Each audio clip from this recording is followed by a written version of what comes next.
Out of her extreme love and compassion, Parashakti herself is manifesting through the embodied form as the Nijavatara of the Supreme Pontiff of Hinduism, Jagat Guru Mahasannidhanam, His Divine Holiness, Nithyananda Paramashivam, gracing us, answering all our questions, attending to our prayers, giving boons, healing us, revealing our past, present, and future, delivering profound spiritual truths, and ultimately giving us the experience of Paramashiva itself.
Yes.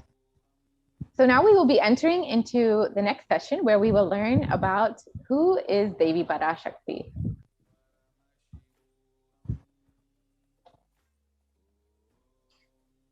The Dhyana Shloka for Devi Parashakti is the Dhyana Shloka from the Lalita Sahasranam.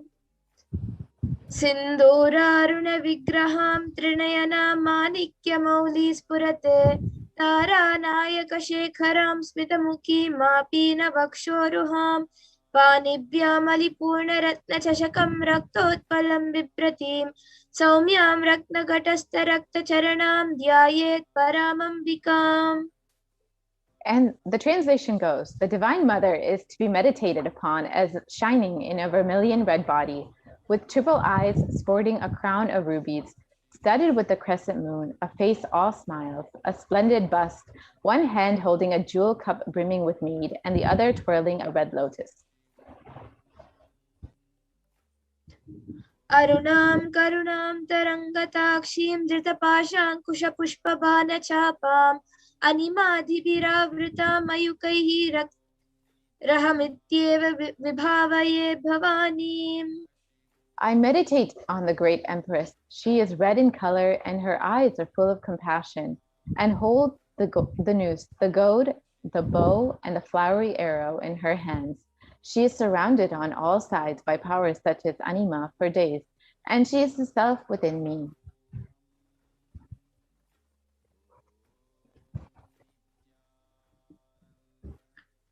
Devi Parashakti is the ultimate pure feminine consciousness. Parashakti is the cosmic mother, and it is her cosmic womb from which billions and billions of universes come out and go in. It is the source where the Big Bang and the black holes go on and on. Parashakti is the source Shakti, the source energy, the source power, from which all of us came, which all of us are in even now, and which all of us are going to merge into.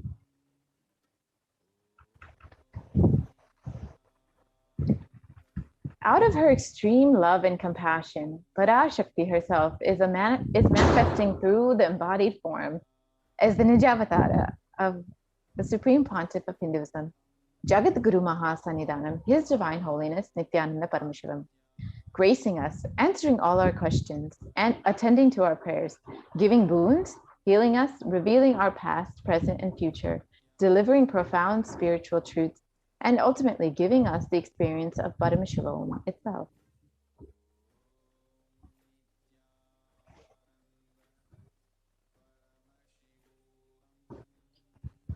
In the words of Devi Parashakti herself, raising as Omkara, expressing as Vedas and Agamas, blossomed as Hrimkara, filled with Parashodashi, living in 40 triangles, the Kailasa Swamini, who is in Kailasa, Sripura Chintamani, Parashodasi, sitting as part of Paramashiva, Parameshwari, who rules the world, Paramashakti, Manus to everyone, to bestow all Aparna, Uma, Parvati, Savitri, Navayavana, Samrajya, Lakshmi, Parameshwari, Parashodasi, Meenakshi. Taking the form of Nithyananda, I came here as Nijavatara with great compassion. I am blessing. Listen, people, to do good to all of you, I took the form of Nithyananda and came down as Nijavatara.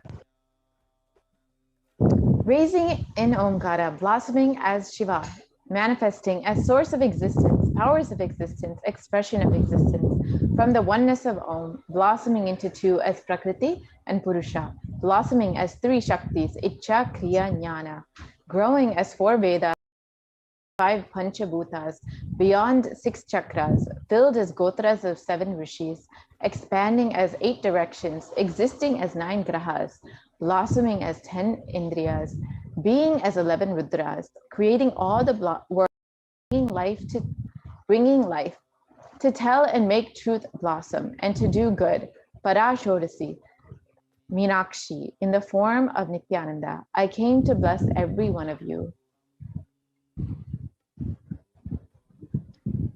So now let's see how we can receive Devi Parashakti. Literally, you are going to see Paramashiva and Parashakti at that moment. She is there on your screen, so always receive her very traditionally. Keep 2 betel leaves, 1 banana, 1 betel nut, and 1 coin in front of the screen and watch Devi. A coin is considered a traditional dakshina in Hindu tradition. It can be the lowest value in India. It can be even 1 paise. In USA, it can be a cent even. I am not trying to monetize. Just keep even 1 cent, it is okay. So for 100 days, if you have darshan, it will add up to $1. In India, even 1 paise is okay. Offer that to Devi. After darshan is over, do namaskar and eat the banana, betel leaf, and betel nut. Take it as a prasadam immediately. Collect those coins and send to LA Temple. This betel leaf, betel nut may look too small, but in a few days, you will see how much it adds to your sentiment that really, she is there. You will not take the Devi darshan for granted. Rituals will break your monotonous, unconscious mentality and lifestyle and remind you and raise you to the powerful cognition. It will break your unconscious behavior. So now all of you can see how you can arrange the 2 betel leaves, the bananas, the 1 betel nut, and the 1 coin. So all of it together, you can arrange it on a plate and keep it in front of Devi Parashakti.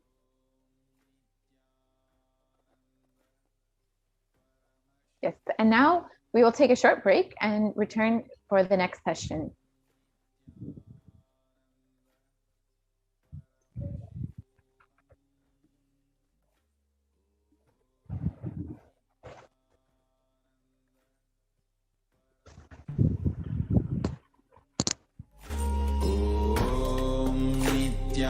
Nithyananda Paramashivoham Om Nithyananda Paramashivoham Om Nithyananda Paramashivoham Om Nithyananda Paramashivoham Om Nithyananda Paramashivoham Om Nithyananda Everything Paramashivoham. happened, happening, and will happen.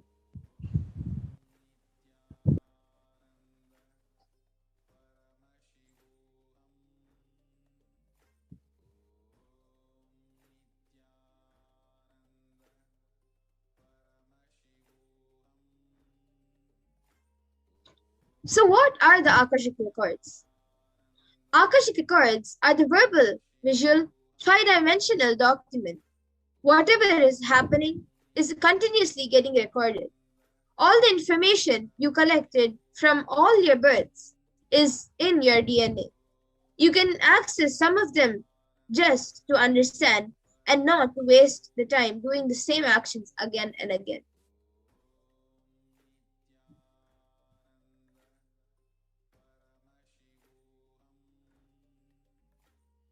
The Akashic readings is not a prediction.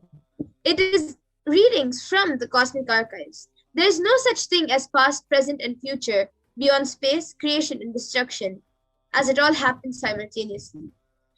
In the dimension of time starts the past, present, and future. But in the Akashic records, there is no past, present, and future. That is why what you call as happen, happening, and yet to happen are clearly already recorded.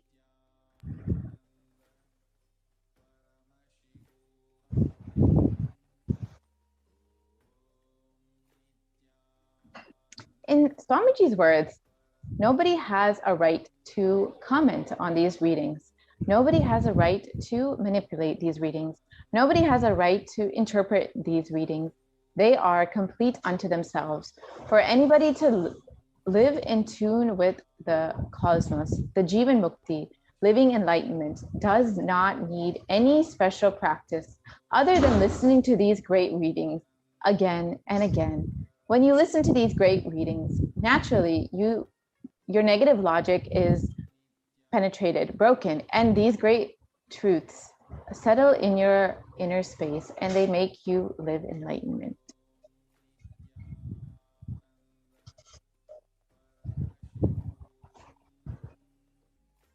Only an avatar can decode your Akashic readings. As the avatar of Paramashiva, the supreme point of Hinduism, has graced humanity with the blessings and darshan in the form of Devi Parashakti, revealing answers to questions of the earning of seekers as solutions, breakthroughs, and liberating humanity from pain and suffering. Any answer given by Devi Parashakti is not just an answer, but a karmic breakthrough for all of us.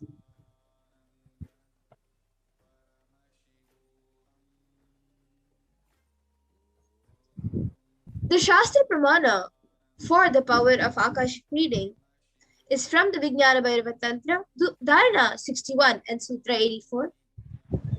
आकाशं विमलं पश्यन् कृत्वा दृष्टिं निरन्तरां स्तब्धात्मा तत्क्षणात् देवी भैरवं वपुराप्नुयात्. The translation goes, looking at the spotless infinite etheric space, Akasha, beyond the sky and clouds, one should fix one's gaze from the third eye without blinking continuously and make the body and inner space steady and motionless. In that very moment, O Devi, one attains the nature and powers of the infinite space, of Vairava.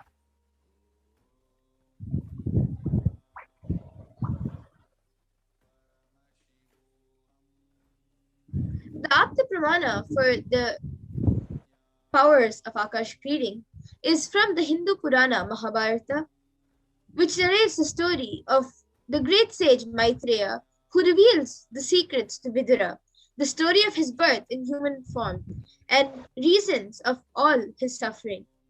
Sage Maitreya accessed the Akashic records and told Vidura that he was not an ordinary man, but was in fact an incarnation of Yamaraj, the Lord of Death. He was to play a part of the so-called Shudra 4 on 100 years, being cursed by Manduka Muni.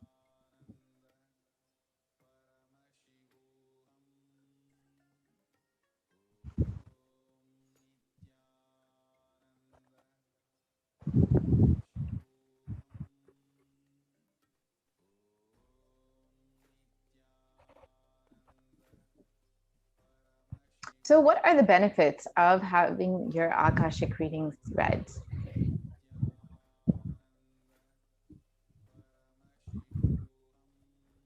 You can access some of them just to understand and not to waste the time doing the same actions again and again.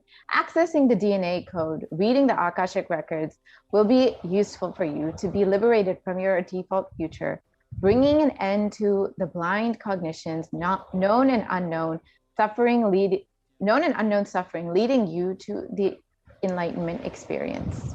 Paramashivoham.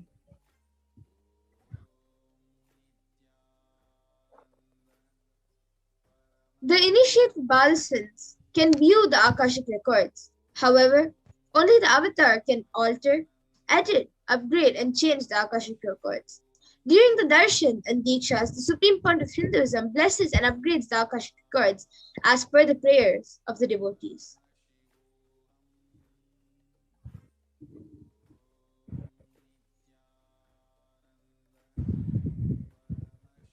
So what can you ask in your Akashic readings? The most accurate and unbiased answer to any question about your life, destiny, purpose, and any and everyday part of your life.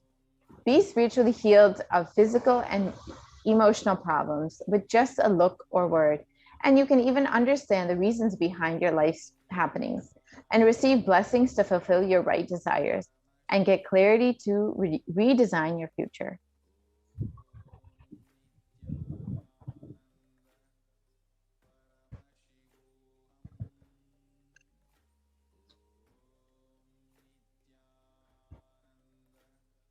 Yes, so with this, we will be back to move on to the next segment after a small break.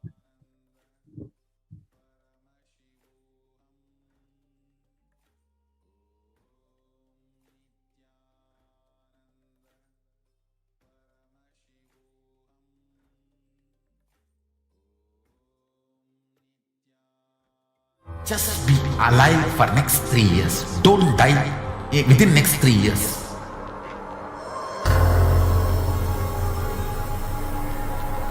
Just don't die within next 3 years. Be alive. Somehow be alive. I'm working sincerely. I will reach you somehow. Somehow I will reach you. It's my commitment to humanity.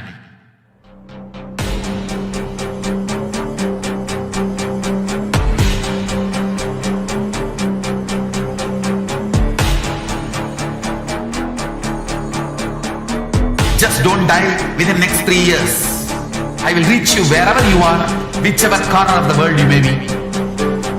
I will reach you with enlightenment. You manifesting the space, state, powers, being, Paramashakti. It is possible, and it is possible for you.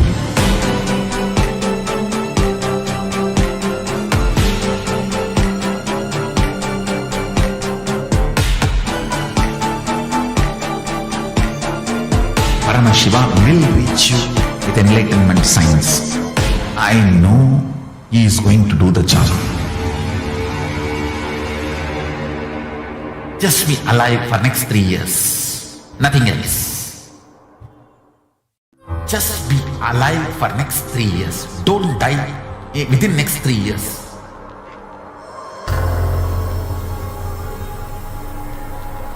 Just don't die within next 3 years. Be alive, somehow be alive. I'm working sincerely. I will reach you somehow. Somehow I will reach you. It's my commitment to humanity.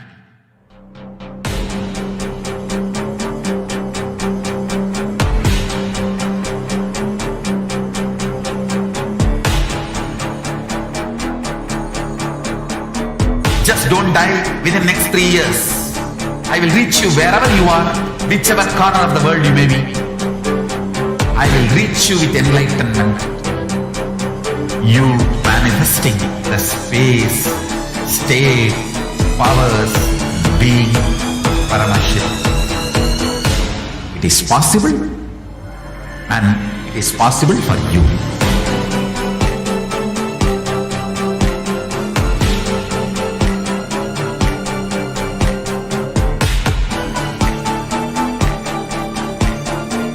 Paramashiva will reach you with enlightenment science. I know he is going to do the job. Just be alive for next 3 years. Nothing else.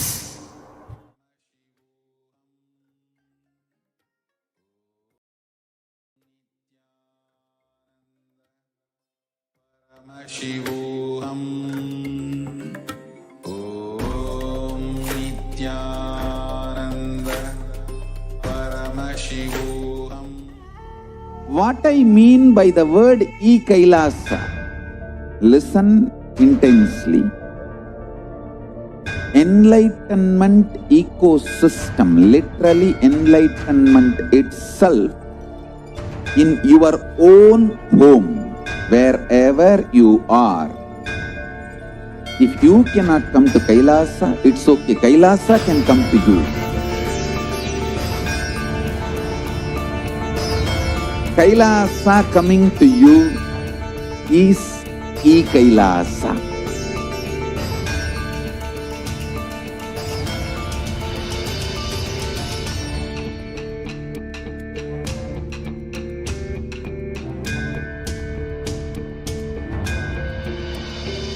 I will revive Hinduism. I am a Hindu revivalist, not by any revolution, but by evolution.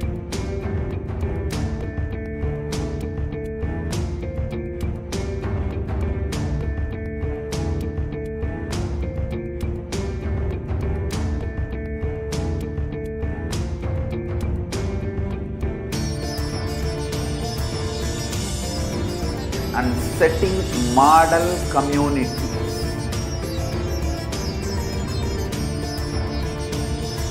Kailasas, enlightenment ecosystems, Sarvanya Pitas all over the world.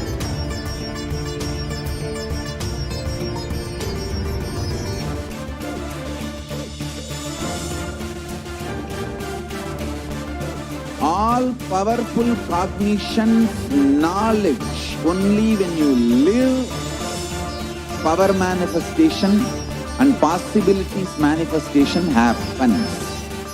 It's a fundamental truth.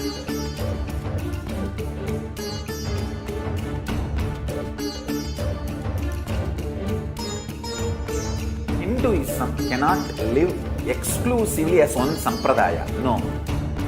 All sampradayas of Hinduism is an ecosystem.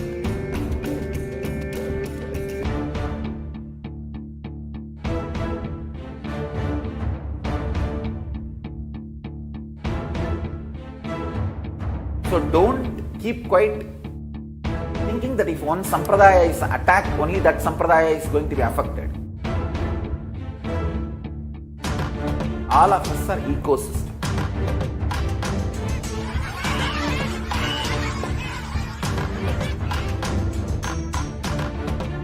I invite all of you to get involved and enjoy Hinduism by the principle of Dharmo Rakshati Rakshitaha. When you protect Dharma, Dharma protects you. We will make the whole planet flourish spiritually. The spiritual prosperity will happen to the whole planet. We all have to coexist together.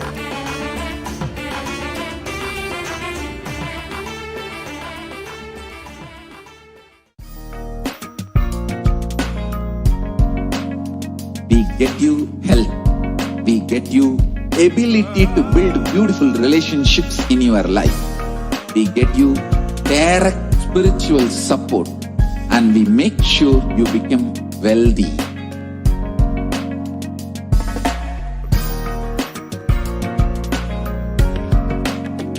We won't stop giving you just good life. We will literally not stop till you live enlightened life. Manifesting the state of Paramashiva, space of Paramashiva, powers of Paramashiva, being of Paramashiva.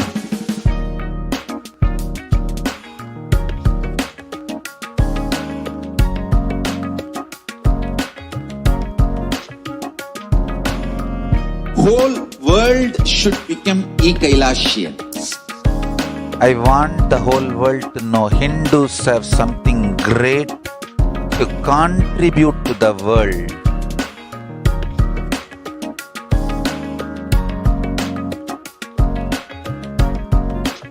We have something great to contribute to the world. Let us do that.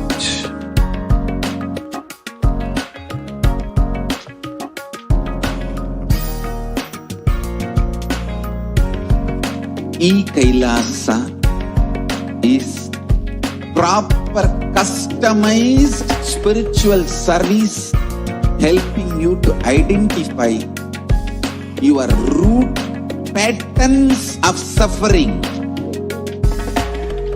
We have perfected the science of helping every individual from every cultural, religious, nationality background.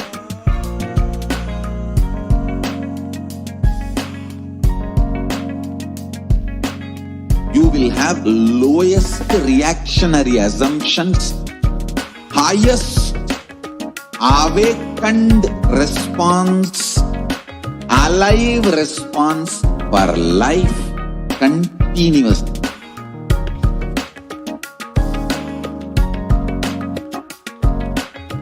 Kailasa. Yes. Understand, each and every one, that humanity is still undergoing the effects of the cosmic deluge. Thousands of deaths due to the global pandemic and emergent fungal epidemic, along with the record numbers of natural disasters, have taken a huge toll on humanity's collective psyche, leading to increasing poverty, malnutrition, depression, and mental health issues.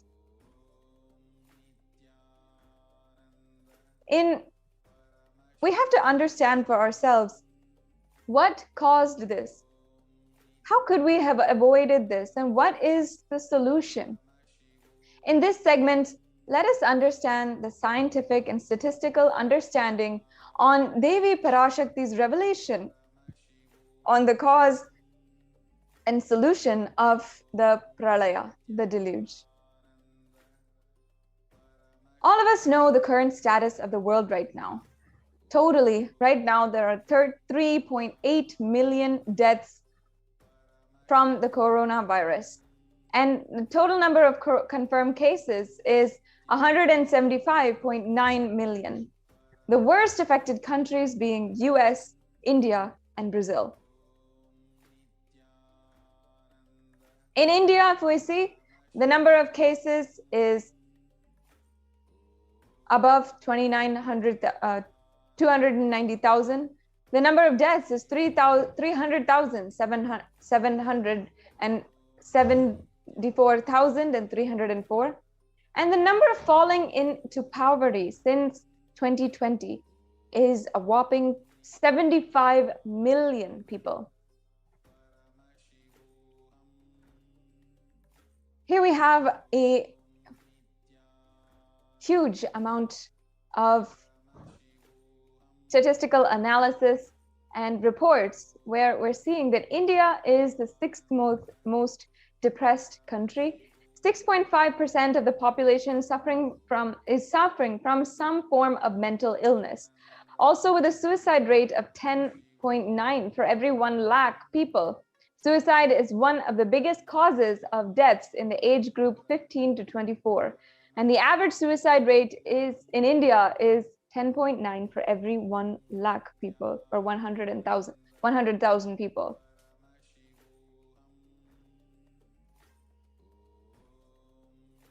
In the news, in the media, everywhere, we are seeing how also natural disasters have hit in India and across the world.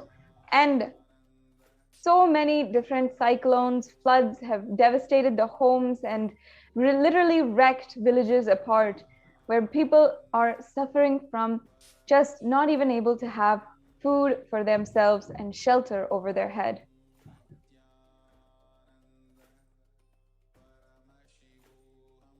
How could we have prevented this? Let us now understand from Devi Parashakti herself, revealed on the 31st of May 2021, about what she had revealed on the cosmic deluge.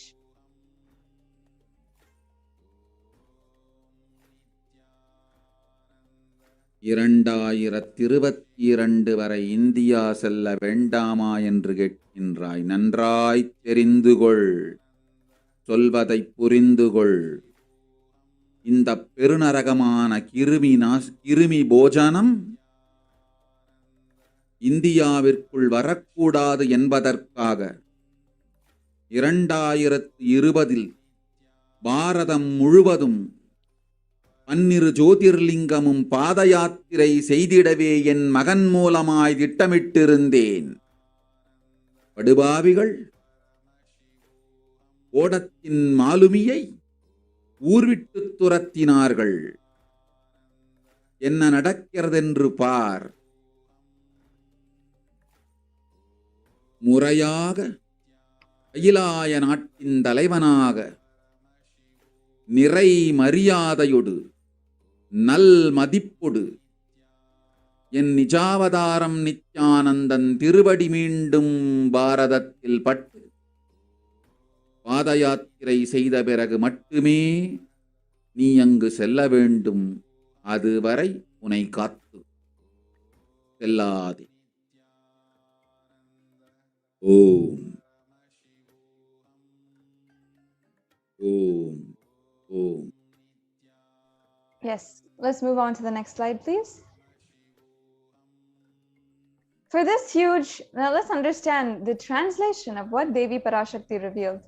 For this huge Kirimi Bhojanam to come to India in 2020 itself, I had planned to do Padayatra throughout India and the 12 Jyotirlingas through my son Swamiji. They chase the captain out of the ship of the country and see what is going to happen.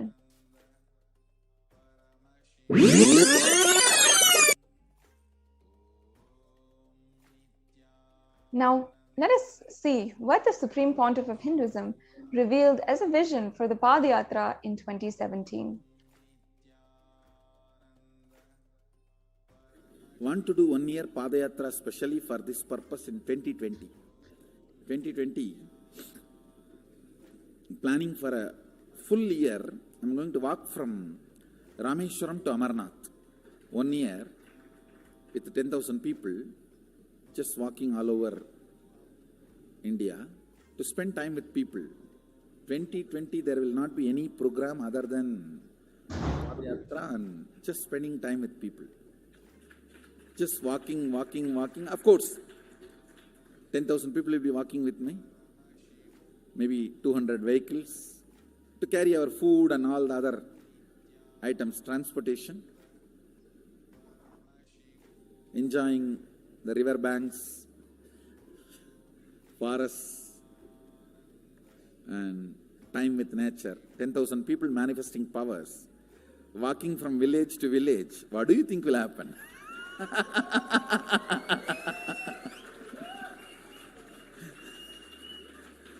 The scene of Buddhism spreading will be repeated now. How the Buddhism spread? 10,000 monks, 10,000 people. The whole village will be manifesting powers.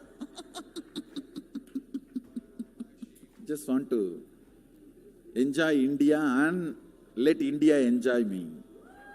So planning for next year Kumbh Mela 2019, next year January Kumbh Mela.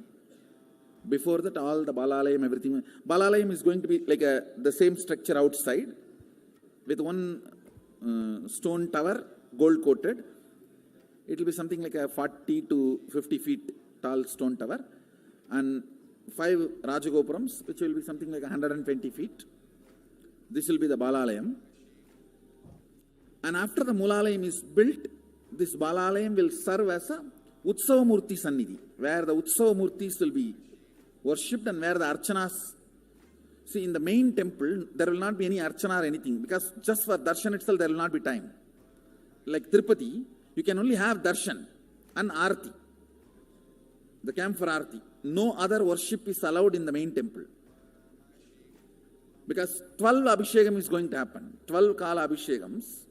So continuously the rituals will be going on. People can have only darshan. They will not be able to involve themselves in any ritual. Other than darshan, nothing else will be allowed. So all the archana, all the other offerings, like people will offer the archanas and other, everything will be done to the Utsava Murti, which will be kept in the Balalayam, the present Balalayam, present structure. So people can spend time here. That will be more like a main darshan. This will be like energy darshan, where you can give letter, get response. So by next year, the Balalayam will be ready. So 2019 full year, I will be conducting the programs and everything. 2020 will be the one full year Padayatra, walking. From next year, Jayanti, means 2019's Jayanti to 2020's Jayanti. Full year, Jayanti to Jayanti will be Padayatra. Before that, we will make 10,000 people power manifestors. It will be sannyasi, brahmachari, grihastha, all put together. 10,000 people will be walking. What a scene it will be. I think that is the only way the revival of Sanatana Hindu Dharma can be done. I need to get into the ground where people can see me, where they are living. I can't be waiting for people to come where I am living. Now I am sitting in one place to prepare these 10,000 people and make this science completely user-friendly. For that only I am sitting and working. So I have given 2 years for me now, 2018 and 2019.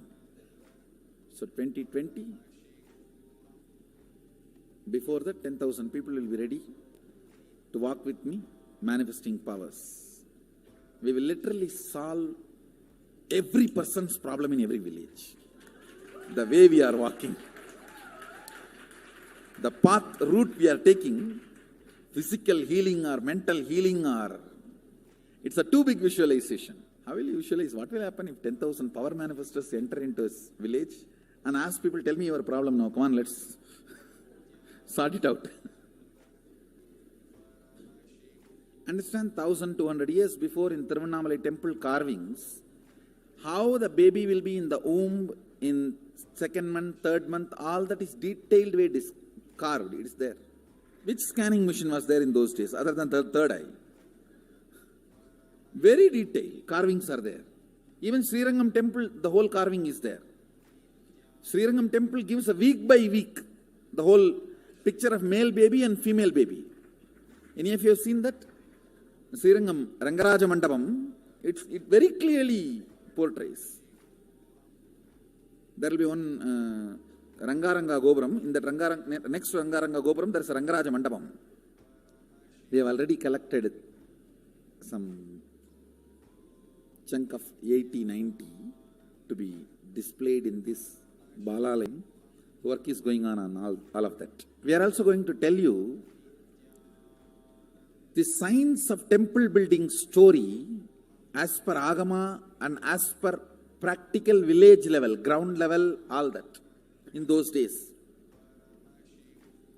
2000 years before, when this Cambodia and all these civilizations were flourishing, two community from India moved. One is agriculture community, another one is business community. These two community only traveled and installed civilization. Of course, kings went, that is different. But the common civilian, these two community only went.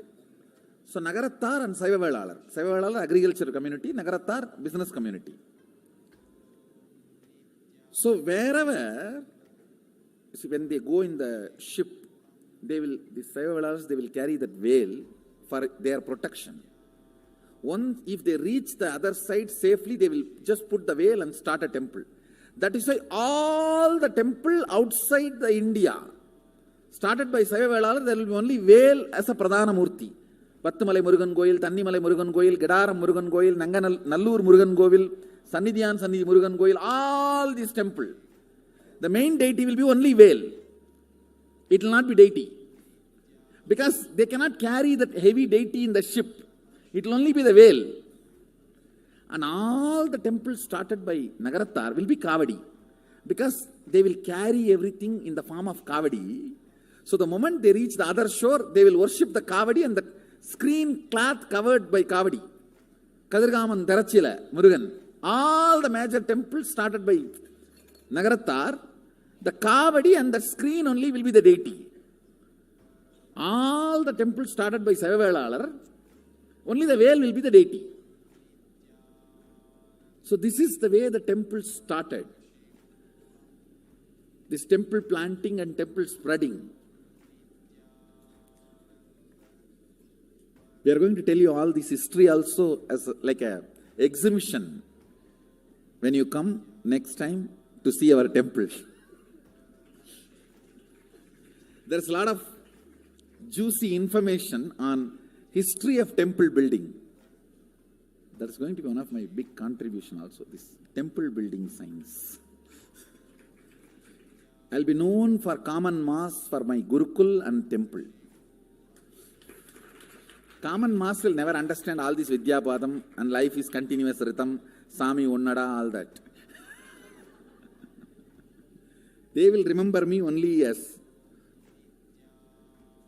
the Gurukul kids do all magic. That magic Gurukul and big temples. This Swamiji who builds big temples, that's why they will remember. Bhaktan Solanum, Payyan Pandiyanume, Ida Panni Vechirkanana, Nama Enna Vela Panniyavano.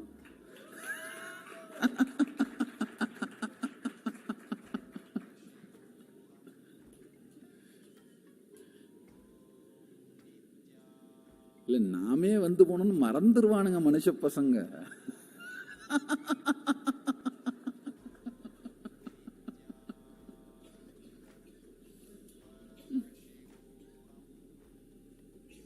All these are paribhasha.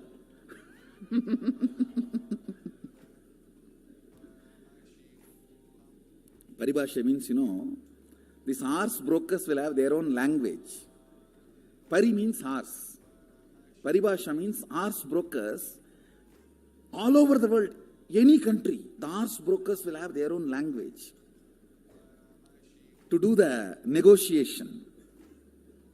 That is why that word paribhasha got evolved. Even now in Indian villages, these cow brokers and they will have their own language. You can't understand. You will be standing there right in front of you, they will finish the negotiation, and which you can't understand. Yes, let's move on to the next slide. Yes. Since the age of just 10 years, the Supreme Pontiff of Hinduism has been enriching and preparing the whole world for the Padayatra to save them from this pralaya. And here, from that age, the Supreme Pontiff of Hinduism has been enriching, initiating the masses in living enlightenment through his powerful discourses, initiations, and darshans, and so much more. And we can see all of the slides here. The next slide, please, Mo. Yes. We can see all of the different photographs, the various different occasions, and the number of people, the lakhs of people in the crowd following and listening deeply to the avatar, following the avatar on these beautiful celebratory Padayatras.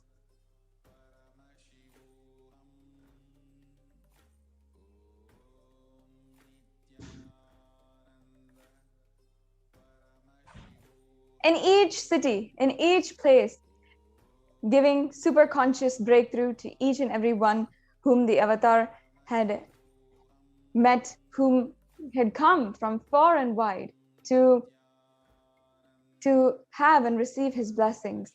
The Supreme Pontiff of Hinduism established and successfully established the macrocosmic Hindu civilizational nation of Kailasa. And however, the anti-Hindu elements have ultimately made it impossible to do that re-energizing process in 2020 by driving SPH, by driving the Supreme Pontiff of Hinduism out of India because of the huge amount of Holocaust and persecution against the Supreme Pontiff of Hinduism. Now, how is it possible to solve this? What can we do? Devi Parashakti, out of her utmost generosity, compassion, revealed to us the solution itself.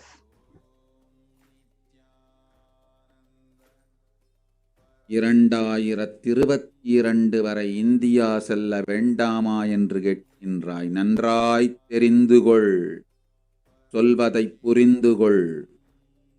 இந்த பெருநரகமான கிருமி போஜனம் இந்தியாவிற்குள் வரக்கூடாது என்பதற்காக 2020 பாரதம் முழுவதும் 12 ஜோதிர்லிங்கமும் பாத யாத்திரை செய்திடவே என் மகன் மூலமாய் திட்டமிட்டிருந்தேன். படுபாவிகள்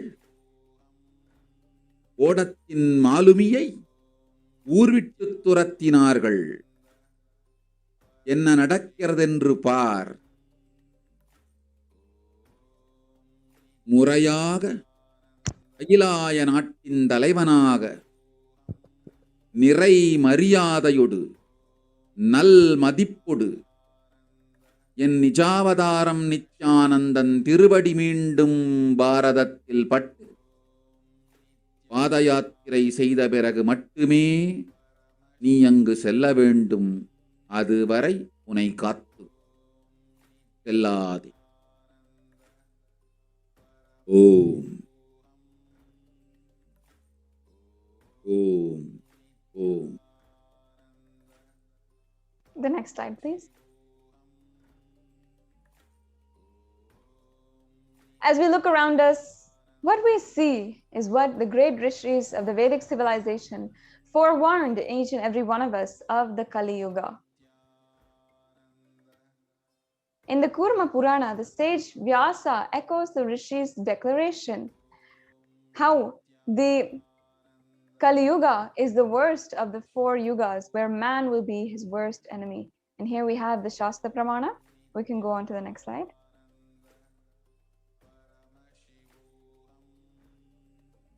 In the English translation, it says, this Kali Yuga is the worst of the 4 yugas or ages in all of the worlds. People are sinful and forgetful, and the dharma of the 4 varnas and 4 ashramas. In fact, men are so sinful that no prescribed penance atones for their great sins.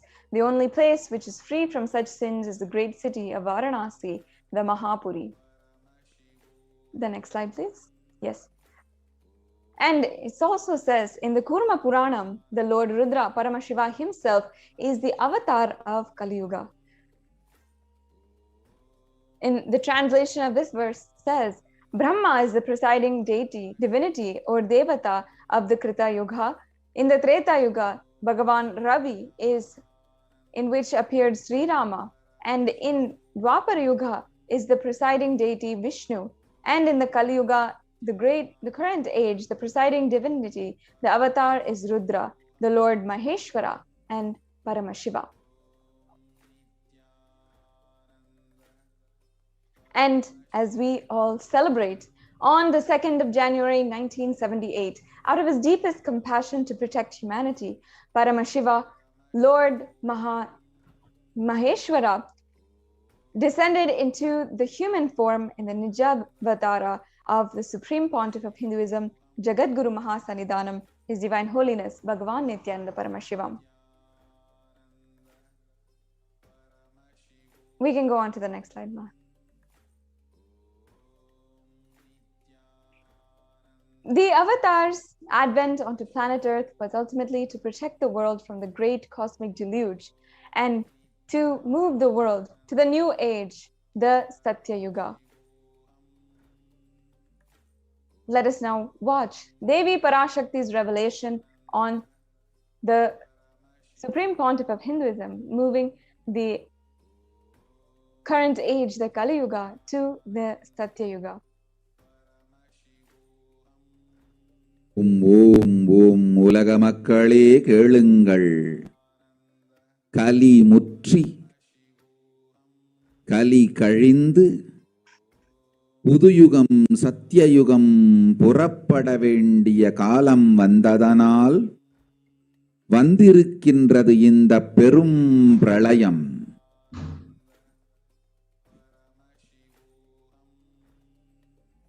கவலை வேண்டாம் மக்களே,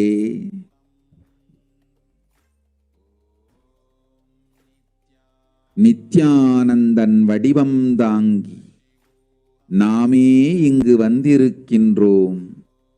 நித்யயுகம் செய்வோம், நித்யயுகம் சத்யயுகமாய் மலரும் இங்கு. ஆனந்தமாக இருங்கள். Yes, the next slide, please.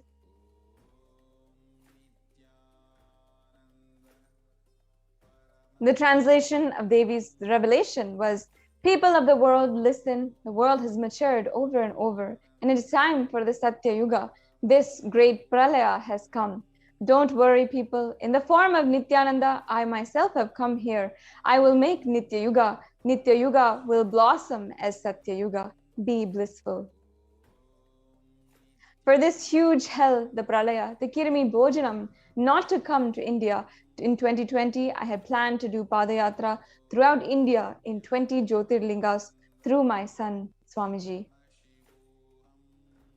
And in order to prepare for this, the avatar began the Padayatra at the mere age of 10 years old. The Supreme Pontiff of Hinduism began enriching people, one person at a time, with the truths from the sacred scriptures and the secrets for enlightened living. Even as the SPH was 14 and 15, all of his classmates, all of the people around him, recalled the yatras that the Supreme Pontiff of Hinduism led from his birthplace to his birthplace. And they say that it was such an unforgettable experience with him. And here we have the photographs of the Supreme Pontiff of Hinduism with some of his classmates and friends as they did the Alankaram for Arunainayaki Amman in the hometown of Tiruvannamalai.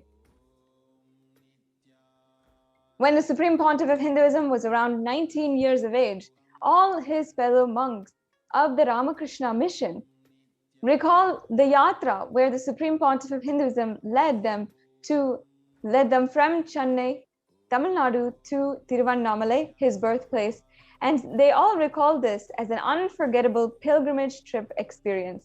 And here is one photograph from that experience of the Supreme Pontiff of Hinduism and all of the monks from the Ramakrishna mission when the avatar was just 19 years of age.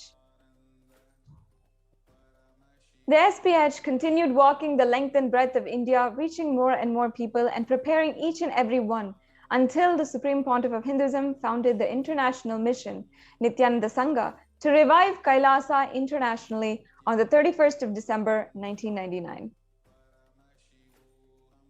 And the Supreme Pontiff of Hinduism established Kailasa in Tiruchungod, Tamil Nadu on the 14th of April, 2001. In 2003, the Avatar continued his Vijaya Yatra all over the world to enrich people from all backgrounds. Here we have a couple of photos showing the tours that the Supreme Pontiff of Hinduism went on. With the Supreme Pontiff of Hinduism's intensity and dedication for the people, even in crowds of thousands who do not know English, the Supreme Pontiff of Hinduism's words and voice resonated deeply, and his presence moved each and every single one to tears of bliss.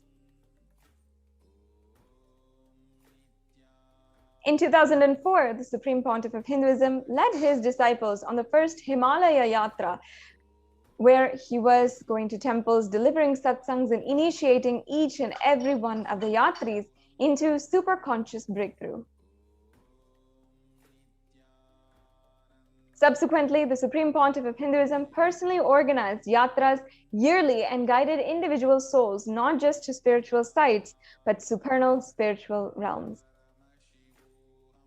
In 2006, the Padayatras were taken to the next level with the Kodikan Ratha Yatra, with crores of people participating and impacted by Nithyanandeshwara and Nithyanandeshwari deities who were traveling city to city led by the Avatar, and thousands of people who are celebrating, dancing in the streets of the consecration of the deities Nithyanandeshwara and Nithyanandeshwari.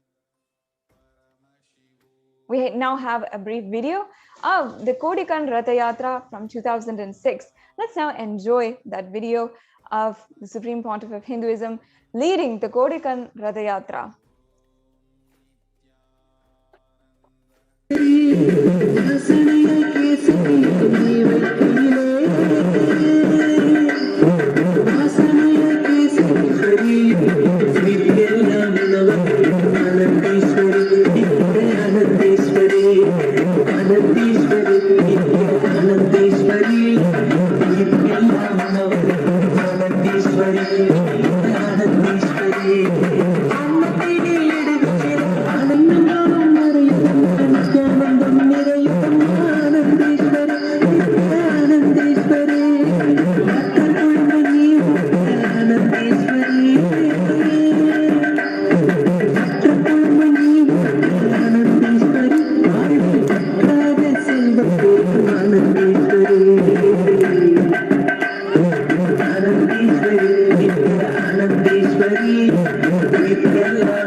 Yes, we'll keep going. The Kodikan Ratha Yatra culminated with the consecration of the inauguration of the Garbha Mandir, the Sanctum Sanctorum of the Nithyanandeshwara Paramashiva and Nithyanandeshwari Parashakti, and the Nithyanandeshwara Paramashiva Swayambhu Linga at Adi Kailasa Sarvagnapitam in Bengaluru Adinam. Here you can see the Supreme Pontiff of Hinduism consecrating the Nithyananda Nithyanandeshwara Swayambhu Linga in Adi Kailash. The deities were energized as Archavatars to radiate the energy of Paramashiva and Parashakti to create the Adi Kailasa Sarvagna Peetham as a ship and to save humanity from the upcoming Pralaya. And here we see the Supreme Pontiff of Hinduism created the spiritual energy centers in India as safe havens during the Great Deluge. Kailasa in Tiruchengod, Adi Kailasa Sarvagna Peetham, and Kailasa in Hyderabad, and so many more. We'll go on to the next slides. And in 2008, the Supreme Pontiff of Hinduism created and energized the Nithyananda Vaidya Sarovar, the Ananda Linga, which would protect anyone who bathes in its water from the deadly coronavirus.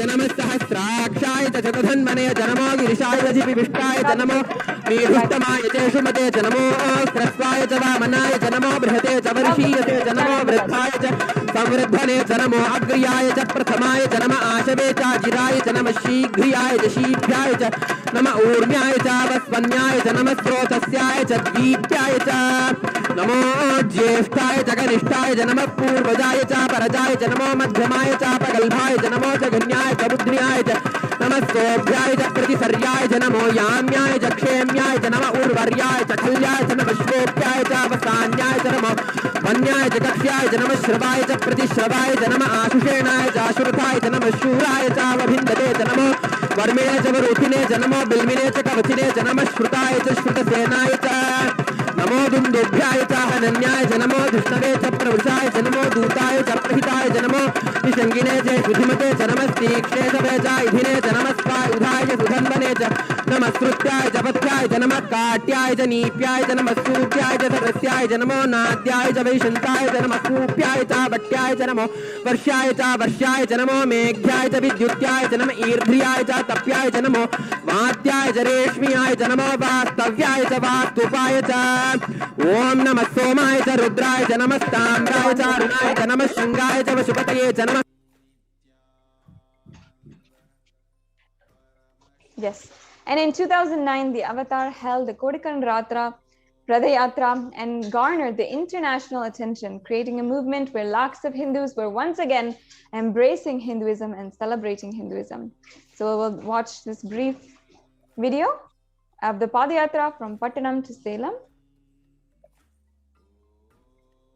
போல நின்பதம் கண்ட என் மனோ நித்ய சத்குரு நித்ய சத்குரு நித்ய சத்குரு நித்யனே நித்ய சத்குரு நித்ய சத்குரு நித்ய சத்குரு நித்யனே நின்முகம் நீனைந்து இங்கு நிர்மலமாகவே ஆனதே இதய சக்கரம் அனகதமும் இனிமையோடு திறந்ததே நித்ய சத்குரு நித்ய சத்குரு நித்ய சத்குரு நித்யனே நித்ய சத்குரு நித்ய சத்குரு நித்ய Sadhguru நித்யனே.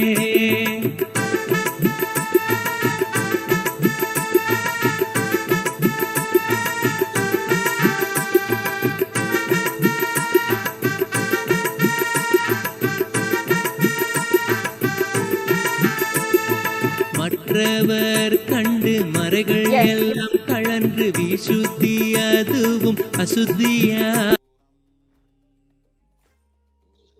So actually those deities that you saw in the video are actually now consecrated as Nithyanandeshwara Paramashiva and Nithyanandeshwari Parashakti in the Los Angeles Nithyanandeshwara Hindu temple in Los Angeles.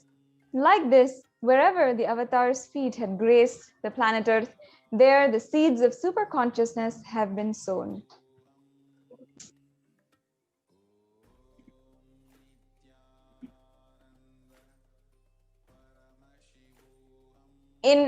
With over 1,000 Kailasas, satsang centers, ecosystems, and Sarvagna Peethas enriching 1 billion people worldwide, The avatar is the last hope for humanity to have superconscious breakthrough. Here we see Kailasa in Erode and all of the various Kailasas that the Supreme Pontiff of Hinduism established. We can go through the next couple of slides and see for ourselves the amount of work the Supreme Pontiff of Hinduism did. Kailasa in Columbus, Ohio. The next slide, please. And how it was established, consecrated by the Supreme Pontiff of Hinduism himself. And you can see Kailasa in Los Angeles from 2007, Kailasa in Los Angeles being established as a temple, and Kailasa in San Jose in the United States, established in 2009. And you can see all the rituals. Kailasa in Seattle, USA, established in 2008.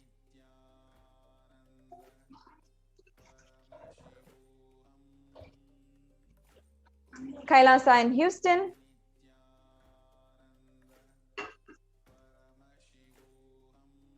And here you can see some of the activities also going on. Kailasa in Charlotte. Kailasa in New York. Kailasa in Washington, D.C. Kailasa in Toronto, Canada.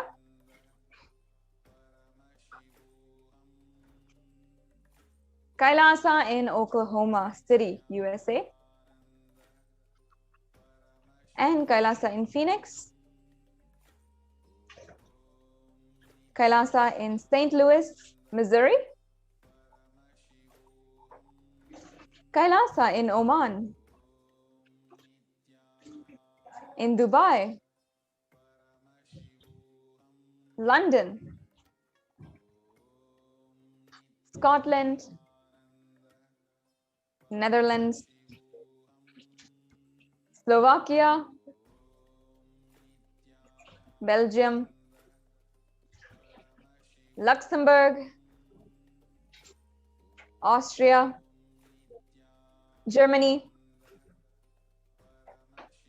Italy, France,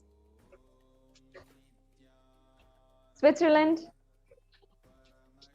Mauritius, South Africa, Salem, in Hosur, Pattanam, Varanasi, Rajapalayam, Hyderabad,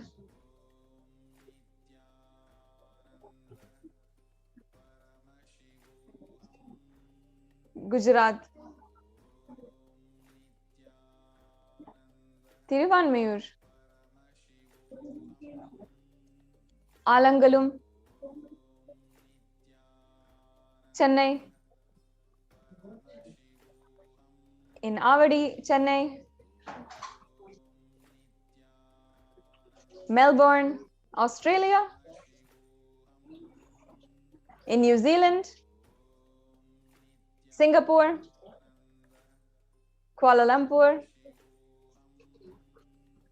in Guadeloupe. To ensure humanity survives the upcoming Pralaya, the Supreme Pontiff of Hinduism created the Sovereign Order of Kailasa with thousands of sannyasis with no discrimination against caste, creed, or religion. And the Supreme Pontiff of Hinduism initiated thousands into Nithyananda spiritual healing, who are actively healing millions across the world. With 2,500 plus centers and Paduka mandirs and home temples, which operate as de facto spiritual embassies of Kailasa. The avatar inspired so many millions to reclaim their Hindu identity and freedom.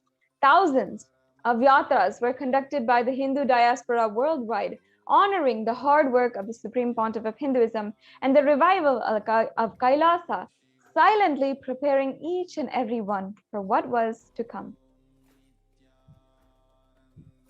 In 2017, devotees of Malaysia planned a Padayatra and executed it successfully with thousands who participated with the dying Hindu population in Malaysia reinvigorated.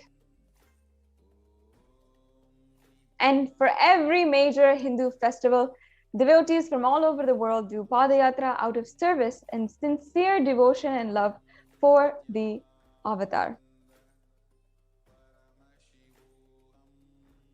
We see how the global achievements and services include 1 billion e-citizens, 26 years of humanitarian services, and 1 billion meals served, free, nutritious meals served and continuing to be served. And also the world's largest Hindu university established in the US, Canada, UK, Slovakia, Switzerland, and France, and a diverse global population in 847 cities, 196 countries, and 6 continents.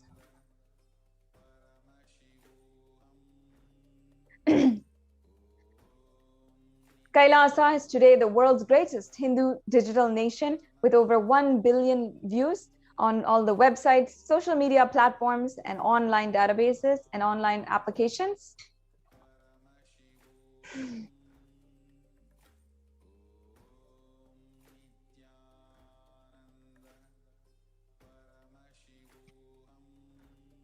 And as you can see, the number of e-citizens is more than 120 countries, with some of the most successful communities in the world.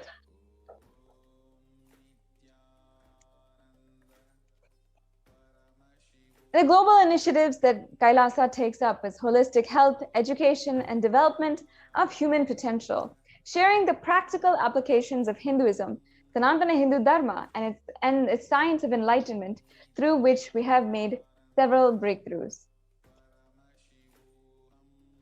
And we see the United Nations with over 100 humanitarian charitable initiatives, and spearheaded by the Sovereign Religious Order of Kailasa, a strong diplomatic network through the 73 orders of Sovereign Order of Kailasa. The next slide, please. And here we have the Sri Kailasa Uniting Nations movement with 26 years of achievements in global peace, education and children, equality and environment, and free education offered in 150 plus countries, where the Nithyananda Hindu University is the world's largest Hindu university, with 487 extended campuses in 150 plus countries, free education offered to 20 million children and youth, and more than 7,000 courses. And 1 billion free meals served and continuing to serve. Kailasa has the vision of no hungry home and has initiated multiple services, including annadans, organic agriculture, to make sure that no person is ever hungry. We have offered 1 billion free meals and continuing to serve. Kailasa offers free food in 197 countries, as you can see here. And the next slide, please. And not only that, Kailasa has availed free medical services for millions of people, which include free medical camps, 108 kriyas, spiritual techniques offered for free and for care and cure of various disorders and diseases. The End Pregnancy, a program launched to help women in safe, painless pregnancy, and spiritual healing services offered in more than 1,008 Kailasas across the globe. And here we have a summary of also the number of scriptural references mapped to yogic techniques and the Guinness World Records, as well as 6,000 plus courses on yoga and peace and health. Also, in the revival of the ancient sciences of Hinduism, Kailasa Sacred Arts University has more than 4,000 Hindu deities, and which are now consecrated and worshipped in locations around the world. Here's a summary of the deities that have all been made by Kailasa, made inside the Kailasa campuses. 3,270 deities made of stone, 400 made of 5 metal, 100 made of marble, 15 made of traditionally made wooden chariots, 1,000 Hindu vessels and puja items, and so much more. And Kailasa is also the home to the world's largest Hindu library.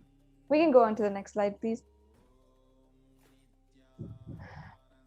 With the Supreme Pontiff of Hinduism's hard work in the last 26 years, inspiring people one person at a time, the Supreme Pontiff of Hinduism announced the plan to traverse India once again on foot from Kanyakumari to Kashmir and re-energize the Jyotirlingas to protect India from the Pralaya. In 2018, the Supreme Pontiff of Hinduism began this re-energizing process, and he began going to all of the different temples in earnest to start the intense spiritual process. While the avatar was working to protect India from the destruction, the anti-Hindu militant forces tried their best to halt the avatar's mission since the year 2001. And after years of pouring energy into making the only ship that would save humanity, the captain was driven out of the ship. Militant anti-Hindu forces followed him for 2 decades, instigating the deadliest and brutal attacks against the sole Hindu leader. And since 2009, the Supreme Pontiff of Hinduism has survived over 70 assassination attempts, incessant lawfare, and the repeated attacks against him and his disciples. With the media entirely owned by the anti-Hindu nexus, truth never had the chance to come out. 14,000 hours of hate speech flooded the internet and were broadcasted into the media to incite hatred and to ultimately justify the assassination attempts of the Supreme Pontiff of Hinduism.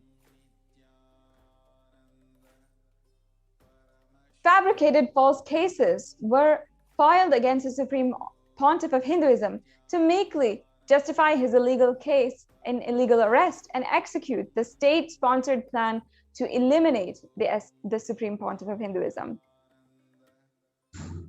And in 2018, the avatar was forced to leave India after a nearly fatal assassination attempt. In his absence, India and Indians are suffering the repercussions. The next slide, please.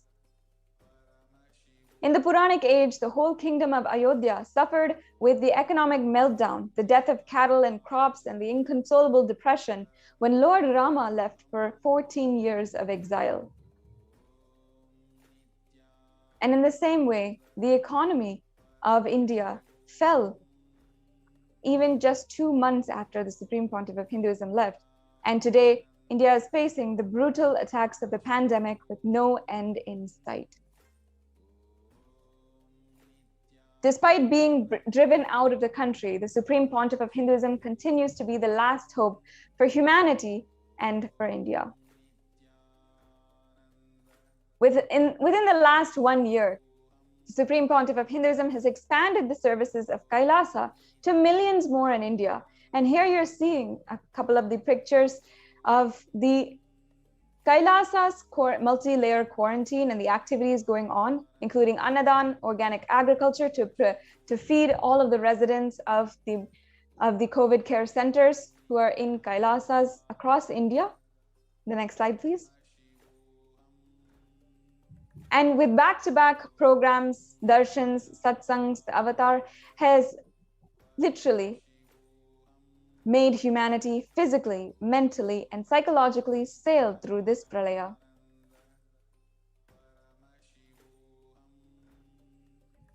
And when the whole world has closed its doors to India, the Supreme Pontiff of Hinduism opened the Kailasa campuses for Indians in desperate need of protection with the multi-layer quarantine.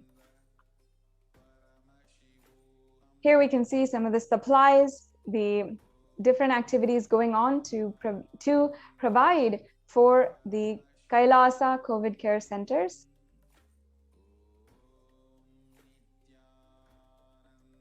And here we have a Shastra Pramana from the Guru Gita.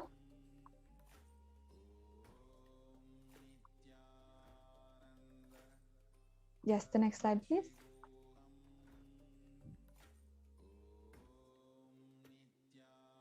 And each and every one of us must realize that the pralaya will end only when the divine feet walk on the soil of India once again. This is what decision makers must realize, and what we must realize, that the pralaya will end in India once the divine feet walk on its soil once again. And the media must realize it. Every citizen must realize this.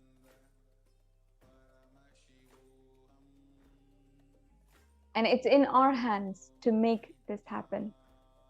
With this, we'll come to a conclusion to this segment in today's program. We'll move on to the next segments after a very quick break.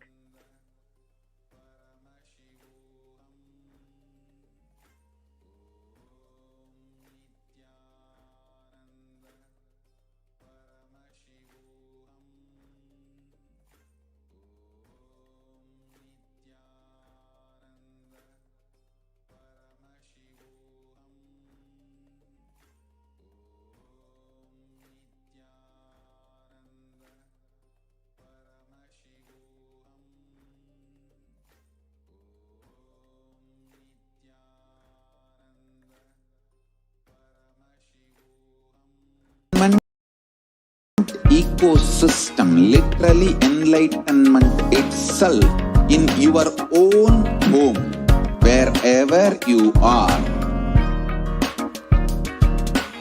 Proper customized spiritual service helping you to complete with your life negativity. Withdrawal from life, self-hatred, self-denial, self-doubt, so much of tiredness, laziness. We can support you, aligning your diet, your attitude, your aptitude, your understanding about life. We can help you with everything.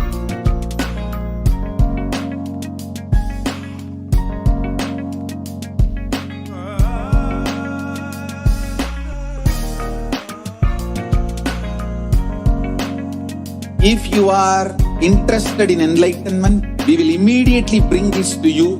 If you are not interested, we will explain the whole science, inspire you and make you interested in enlightenment science. We need to cater this enlightenment science to the whole world wherever they are, because enlightenment is the birthright of all human beings.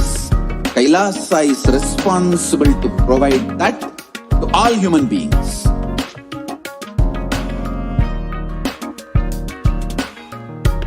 Kailasa is the totality of the knowledge I received from my gurus and practice manifested in my life, perfected by teaching millions of people from all cultures, time zones, backgrounds, genders, nationality, race, from every creed.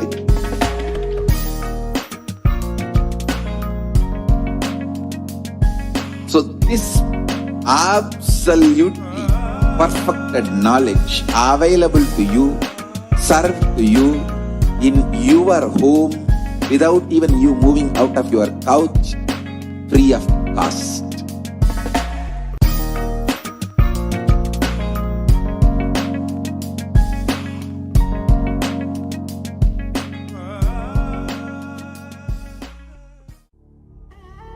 What I mean by the word E-Kailasa, Listen intensely. Enlightenment ecosystem, literally enlightenment itself, in your own home, wherever you are. If you cannot come to Kailasa, it's okay. Kailasa can come to you. Kailasa coming to you is E-Kailasa.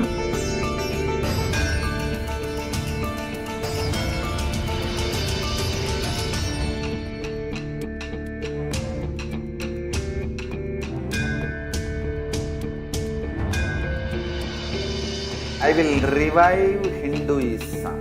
I am a Hindu revivalist, not by any revolution, but by evolution.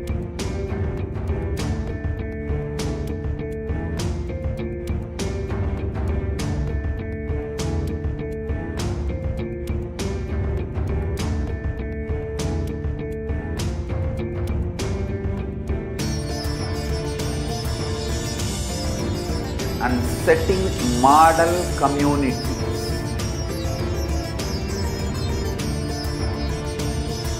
Kailasas, enlightenment ecosystems, Sarvanya Pitas all over the world.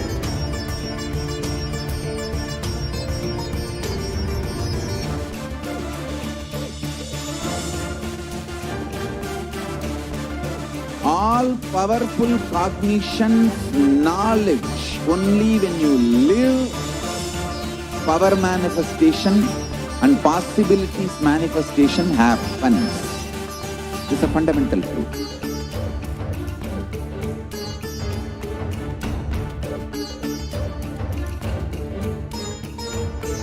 Hinduism cannot live exclusively as one sampradaya. No.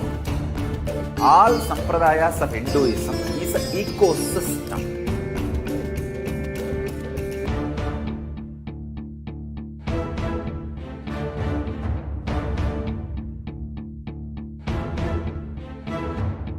So don't keep quiet thinking that if one sampradaya is attacked, only that sampradaya is going to be affected. All of us are ecosystem.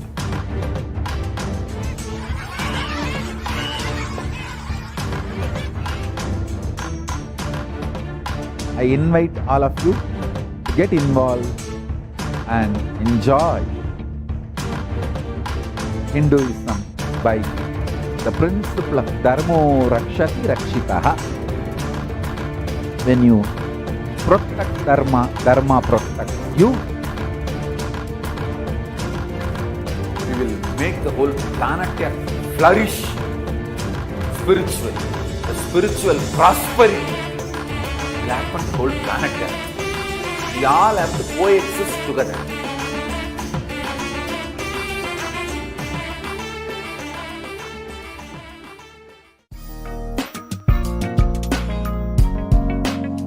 We get you health. We get you ability to build beautiful relationships in your life. We get you direct spiritual support, and we make sure you become wealthy.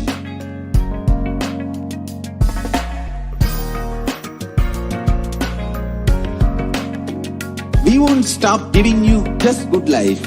We will literally not stop till you live enlightened life. Manifesting the state of Paramashiva, space of Paramashiva, powers of Paramashiva, being of Paramashiva.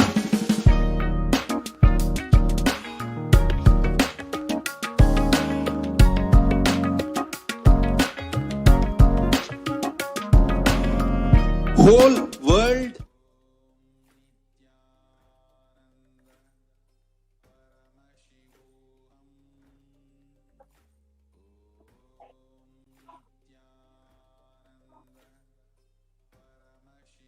Yes, I request the NTV volunteer to project the slides for the offerings.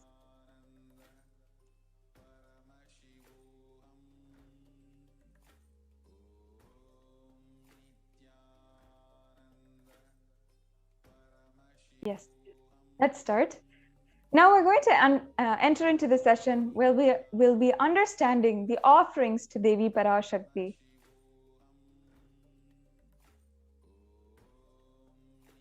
Offering is a gift, giving of divine gift of pure love, devotion, and oneness, and it consists of two parts, giving and accepting. Only when the divine accepts what one offers, the offering becomes complete. Offering is not made out of any fear or greed. When an avatar lands, the offerings are purely as a part of a grand lila played out for the only purpose of enlightenment. The next slide, please.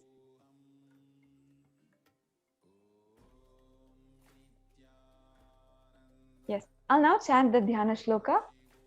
Induniva Beda Karavakyanayam Syat Pankajavaraabhaya Japakshayaraya Yuktam Angahimabhushena Vichitravasanam Syat Tungamukato Jvala Manonvani Swarupam. The next slide, please. Now I'll be chanting the English translation. Moon-like face holding the Vedas on hand, fire in eyes with lotus flower gracing the blessing hands, one hand with the Japamala, beautifully decorated with jeweled ornaments in wonderful clothes and shining being crown. Her name is Manonmani.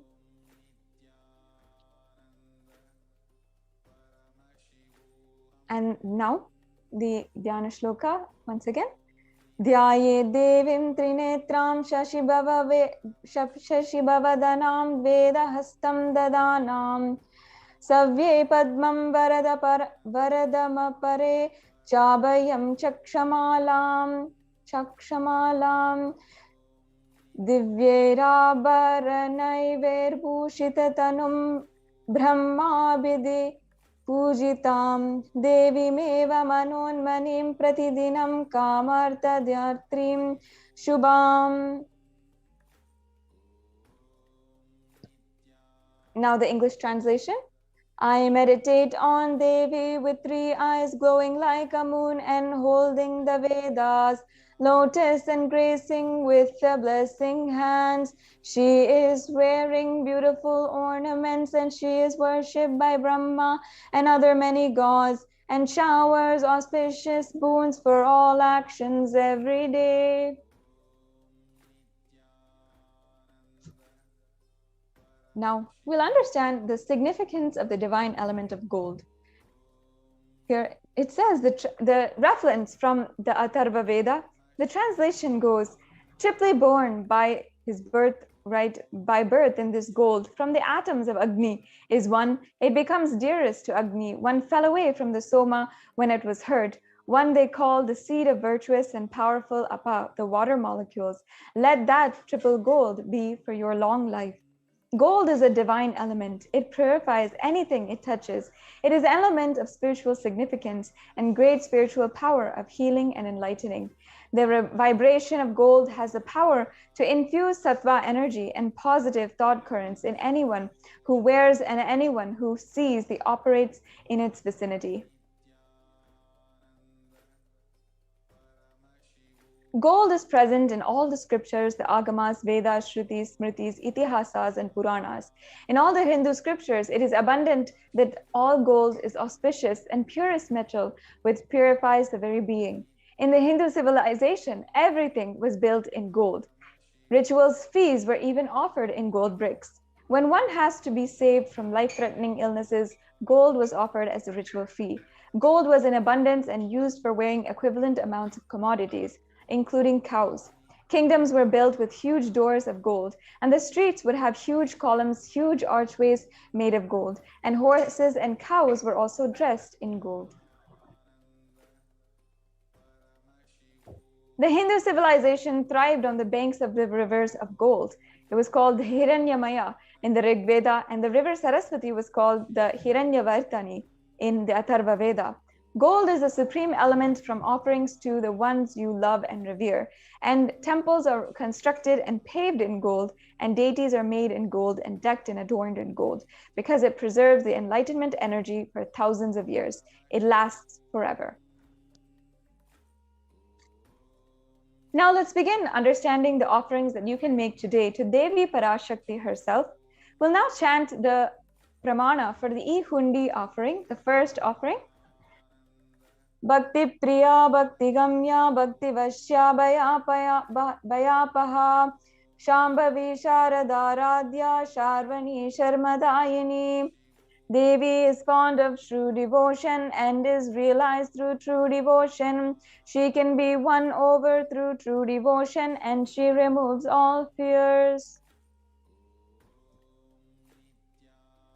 If there is any fear in the minds of a devotee, Devi is sure to remove that fear. It is stated that Devi likes to be worshipped in autumn, and here it is meant that autumn of our lives, when thoughts turn to more and more inwards, the role of the divine is known and understood clearly. The need for Devi worship becomes stronger. Shambhavi, the consort of Lord Shiva, and Sharadharadhya means the worshipped by Sharada, and Sharvani means the wife of Lord Shiva. Linga Purana says that Lord Shiva is called Sharva in his earth form. Sharmadayini means Devi who bestows happiness on devotees. You can offer gratitude and devotion to Devi Parashakti by offering your Kanika, and name shall be chanted out during the puja to Devi.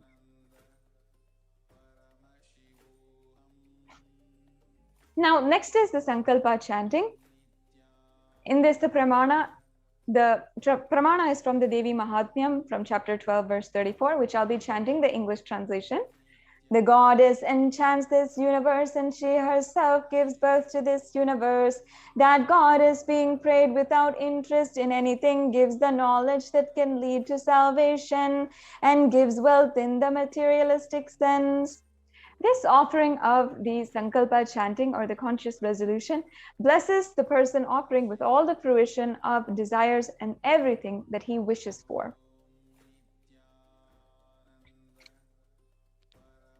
In the Lalita Sahasranama, verse 731, Devi is described as Nama Parayana Prita, she who likes the repetition of various names.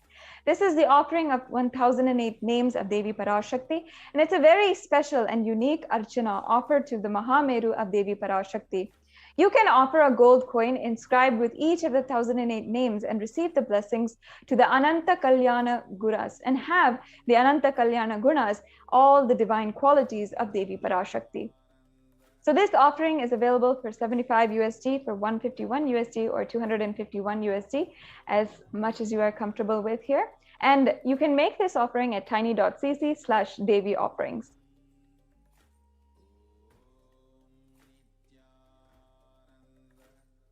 Now, the next offering is the Mukta Anguti, the finger ring with the pura, which is 251 or 501 or 750 USD. I'll now chant the pramana. Muktaharanala satkirita ruchiram purnendu vaktram pavam chinju shinjanna pura kinkini manidaram padma prabhasuram sarvabhita palapradam girisutam vani rama sevitam meenakshim pranatosmi santatamaham karunyavaram nidhim. And the English translation. I bow down to the goddess Meenakshi, whose crown has garlands of pearls and face is shining like the full moon, who wears anklets that are studded with gemstones and has small bells, who is shining like the splendor of lotus, who grants all the wishes, the daughter of the mountain, who is worshipped by goddess Vani and Rama. I remain ever bowing to goddess Meenakshi, the ocean of compassion. The Mukta Anguti offering is available for $251, $501, or $750. And you can offer the pearl finger ring and receive the blessings to be showered by her compassion and pure love in all the business endeavors. Once again, if you want to make your payment right now, you can go to tiny.cc/Devi offerings.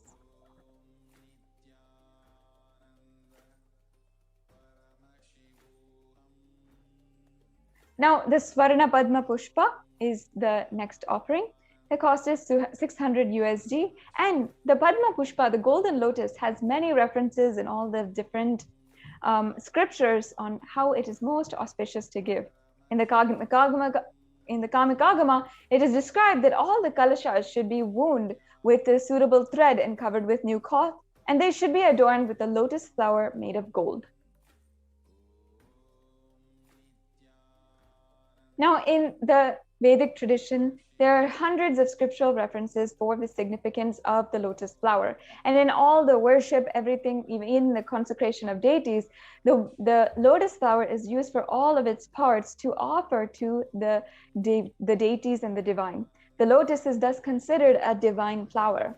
In Shakti of Paramashiva is also called a lotus, and the base of the Paramashiva linga is also a lotus. The disciple of Paramashiva is also considered a lotus about to bloom.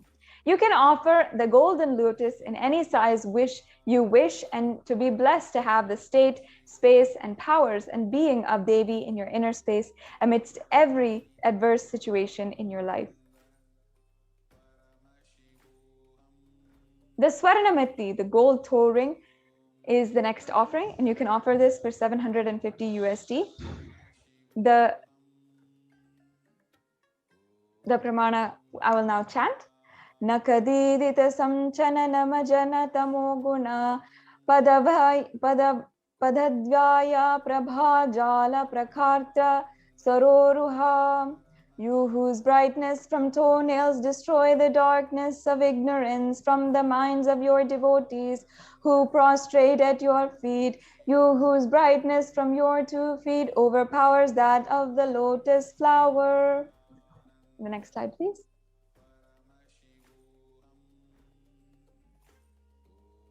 Offer the toe ring to Devi, and it will adorn the sacred feet of Devi Parashakti, and you'll always be in constant gratitude for receiving her blessings even in the most difficult aspects of our life.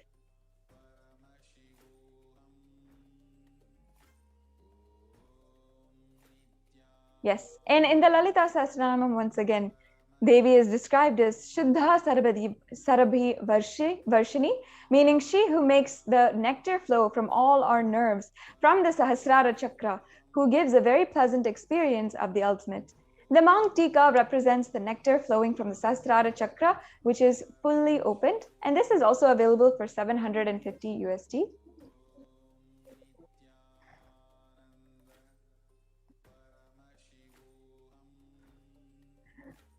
You can offer this Mang Tika to Devi and receive the blessings for achieving the blissful state of overflowing gratitude and the space of complete completion to Devi Parashakti.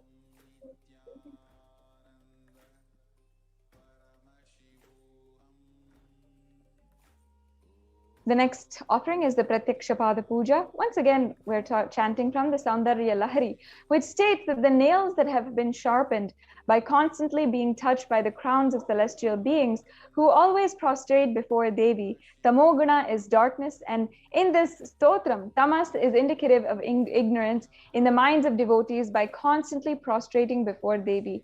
Their ignorance is removed and they attain knowledge. Offering the Pratyakshapada Puja blesses the Yajaman with all the auspiciousness and blessings of the Supreme Pontiff of Hinduism. The next slide, please. There's also the Vastra Seva, which is also available for anyone to offer. And offering the Vastra Seva blesses the Yajaman with the auspiciousness and blessings of the Supreme Pontiff of Hinduism. And that comes to the conclusion of all of the different offerings that you can do for Devi Parashakti. Let's now take a look at a summary of all of the offerings.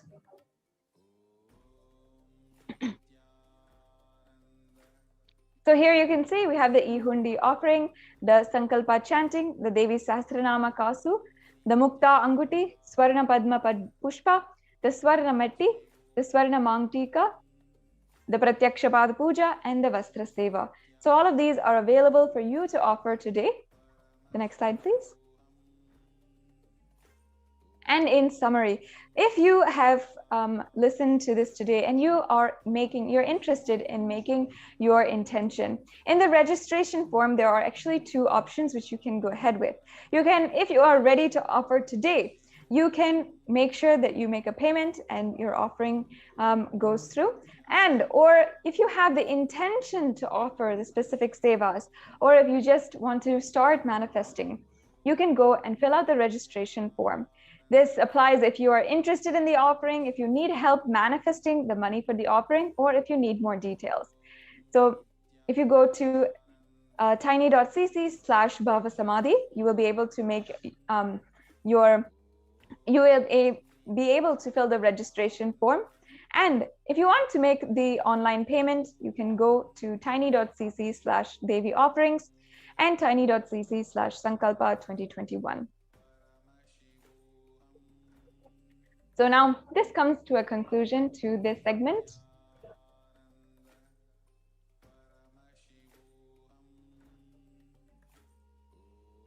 Now, let us each and every one of us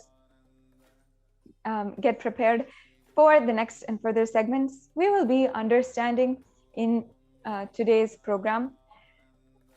I hope each and every one of you already has shared or gone through the OHHCR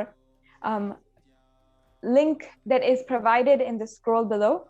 The good news that we have been celebrating for the past few days in Kailasas across the world is that the UN has finally recognized the persecution against the Supreme Pontiff of Hinduism. Finally, given this atrocious attacks against the Supreme Pontiff of Hinduism a voice. And as Hindus, each and every one of us should make sure that every one of us knows about the attacks that are happening against the Supreme Pontiff of Hinduism, the Holocaust that we have been through, and how we are surviving, and we are reviving Kailasa today to protect Hinduism from persistent destruction. And we're protecting the only hope for humanity, which is Kailasa, revived by the Supreme Pontiff of Hinduism. Make sure that you take a few minutes and you can go to the link provided where you can find the report on the persecution against the Supreme Pontiff of Hinduism and the indigenous women of Kailasa.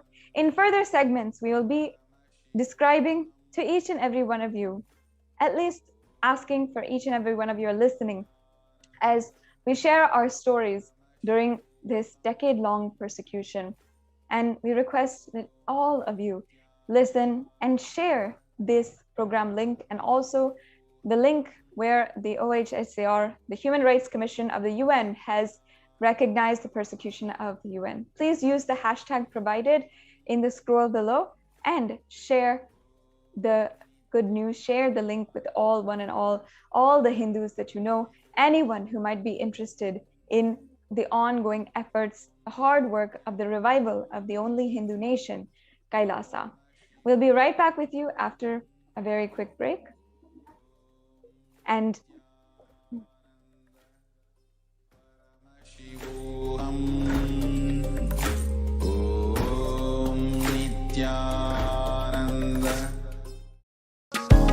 I want the whole world to know Hindus have something great to contribute to the world.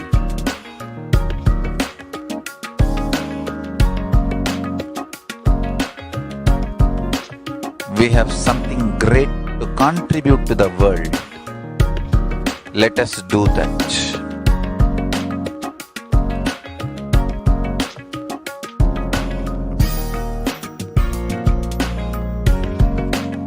Kailasa is proper customized spiritual service helping you to identify your root patterns of suffering.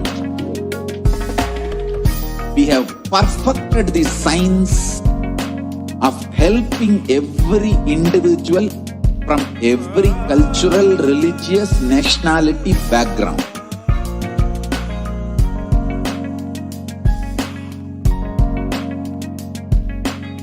You will have lowest reactionary assumptions, highest awakened response, alive response for life continuously.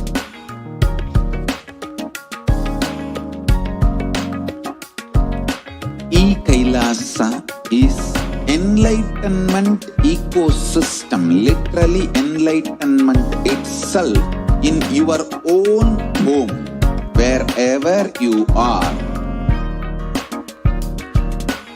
Proper customized spiritual service helping you to complete with your life negativity, withdrawal from life, self-hatred, self-denial, self-doubt, so much of tiredness, laziness. We can support you, aligning your diet, your attitude, your aptitude, your understanding about life. We can help you with everything.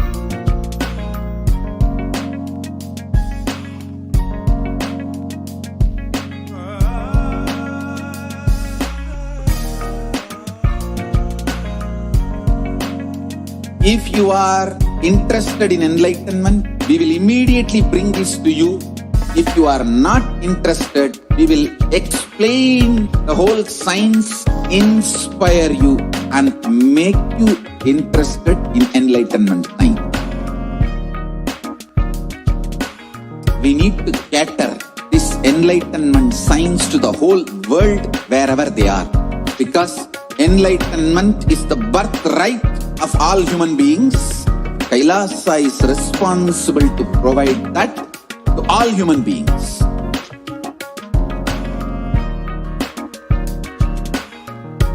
Kailasa is the totality of the knowledge I received from my gurus and practice manifested in my life, perfected by teaching millions of people from all cultures, time zones, backgrounds, genders, nationality, race, from every creed.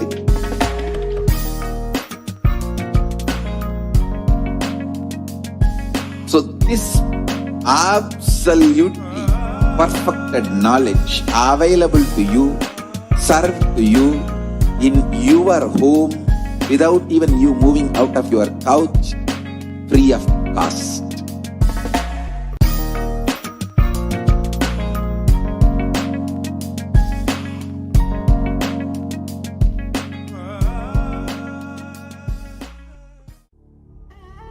What I mean by the word Kailasa, listen intensely. Enlightenment ecosystem, literally enlightenment itself, in your own home, wherever you are. If you cannot come to Kailasa, it's okay. Kailasa can come to you. Kailasa coming to you is Kailasa.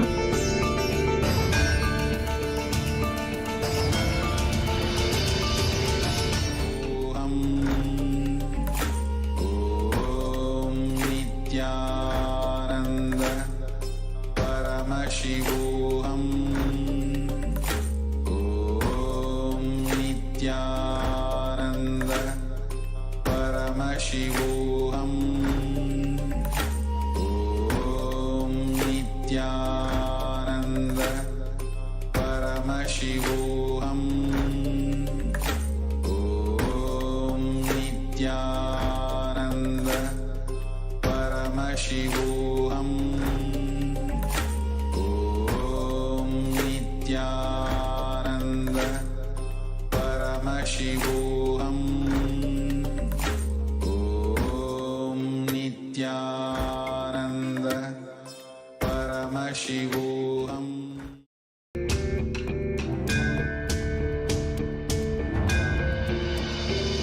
I will revive Hinduism.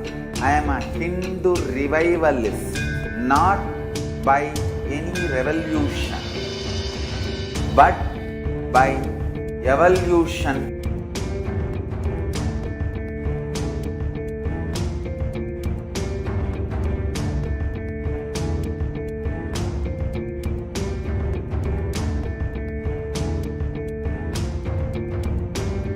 Model community.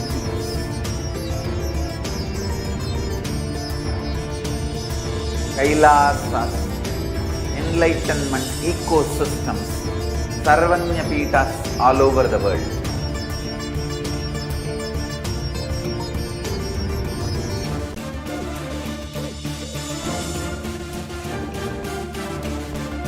All powerful cognition, knowledge, only when you live, power manifestation and possibilities manifestation happens.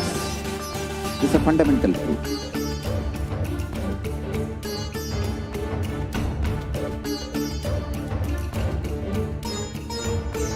Hinduism cannot live exclusively as one sampradaya. No.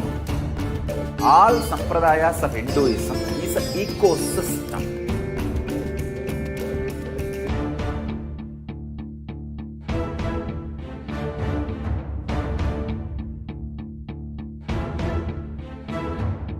So don't keep quiet thinking that if one sampradaya is attacked, only that sampradaya is going to be affected. All of us are ecosystem.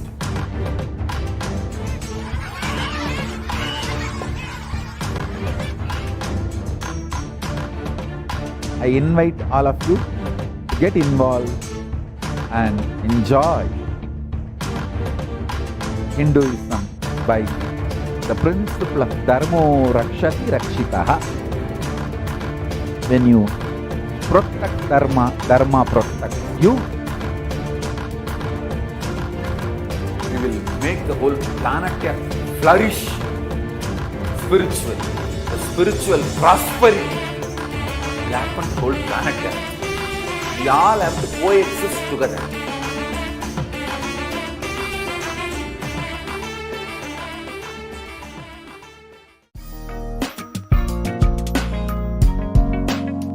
We get you health. We get you ability to build beautiful relationships in your life. We get you direct spiritual support, and we make sure you become wealthy.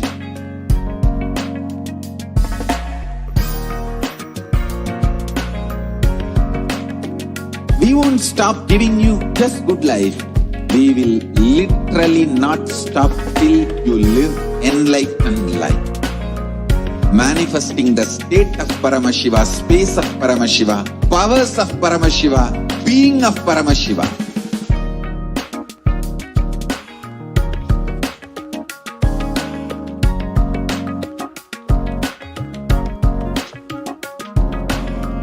Whole world should become Kailasians. I want the whole world to know Hindus have something great to contribute to the world.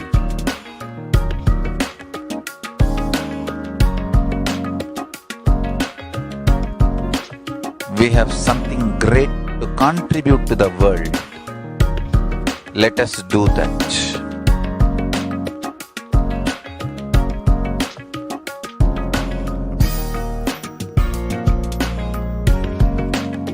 Kailasa is proper customized spiritual service helping you to identify your root patterns of suffering. We have perfected the science of helping every individual from every cultural, religious, nationality background.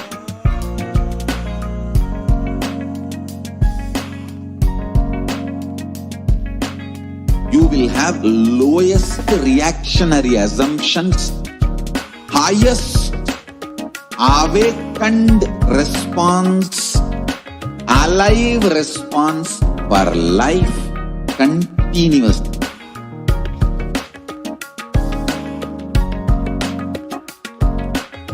Kailasa is enlightenment ecosystem, literally enlightenment itself in your own home, wherever you are.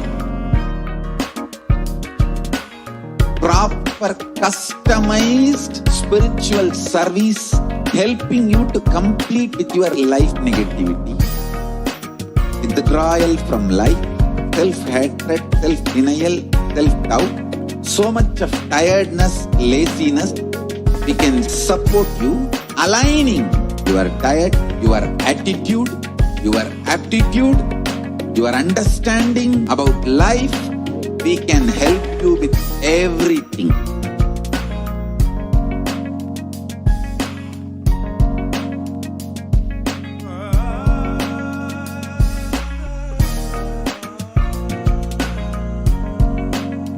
If you are interested in enlightenment, we will immediately bring this to you.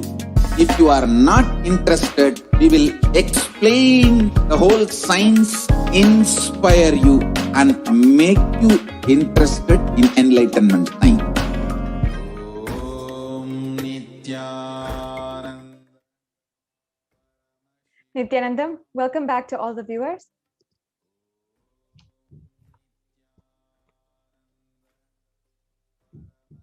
Today, we are continuing the segments of the presentation of the persecution of the Supreme Pontiff of Hinduism. As many of you know, we have been taking a few minutes every single day, a few segments, in order to share with each and every one of you the persecution that has happened against the Supreme Pontiff of Hinduism and the stories of each and every one of us victims who have been through violence at the hands of the anti-Hindu militant forces and who are pained, absolutely devastated in seeing how much the Supreme Pontiff of Hinduism has to go through after this. Over the last few days, we have been expressing, sharing the stories, the details of the stories that many of you may not know about, may not understand how the women of Kailasa have undergone so much. How we have, at the hands of anti-Hindu militants and so many other criminals, been victim to sexual assault, child abuse, assault, brutal rapes, and unfortunately, so much more. At this time today, we'd like to continue and present to each and every one of you more on the persecution that has happened against the Supreme Pontiff of Hinduism. The Supreme Pontiff of Hinduism has stood for the empowerment of women from the very beginning of the revival of Kailasa by reviving the Sannyasa Sampradaya for females, by reviving the Rudrakanya Sampradaya, and so many women-based lineages, including the Bhairavis, Rudrakanyas, Yoginis, and other very unique Sampradayas that are female-based, that are for women. In each of these, empowering women to express the ultimate and infinite possibility that is inherent within all of us.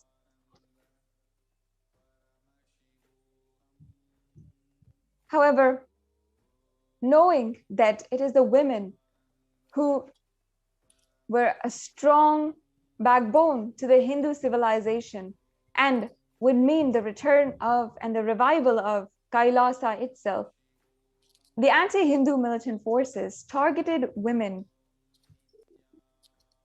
in order to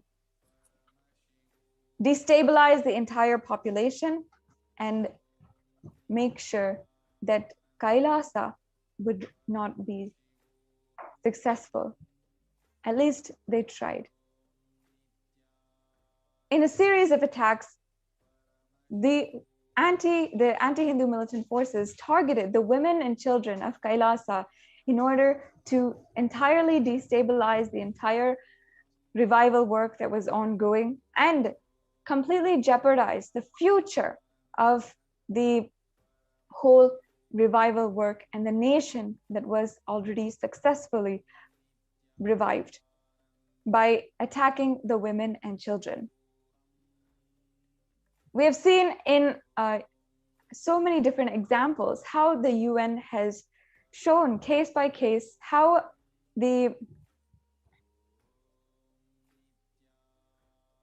UN has shown case by case how the women are used, and the rape of women is used as a tactic, as a weapon of war to entirely execute a cultural genocide. We've seen this in the Cambodian genocide, Rwandan genocide, and the Jewish Holocaust, and many other devastating examples where violence against women is a weapon in the hands of the anti-Hindu militant forces and the terrorist forces, and they have used this to execute their cultural genocide.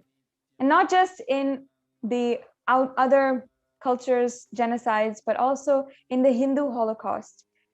It was the rape, enslavement of women and children that shook the Hindu civilization. And today, what they continually try doing to attack the Supreme Pontiff of Hinduism and ultimately execute their plan, their strategy to eliminate the Supreme Pontiff of Hinduism. Today, we'll be understanding the events that happened in 2012. In June of 2012, the attacks that had happened against the women of Kailasa and the Supreme Pontiff of Hinduism himself. So I now welcome Ma Nitya Bhaktikananda Swami to explain to us, as a first-hand witness and one of the survivors of the attacks of 2012, and we'll now understand from her what happened in that time and what was going on. Yes, Ma, thank you so much. Nithyanandam, Nithyanandam, dear viewers, as you are all aware, you have been tuning in every day to this segment, morning and evening.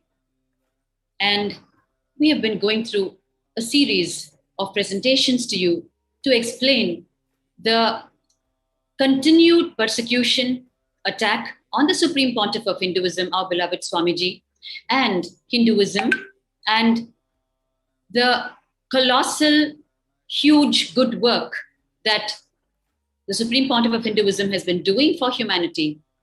As you know by now, Hinduism has to be understood as not just a religion, but the greater science of enlightenment that will meet the purpose of each and every one of us on the planet, which will meet the purpose of our very birth, and also help us fulfill all our worldly desires as well.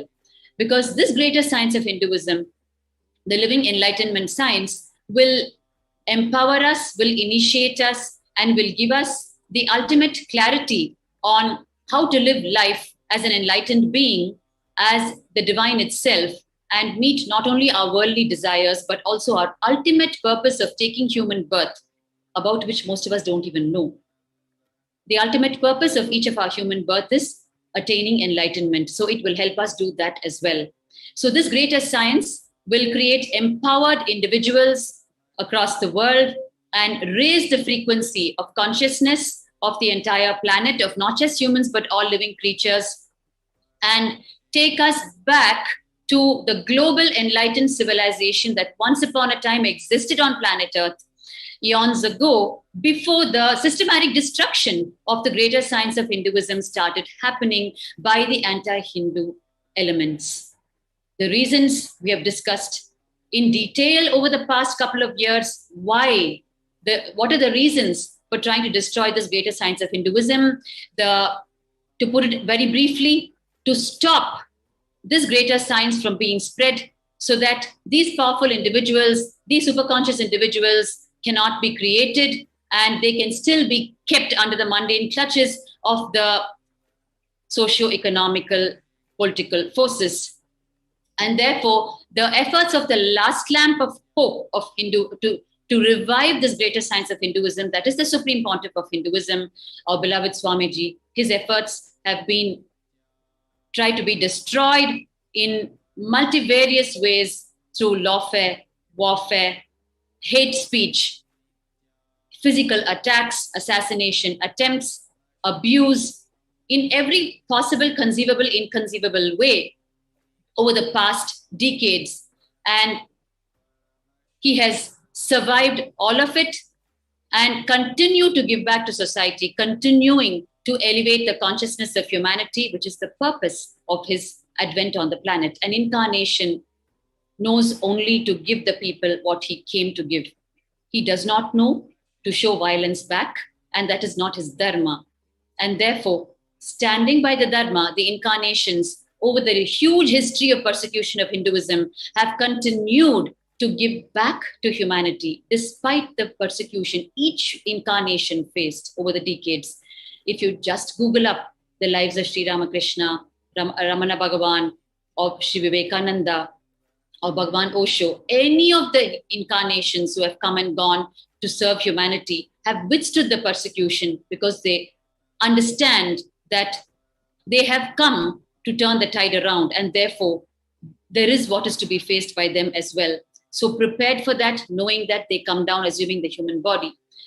And while we are on this series of presenting the persecution, especially the focus being on the displacement of women on the face of the persecution, which the United Nations has recognized the depth of the persecution that has happened to the women on the face of this persecution against the Supreme Pontiff of Hinduism, and how the women have been displaced place to place across systematic persecutions.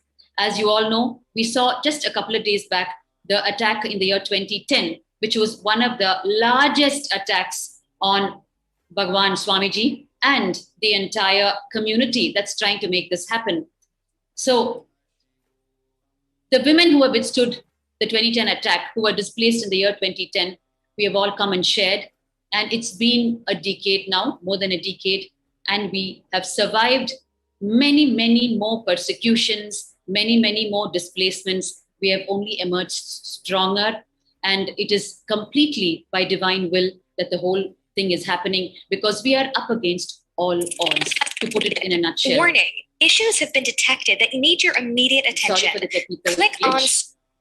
We have been only growing stronger, and that too only by the grace of the divine will. There is nothing else to hold on here, because all the forces that are supposed to be protecting us, all the machineries that are supposed to be in place, facilitating a peaceful life for citizens, for the global citizens, are unfortunately not understanding the importance of keeping this greater science of Hinduism alive. It is only going to help even them and their future generations to live their dreams, because the ignorance is so large that people don't understand that even their material world dreams for economic prosperity or whatever it may be is going to get fulfilled only if you raise your own consciousness. You are not going to be able to achieve it with just the life of struggle that you're now experiencing, which is why these incarnations come back again and again, irrespective of the abuses and attacks faced by them. So we saw what happened in 2010. And today, while we are just preparing ourselves to receive Bhagwan once again for the live Nithyananda Satsang and the revelations for today, we are once again getting into a deeper understanding of the persecutions that have happened. Why we have positioned this segment before the Satsang every day is, while we are so eager to receive Bhagwan, it is equally important to understand the history of persecution of this greater science of enlightenment, so that we ourselves will wake up to it. Like we have heard Swamiji say so many times, even Hindus have not woken up to the history of persecution. They feel it is happening generally around them, and it is something that they can afford to ignore and continue with their own lives. They don't understand it is affecting them in so many ways. It's going to affect their future generations. The future generations are not even going to have the greater science available to them. Even they don't have the greater science available to them today the way it was available decades or centuries ago. And the result of it is the individual and global problems we are facing every day. whether it is the corona, COVID-19, or it is each one of your individual problems, economic issues, relationship issues, career issues, depression, fatigue, attempt to suicide, and you want to make money, you don't know how to make it. Any individual problem can be mapped back to the lack of superconscious existence as human beings. Unless we understand this, and unless we understand that there are forces at play who are systematically trying to destroy this greater science of Hinduism from being spread so that they can prevent the, once again, establishment of powerful individuals on the planet who will not cater to the mundane political, economical, social clutches, who will want to live a liberated life, who will create a Satya Yuga, one of pure righteousness, million times more than the systems available today, the original Hindu Dharma, so that the entire world can live as a global enlightened civilization, so prosperous, so rich, each one fulfilling their own dreams. That is the Satya Yuga. That is what the greater science of Hinduism will bring, including the perpetrators who are unfortunately not understanding this. Even their lives will be raised a millionfold if the Satya Yuga is reinstated. Unfortunately, only when the demonic qualities and low-level understandings in us leave us, even the perpetrators will understand why even they need this greater science to be spread. And they will actually even be able to join hands in allowing the incarnations to do their job. Today, just before we're preparing ourselves to receive Bhagwan, we are going to look at the persecution that happened in the year 2012, which is one of the most venomous, multi-pronged attacks on Bhagwan and the whole effort of making the Kailasa nation happen, and on the sannyasis and specifically the women. In the short time that we have left with us, we will only be able to about start the attack that happened on 2012. And in the subsequent pre-satsang segments, we will present to you the complete details of it. I have joining me today, Manityapurna Priyananda, one of our sannyasis, who's from the Western Hemisphere and who has lived the life that she wanted to live and understood the need for protecting this greater science of Hinduism, and has dedicated her entire life for it, sacrificing everything, what she knew earlier about life and in life, and has understood that what lies ahead, the need of the hour, is to protect this science. And she has adorned sannyas. She will be joining me today in today's pre-satsang segment. So what happened in 2012?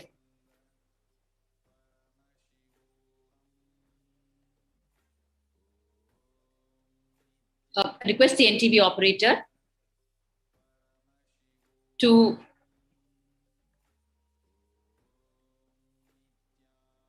provide the feedback so I know the global audience is able to see and hear me.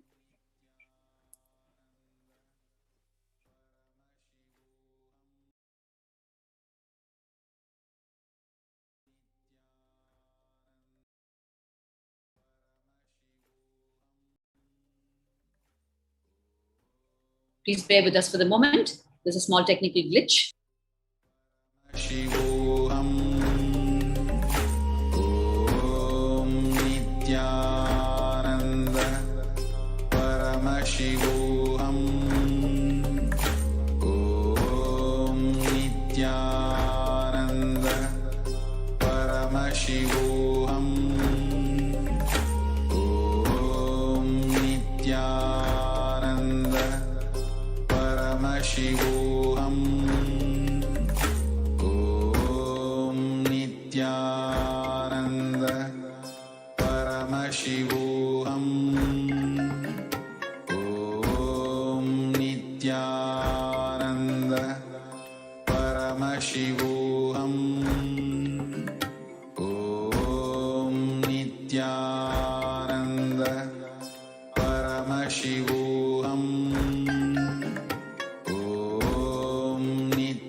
Paramashivoham. Om Nithyananda Paramashivoham. Om Nithyananda Paramashivoham. Om Nithyananda Paramashivoham.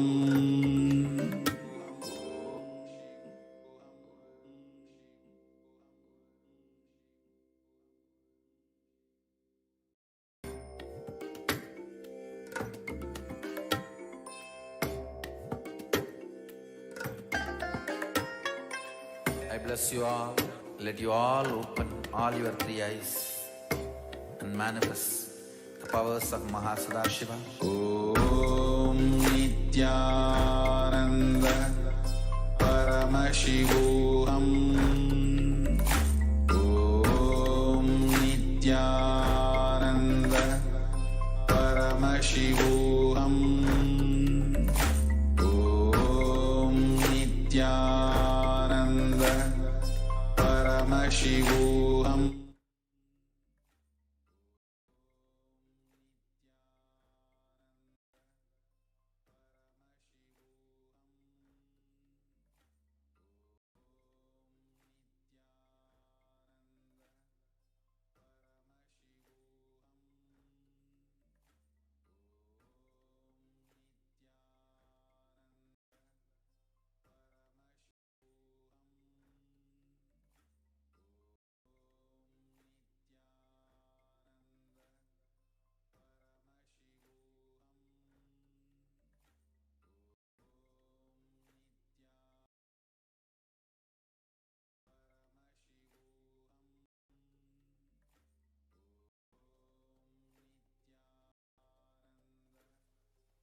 Yes. Sorry for the technical glitch. We are back. So we are here understanding the persecution that happened in the year 2012, which started around the month of June. Of course, it has been a series of attacks and a series of efforts to stop Bhagwan's mission continuously for the past decades. But it once again gained momentum with a focused multi-pronged attack on the 7th of June 2012. On the 7th of June 2012, actually Bhagwan Swamiji had called for a press conference. As you all know, there is the false rape case against Bhagwan, the perpetrator of the false case, the NRI woman, who is also a carrier of 4 sexually transmitted diseases, STDs, which she hid from the officials while slapping the false rape charges. Her medical records were obtained legally through the judiciary system, and that revealed that she was a carrier of the 4 STDs, which would straightaway disprove her false rape charges against Bhagwan, because it was medically proven that there is no STD in his system, and there is no way that a carrier of 4 STDs could have even one physical relationship with a so-called rapist, and the rapist is not carrying the STD in him. Whereas the false rape charge accuser has claimed 40, 50, 60, 100 instances of rape and happily carrying the 4 STDs in her, not even dreaming that it will be out in the open.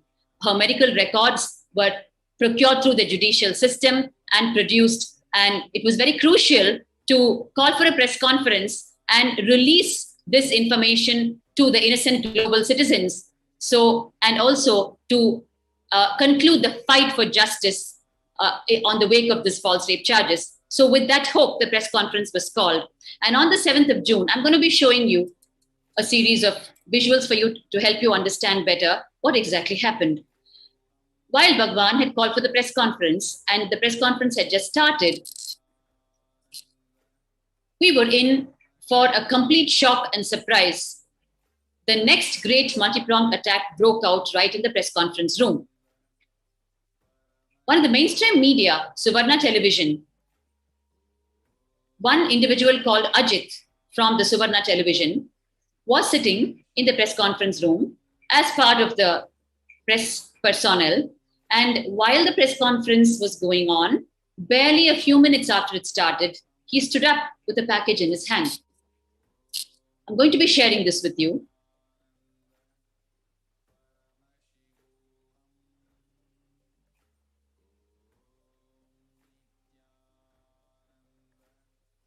Yes. As you can see here,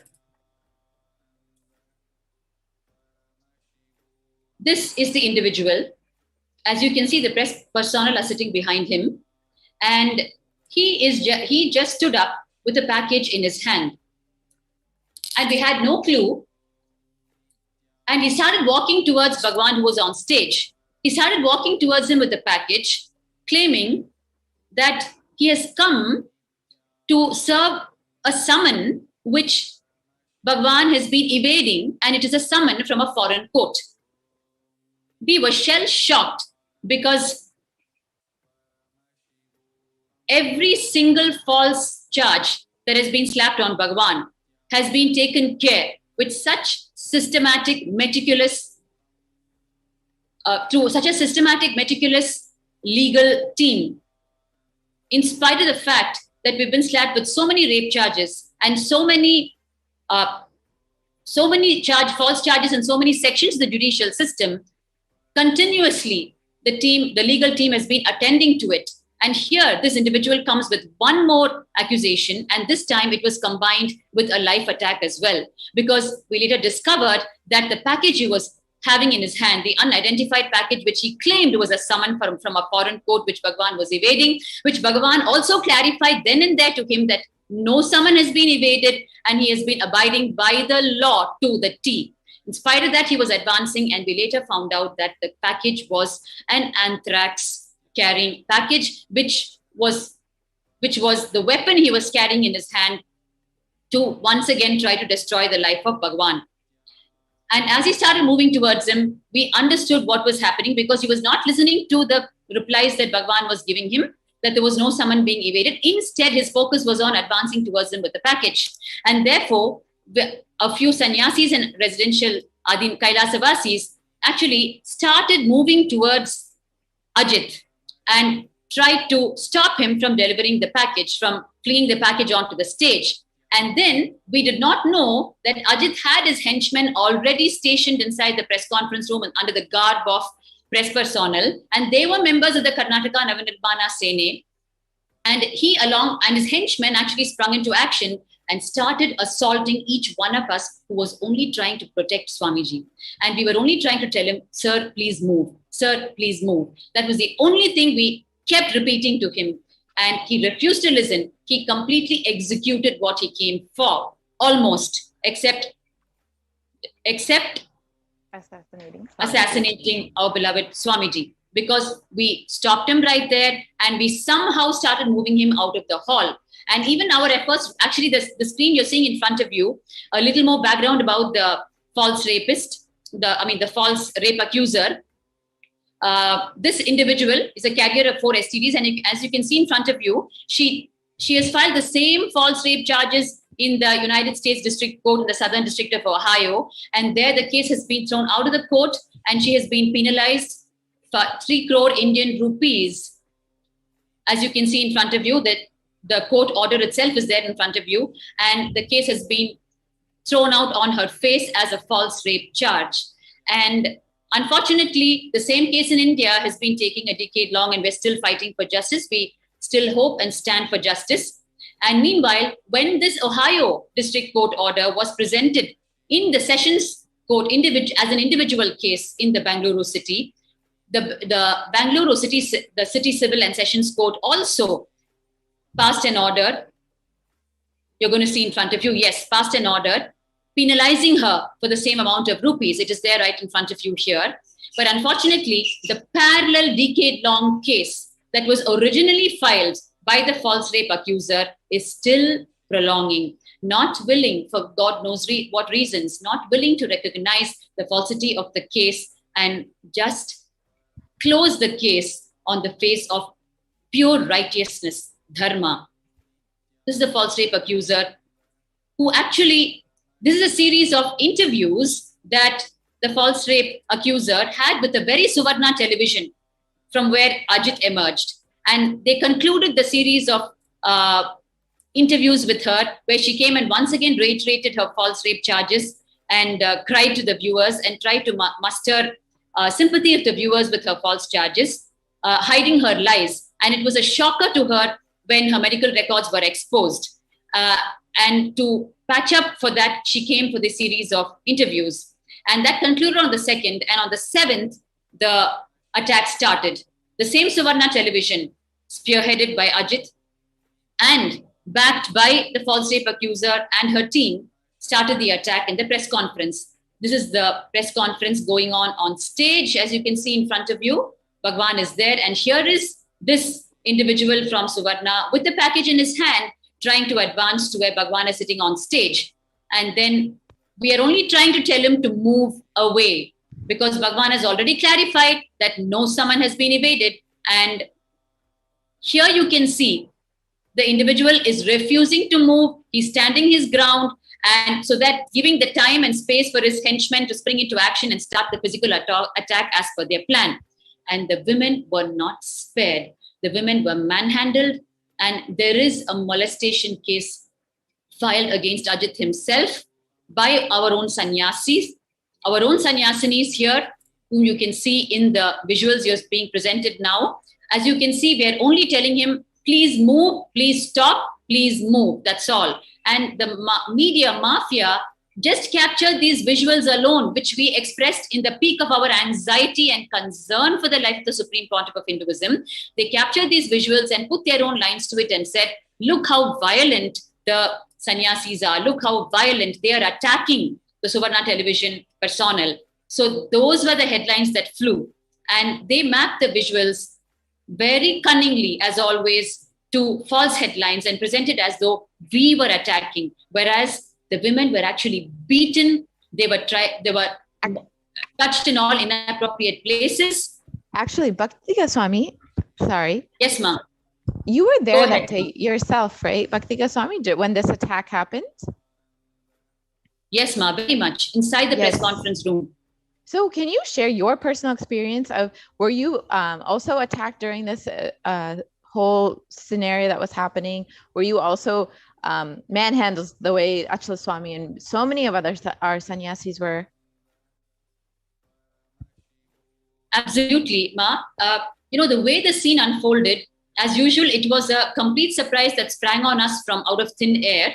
We were there conducting the press conference, and they turned the press conference room into a war field.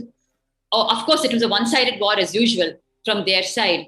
And we were so many female sannyasis there, and they did not hesitate to physically manhandle us in front of so many people. And they were just pushing us, shoving us around. You can see in front of your eyes, Nithyananda Swami being actually manhandled by this individual from Suvarna television, Ajit. Yes. And you can see it on the right-hand side also. It was a shocker to us women, because we thought at least if we go in the forefront and try to stop them, they will back off from the attack. But actually they got more aggressive. I will never forget those days, Ma, because it was the one more time we had to be displaced from our own home, our own monastery, because we had to fight for justice through the legal system, and it was not safe to stay in the campus anymore. And this was what led to our illegal arrest. This 2012, what you're seeing in front of you is the 7th of June, where Ajit started the major attack. And by the time we got him to move from the campus, it took such a long time. And then what happened was they came back in the evening, and we were still groping with the, we're trying to cope with the impact of the attack. Yes, because the women were hurt, abused, and it was a shocker to us. And we had to once again think of how to keep the body of Swamiji safe and alive. And we thought it was over with the morning. But then what happened in the evening was, Ma, you can see here the continued attack on Nithyananda Swami from the perpetrators.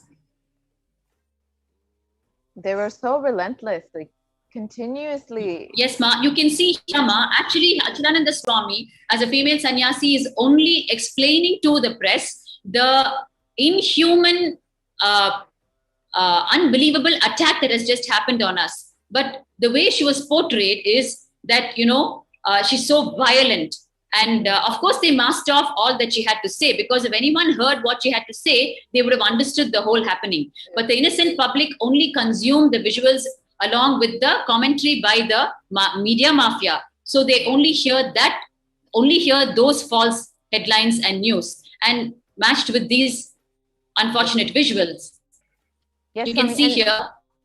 She was also personally attacked. She was also sexually violated that day itself.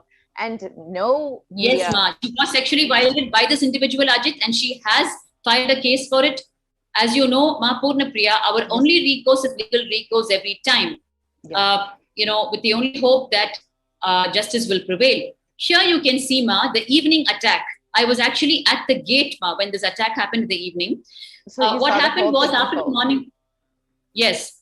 After the morning attack was over, we were still putting the place back into shape. And suddenly we heard voices at the gate again.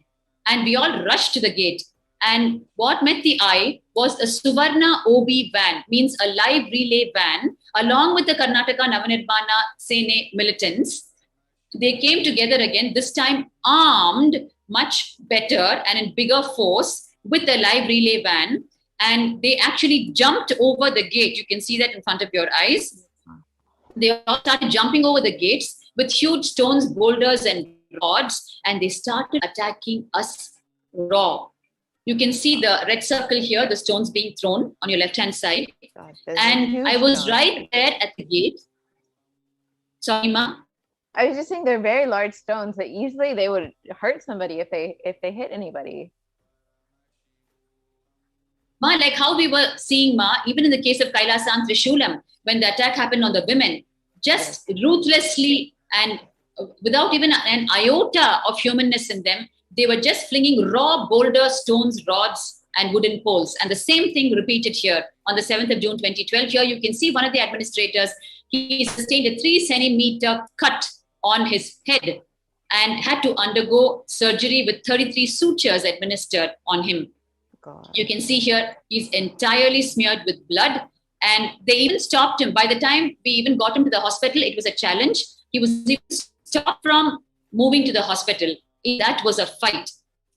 And you can see here next what happened at that time at the gate. You can see Ma Nithyananda Swami in this visual. She's actually being attacked not by one person, but by multiple people. They're trying to disrobe her in front of your eyes. And mind you, this is happening at the gate. And it was one of the most unbelievable scenes for me. While I was trying to protect myself and I was standing at the gate, Sorry, ma? No, I was just saying the whole thing is being filmed. Like, this is a news channel. That ma, I'm sorry, I was not able to hear you completely. Sorry, Swami. I was saying that this whole thing is being filmed as this is. So as you can see here in front of your eyes, Ma Nithyananda Swami was actually tried to be molested. Yes. It was all being live relayed by the OB van, which they had come equipped with. Okay. So the idea is to present an image that this whole place is a place where you should not be living, so that everyone will flee from the place. The women will get displaced because of the attacks that are happening, and future women will not be able to enter because of the scenes that are meeting their eyes. You can see here the sannyasis completely getting assaulted by multiple people, not just by one. There were 4 or 5 people attacking each person, ma. Yes. And if I can go back to this, I was actually standing right there, and in front of my eyes, this was happening to Mani Anatmananda Swami. It's one of the scenes I will never forget for the rest of my life.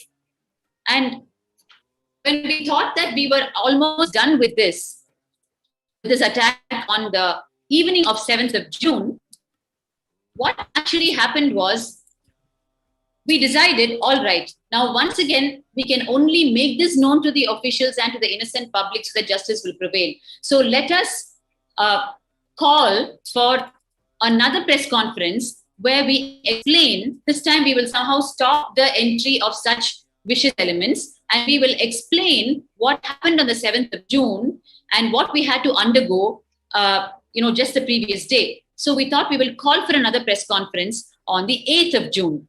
And therefore, what we did, we called for a press conference on the 8th of June. And of course, for this press conference, we could not afford to have Swamiji on stage. His life was already under attack on the 7th. And therefore, on the 8th of June, we decided as sannyasis, we will present to the people, to the innocent public, what happened the previous day. And therefore, we once again called for a press conference on the 8th of June. And now I'm going to be sharing with you what happened on the 8th when we called for the press conference.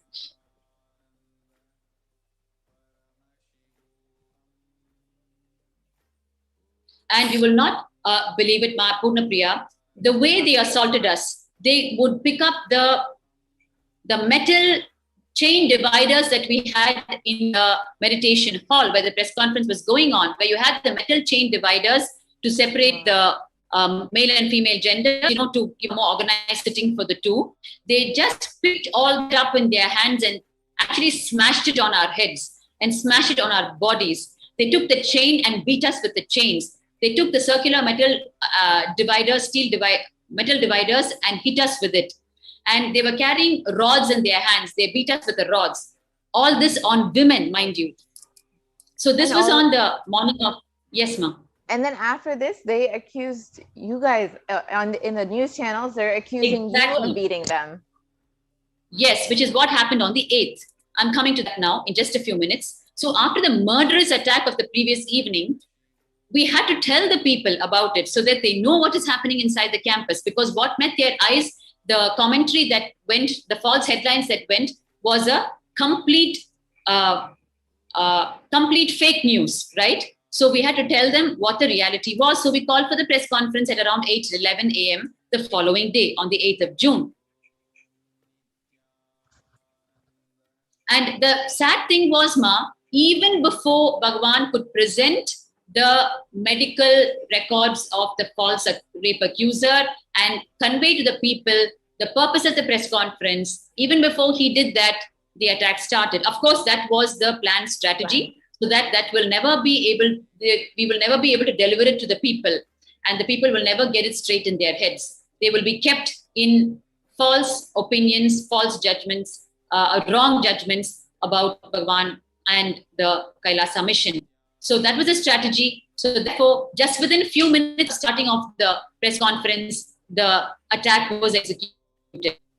So on the 8th of June, what happened was we called for the press conference, and we just started the press conference, and in just a few minutes, even without our knowledge actually, these elements had entered again with false press report badges, and they had their weapons inside their outfits, and they had their Karnataka Navanirmana Sena scarves inside their clothes. So we actually completely missed it at the gate, and they were allowed entry even without our knowledge.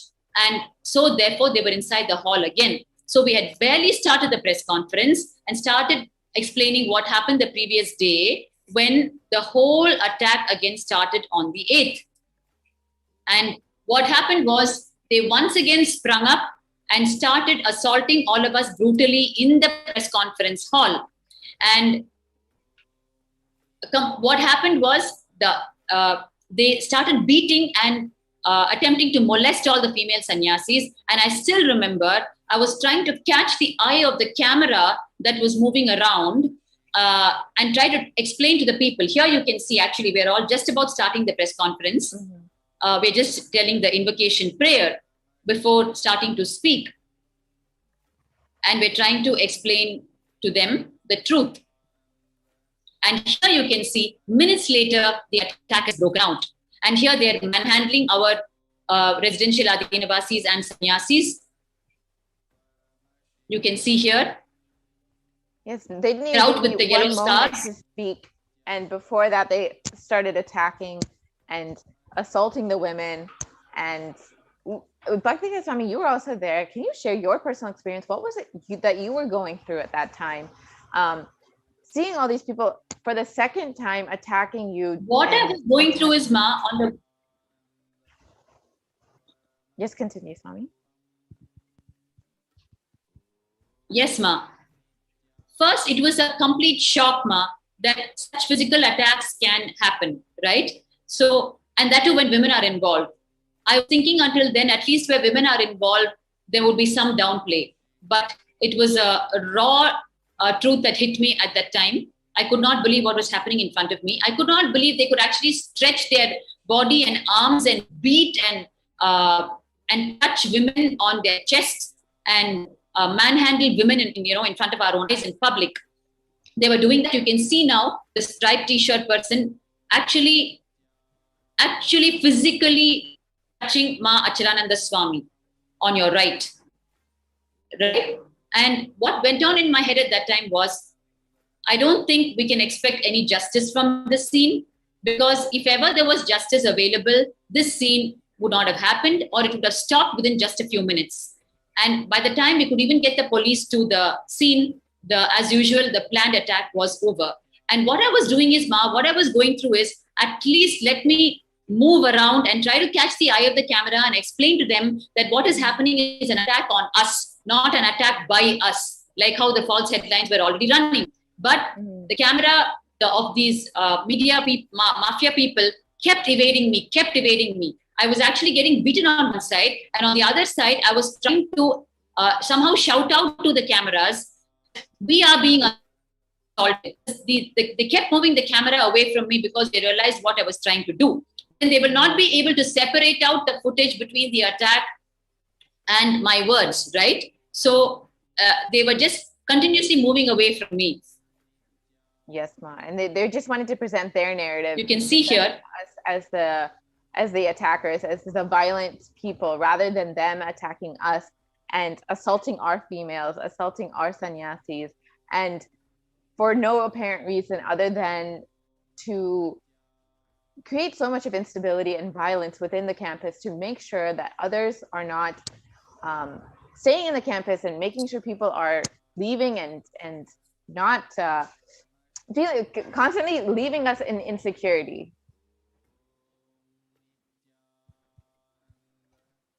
Yes.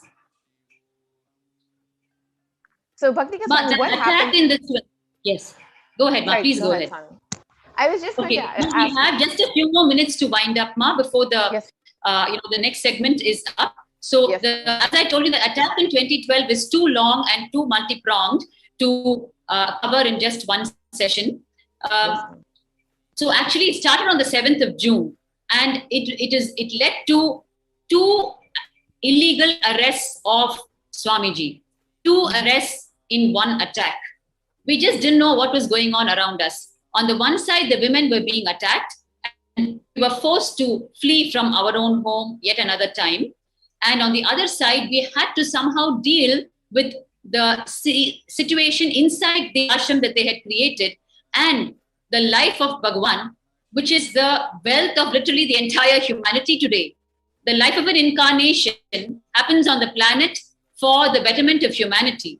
And it is the responsibility of a group of individuals to execute that, protect the life. Of course, cosmos itself is protecting. It is Paramashiva and Kala Bhairava that is protecting. But when something's happened in the human domain, that you need to execute some action on your part also on the side of protection. So on the one side, we were being abused and they were trying to make us flee, all the women. On the other side, we had to protect Swamiji's life. Because mind you, just during the 2012 attack, 2 illegal arrests happened on Swamiji. Because the same Ajit went and filed a false complaint immediately before we could wake up from the attack and go to the police station. He ran to the police station and filed a false complaint with Swamiji's name as the first accused and 16 of our names below that. Wow. All of us who got attacked, and went and filed a complaint saying they were out to kill me. We were out to kill him. Wow. Right? And so when we went to the police station, his complaint was already filed. Right? It was a real shock to us that it's 6 o'clock. That this extent of viciousness, venom could actually, demonism could actually exist. Yes, Tommy. I think we're time up right now, Ma. Yes. Yes, we will get more into detail about the illegal arrest of the Supreme Pontiff of Hinduism and 16 women who were attacked that day in June of 2012. So I think we will have to wrap up for today, and we will be back with the same segment tomorrow. Please stay tuned for a live satsang in a few moments. Thank you, Nithyananda. Nithyananda.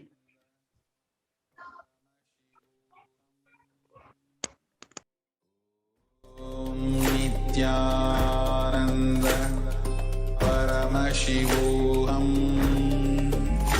Om Nithyananda. Just be alive for next 3 years. Don't die within next 3 years.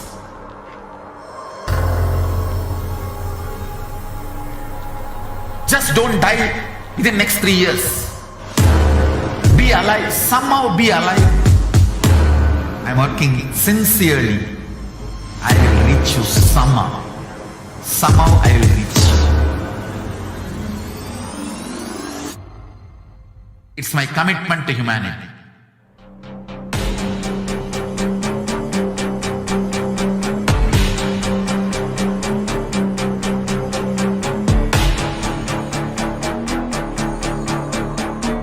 Just don't die within next 3 years. I will reach you wherever you are, whichever corner of the world you may be. I will reach you with enlightenment. You manifesting the space, state, powers, being, Paramashakti. It is possible, and it is possible for you.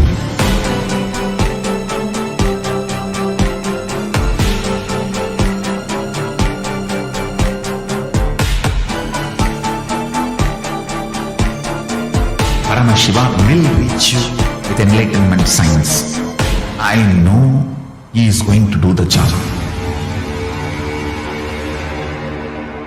Just to cater this enlightenment science to the whole world wherever they are. Because enlightenment is the birthright of all human beings.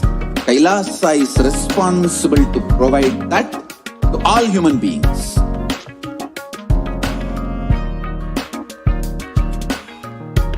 Kailasa is the totality of the knowledge I received from my gurus and practice manifested in my life, perfected by teaching millions of people from all cultures, time zones, backgrounds, genders, nationality, race, from every creed.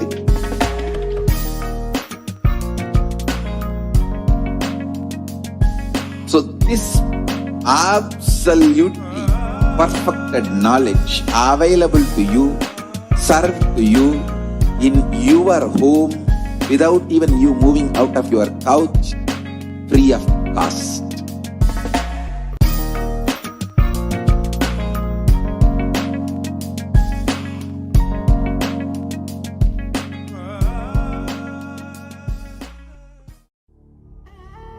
What I mean by the word Kailasa, listen intensely. Enlightenment ecosystem, literally enlightenment itself, in your own home, wherever you are. If you cannot come to Kailasa, it's okay. Kailasa can come to you. Kailasa coming to you is Kailasa.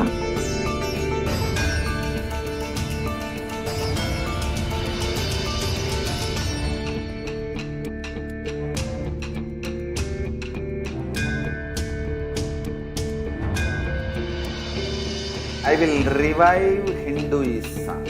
I am a Hindu revivalist, not by any revolution, but by evolution.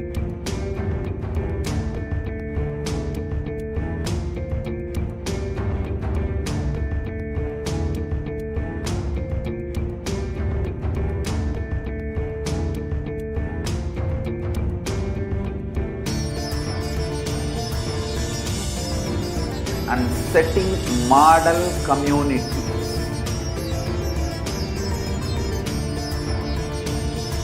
Kailasa, enlightenment ecosystems, Sarvanya Peethas all over the world.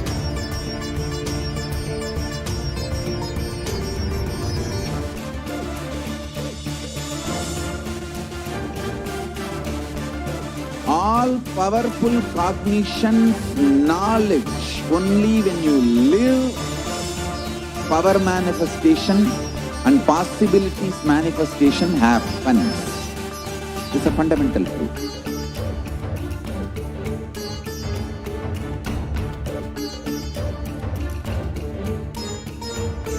Hinduism cannot live exclusively as one sampradaya. No.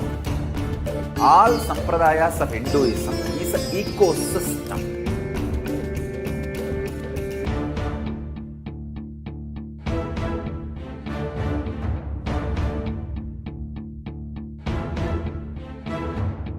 So don't keep quiet thinking that if one sampradaya is attacked, only that sampradaya is going to be affected. All of us are ecosystem.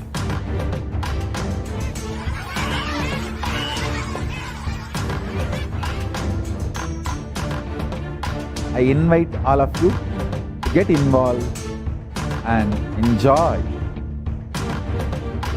Hinduism by the principle of Dharmo Rakshati Rakshitaha. When you protect Dharma, Dharma protects you. We will make the whole planet flourish spiritually. The spiritual prosperity will happen to the whole planet. We all have to coexist together.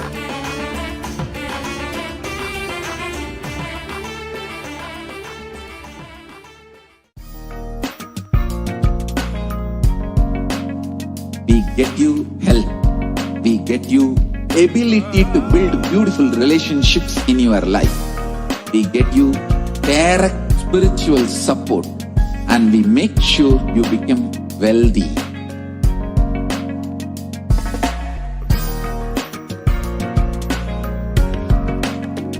We won't stop giving you just good life. We will literally not stop till you live enlightened life.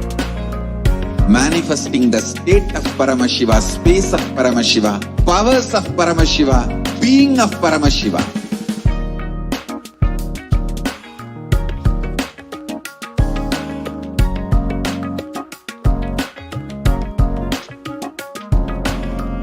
Whole world should become Kailasians. I want the whole world to know Hindus have something great to contribute to the world.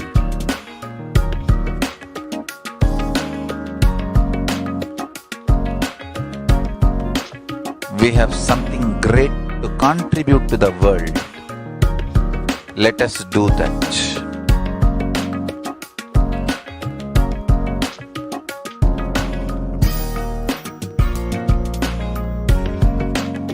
Kailasa is proper customized spiritual service helping you to identify your root patterns of suffering.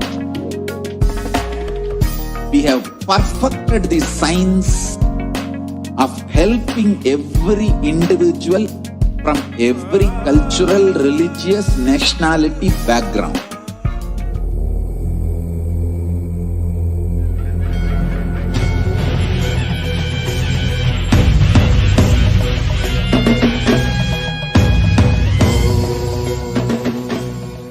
Connecting with the divine with your eyes closed is meditation. Connecting with the divine with your eyes open is darshan. Come, let us all now move from meditation to darshan. Slowly, very slowly, please open your eyes.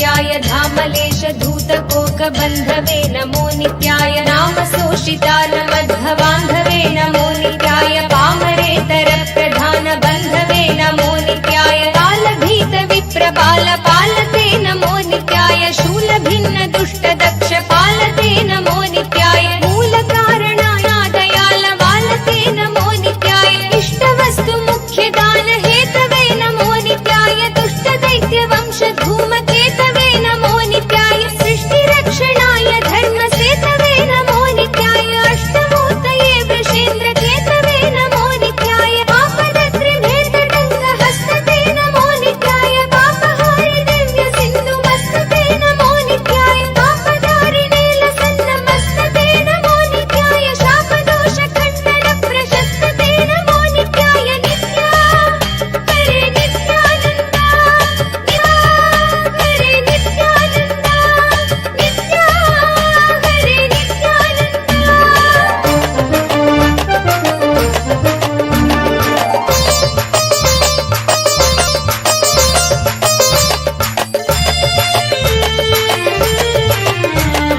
Byomkesh Divya भव्य रूपते नमो नित्याय हेम मेदिनी धरेन्द्र चापते नमो नित्याय नाममान हृद्दुरापते नमो नित्याय ब्रह्मगेन्द्र कुण्डल प्रसिद्धते नमो नित्याय ब्रह्मणे प्रणीत वेद पद्धते नमो नित्याय जिह्वकाल देह दत्त पद्धते नमो नित्याय कामनाशनाय शुद्ध कर्मणे नमो नित्याय सामगान जायमान शर्मणे नमो नित्याय सामजासुरांग लब्ध चर्मणे नमो नित्याय जन्म मृत्यु घोर दुःख हारिणे नमो नित्याय चिन्मयैक रूप देह धारिणे नमो नित्याय मन्मनोरथावपूर्तिकारिणे नमो नित्याय सन्मनोगतये नित्यानन्द नित्या हरे नित्यानन्द नित्या हरे नित्यानन्द नित्या हरे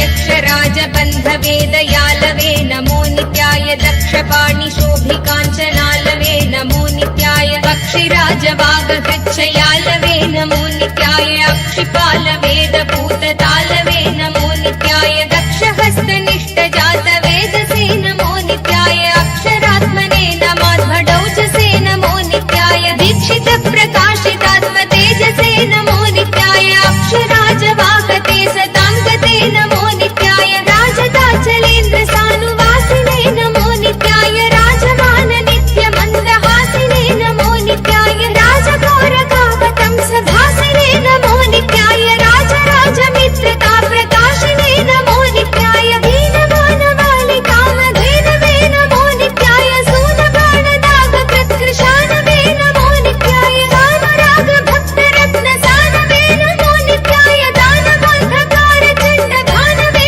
नमो नित्याय नित्या हरे नित्यानन्द नित्या हरे नित्यानन्द नित्या हरे नित्यानन्द नित्या हरे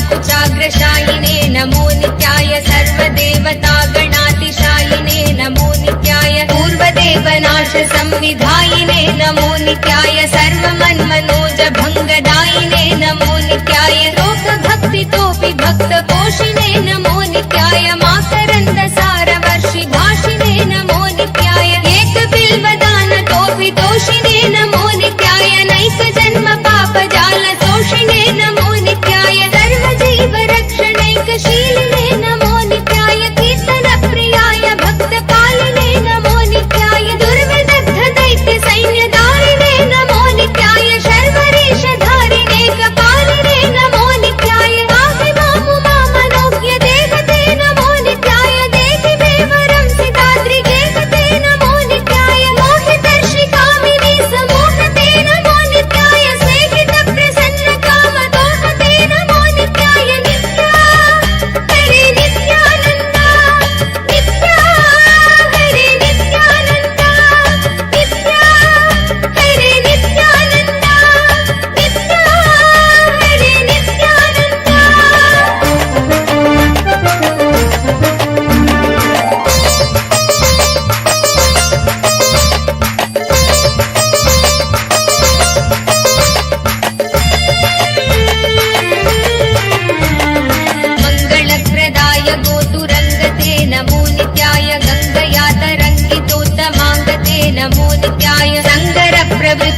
गिरिभङ्गते नमो नित्याय अङ्गजारये करे पुरङ्गते नमो नित्याय ईशितक्षणप्रदान हेतवे नमो नित्याय आहिताग्निपालकोक्षकेतवे नमो नित्याय देहि कान्तिधूतरौप्य धातवे नमो नित्याय गेकदुःखपुञ्ज धूमकेतवे नमो नित्याय रक्षदीन सत्कृपा कटाक्षते नमो नित्याय दक्ष सप्ततन्तुनाश दक्षते नमो नित्याय रूक्षराजभानुपावकाक्षते नमो नित्याय रक्ष मां प्रपन्नमात्र रक्षते नमो नित्याय व्यङ्कुपाणये शिवङ्कराय ते नमो नित्याय सङ्कटाभितीर्न किङ्कराय ते नमो नित्याय अङ्कभीषिता भयङ्कराय ते नमो नित्याय पङ्कजाननाय शङ्कराय ते नमो नित्याय नित्या हरे नित्यानन्दा नित्या हरे नित्यानन्दा नित्या हरे नित्यानन्दा नित्या हरे नित्यानन्दा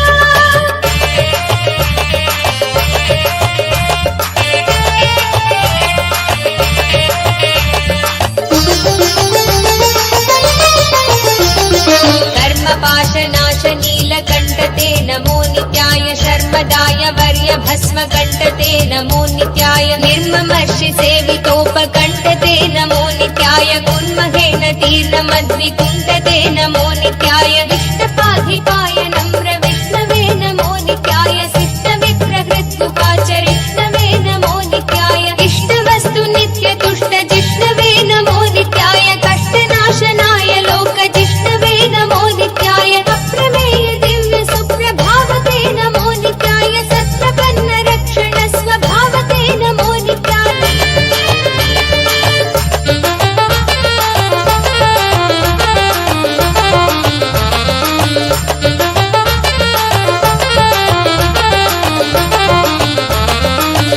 मुक्ति दिव्य भोगदायिने नमो नित्याय शक्ति कल्पित प्रपंच भागिने नमो नित्याय भक्त संकटापहार योगिने नमो नित्याय युक्त सन्मनः सरोज योगिने नमो नित्याय अंतकांतकाय पापहारिणे नमो नित्याय शन्तमाय दन्ति चर्मधारिणे नमो नित्याय संतताश्रितं यथा विदारिणे नमो नित्याय जन्तुजात नित्य सौख्यकारिणे नमो नित्याय शूलिने नमो नमः कपालिने नमो नित्याय पालिने विरिञ्चि मुण्डमालिने नमो नित्याय लीलिने विशेष रुण्डमालिने नमो नित्याय शीलिने नमः प्रपुण्यशालिने नमो नित्याय मुक्ति मुक्ति दिव्य भोगदायिने नमो नित्याय शक्ति कल्पित प्रपंच भागिने नमो नित्याय भक्त संकटापहार योगिने नमो नित्याय युक्त सन्मनः सरोज योगिने नमो नित्याय नित्या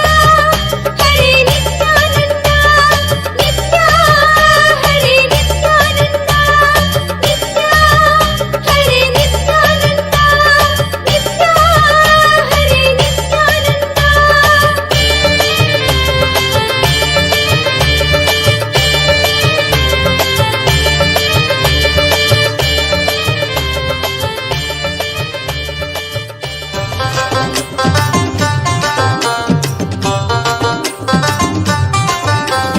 ओम जय नित्यानंद जय ॐ नित्यानन्देश्वर परमशिवसमारम्भाम्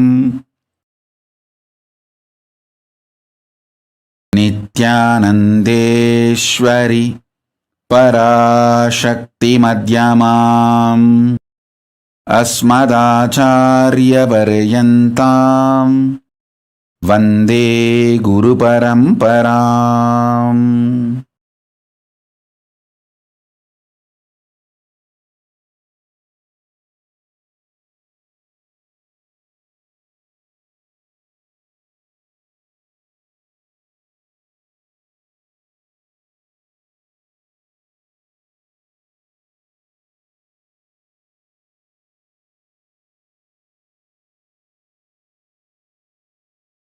I welcome all of you with my love and respects.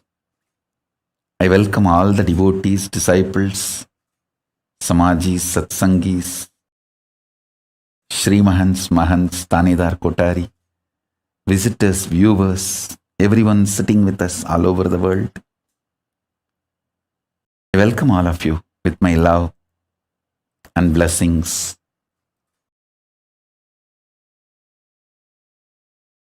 Paramashiva's message directly from Kailasa. Listen, listen intensely. Divya, the body, indestructible, effulgence, which is inside all of us. Please understand, this Divya Sarira is the core component of all of us. There is no person who does not have Divya Sarira. Everyone has a Divya Sarira. How much ever you think you are good or bad, you think you are God or demon, whatever you think, you have a Divya Sarira. That Divya Sarira strengthened, energized, inspired by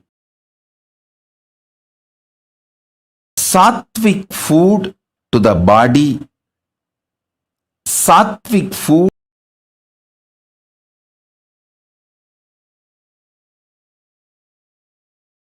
to the mind, sattvic food to the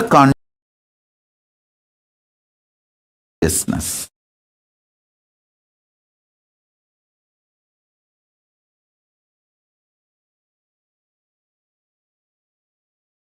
Enjoy this three in your life. Continue. Don't worry about what should be negated. See, focusing on what need to be negated makes you very depressed, even feeling deprived.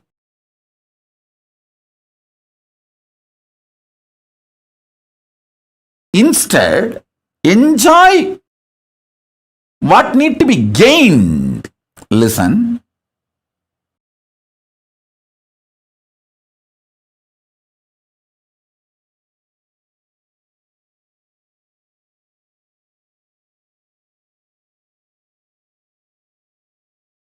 I have always seen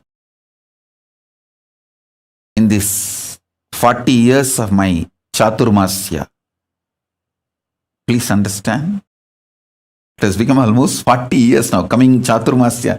This Guru Purnima is my 40th Chaturmasya. In my 40 years of Chaturmasya, Chaturmasya is the 4-year vow, 4-month vow.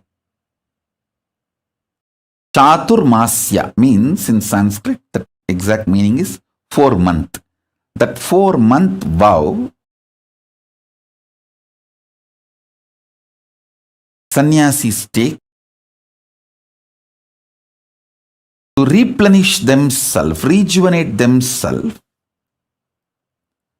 with this sattvic energy, feeding the body with intense sattvic food, feeding the mind with intense sattvic food.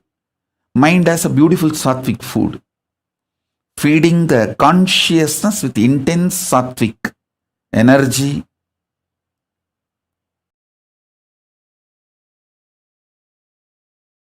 And strengthening the Divya Sarira.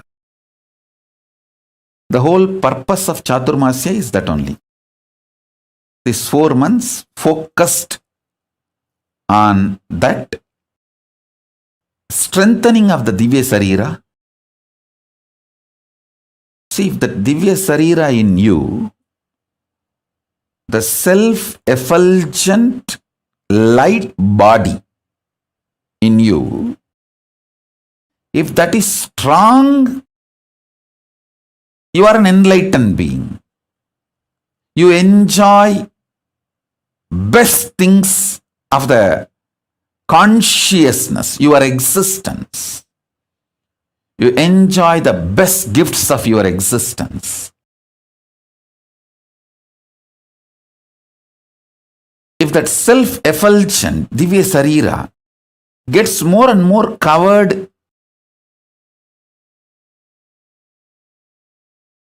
you get deluded, suffer with the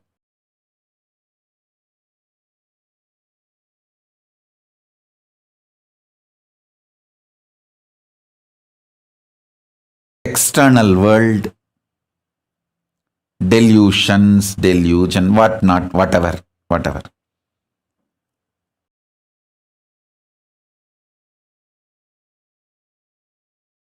Now I don't want to get into the negative side description. If you miss strengthening Divya Sarira, what happens? I don't want to waste time on that. I only wanted to describe how to strengthen the Divya Sarira.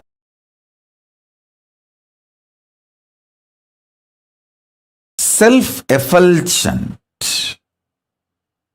Swayam Prakasa, Sutta Sarira, Daiva Sarira. All of us have.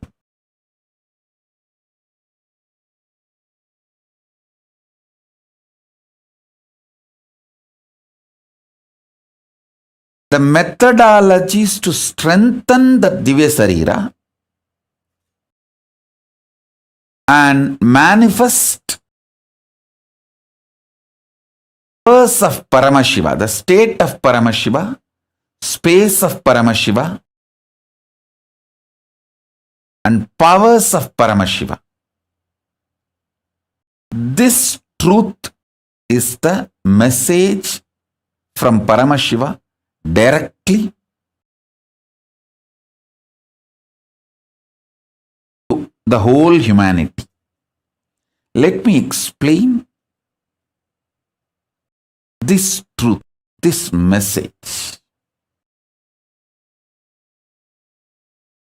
Please understand. Yesterday, many people were asking me, Swamiji, in the pre-satsang, your sannyasis and sannyasinis and whole Kailasa and Sangha is explaining all the persecution you went through and so much of material evidences, facts are presented by them.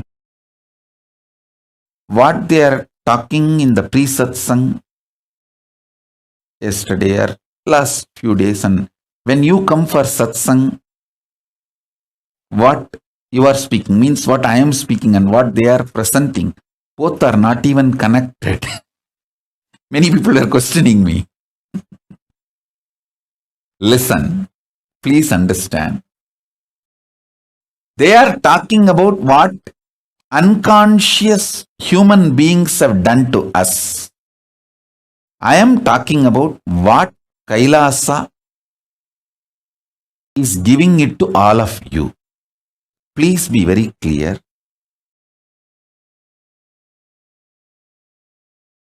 My work, my responsibility, my focus for which I happened is to bring the greatest gifts from Mahakailasa, as I said, the ground zero, where decisions are made, where the consciousness is making decisions about the existence. I am straight coming from that space.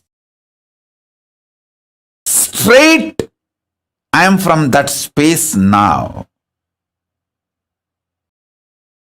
So I am sharing what Mahakailasa, Paramashiva wants to share with you all.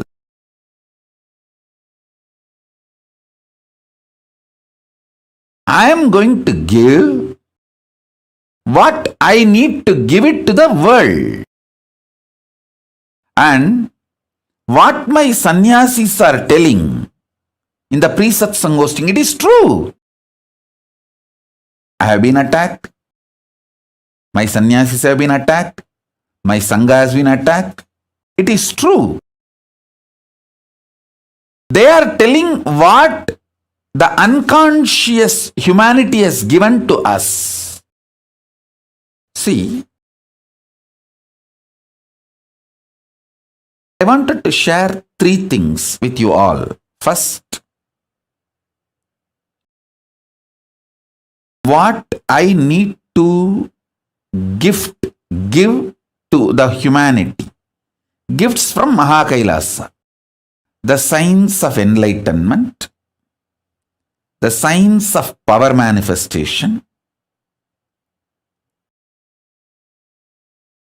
the signs of becoming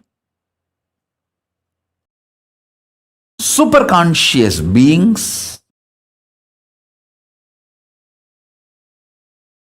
This is the essence of why life happened on planet Earth. Why living beings happened on planet Earth. My purpose is to give superconscious breakthrough for which living beings have happened on planet Earth.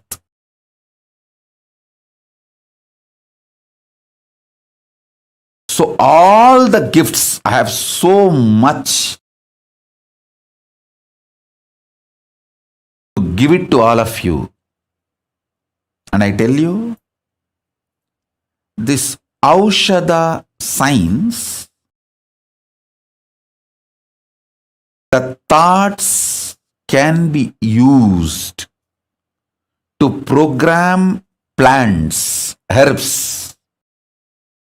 I have already proved this not only through me, through my Gurukul Balasans. My Balasans can talk to any rose plant for 10 days without touching the rose plant, make that rose plant drop all their thorns, not one. Hundreds of rose plants under CCTV camera. All my kids do is they go and sit and talk to those plants, relate with those plants, give them the love, feeling secured, energy and consciousness. Those plants just drop the thorns. I have proved this science multiple times, thousands of times, through many of my balasans, in many of my ashrams, and still I can prove, I can demonstrate even now. So this is the science. And now I want to tell you the next level. Any disease, the cure needed for the disease is a conscious energy which need to be inserted into your body, can be programmed into any herb, and that herb can be given to you, you will be healed. It's a science. It's a greater science. This science is called Aushadhi. This is the core science of materia medica of Hindu medicine. Understand? I have learnt this Aushadhi science from my 3 gurus. My gurus, 3 of them are masters of this Aushadhi science. Isakki Swami and Kuppammal. I always considered both of them as together, one being, because actually one being used both the bodies. I know for sure. Only one person used both the bodies.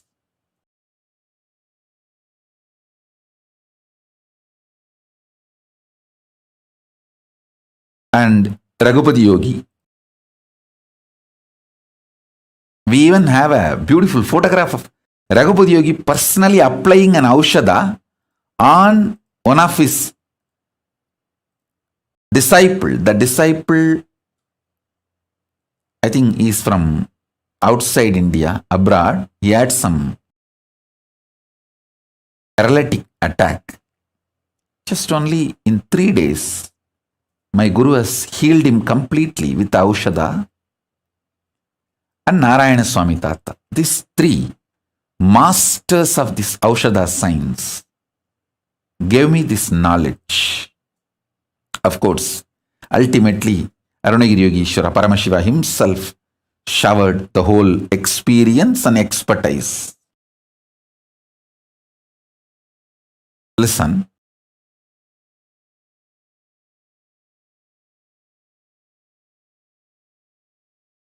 Herbs can be programmed. Plants can be programmed. Consciously programmed. This is the Hindu materia medica science. If somebody, it is 100 times more than getting any MBBS, MD or anything. Unfortunately, Hindus neither understood nor recognized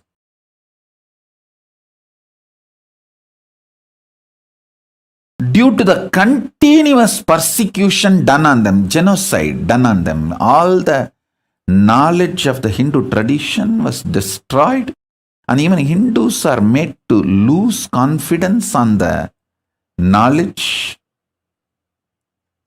And after a few generations of brainwashing, even Hindus feel all these are false, and they attack the Hindu gurus who are trying to revive all these great truths. It's like some part of your own body destroying your body, like autoimmune disorder. Hindus have been infected by the anti-Hindu elements with the autoimmune disorder. Part of your own body destroys your body. Like HIV virus, this AIDS. That kind of a mental setup has been infused. Consciousness has been infused into Hindus. Unfortunately, due to this hundreds of years of persecution and making sure all this knowledge not available to common Hindus,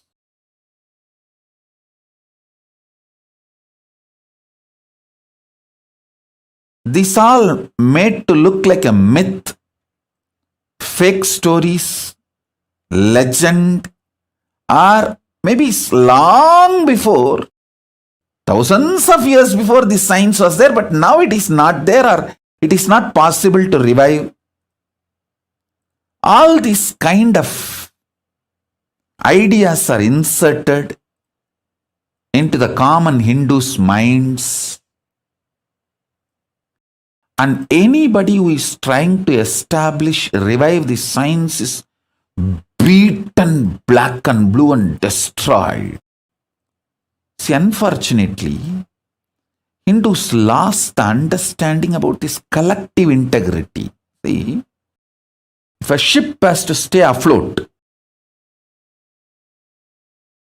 all the mechanisms in that ship need to stay integrated. It can be the maintenance engineer or the cleaning staff, captain, all the equipments fixed in the ship, everything, the machineries and all human beings, all of them need to be integrated for the ship to stay afloat. A maintenance supervisor cannot say, I have done my job, but the cleaning staff is not doing his job. What can I do? Anyhow, if the ship sinks, I will not be blamed because I have done my job. If a maintenance engineer thinks he is a fool because when the ship sinks, he is also going to die. Not only is he going to lose his job, he is going to lose his life. Please see the photograph of my Guru, Raghupati Yogi, applying Aushadha on a patient and healing him from stroke. Maybe he had a stroke and some problem in his spine. So, Raghupati Yogi applied the Aushadha and healed him completely. I have seen the Raghupati Yogi's love and compassion.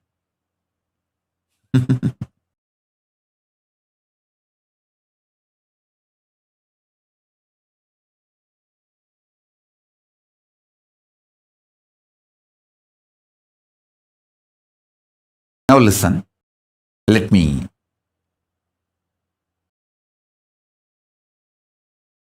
tell you. For the ship to stay afloat and reach the place where it need to reach,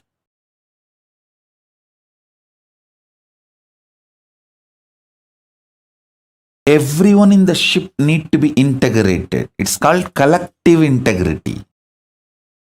A maintenance engineer cannot think, oh, I have done my job, but the fuel manager is not doing his job, or the cleaning person is not doing his job. So if the ship sinks, I will not be blamed. I will not be questioned. I am safe. Let whatever happens to others, or whatever others do or don't do, what is there for me. That level of integrity will not work for the ship to stay afloat. This is exactly done by the Hindus. In the modern day, everyone says, oh, I have tried my best. I have done my best. But others are not doing. What can I do? I have seen this as a typical mold. Same narrative. Whether it comes to reclaiming the political legitimacy of the Hindus, or reclaiming their temples, or reclaiming their organizations and religious freedom, or any guru's organizations running.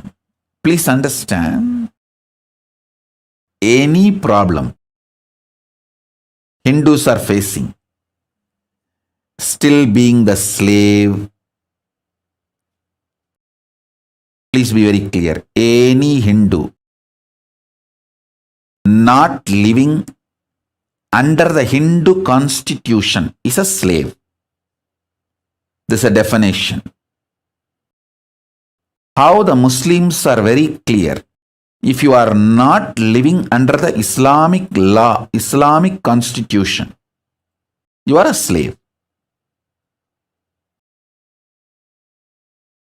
So be very clear. Hindus should understand, if you are not living under Hindu constitution and Hindu law, if you are not living somewhere, please listen. Let me put it very clearly. If you are living in a place where Veda Agamas are the constitution and Manusmriti is the jurisprudence, you can freely declare, you can openly declare, you are a free Hindu. You are a Hindu with freedom to practice Hinduism. Anyone living anywhere where the Veda Agamas are not constitution and Manusmriti is not jurisprudence, you are a slave. At least realize it. Wake up to the truth, reality. What you should do, all that I don't know. I'll at least tell the truth. At least wake up to the truth. Be very clear about it. So whether you ask the Hindus, why are you living a slavery life? Why you don't have a religious freedom? Why your temples are not under you, it's under the government? Why your temple wealth is not used for running gurukuls, the Hindu schools? Why your temple wealth is not being used to develop and spread Hindu medicines? The most funny thing, many of the so-called Hindu ashrams and Hindu organizations run Christian medical institutions. They are not realizing we have a great Hindu medical science.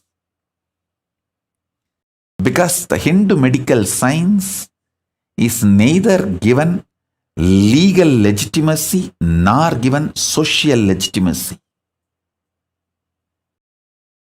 It's always under constant threat. Even though the Hindu medicinal system is its depth and breadth, everything is far more than any other medical system in the world.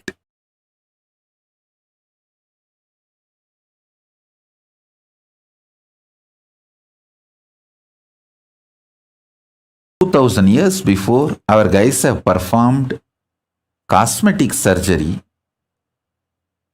The Hindu doctors and Hindu medical visionaries like Shushruta, many of the Hindu surgeons,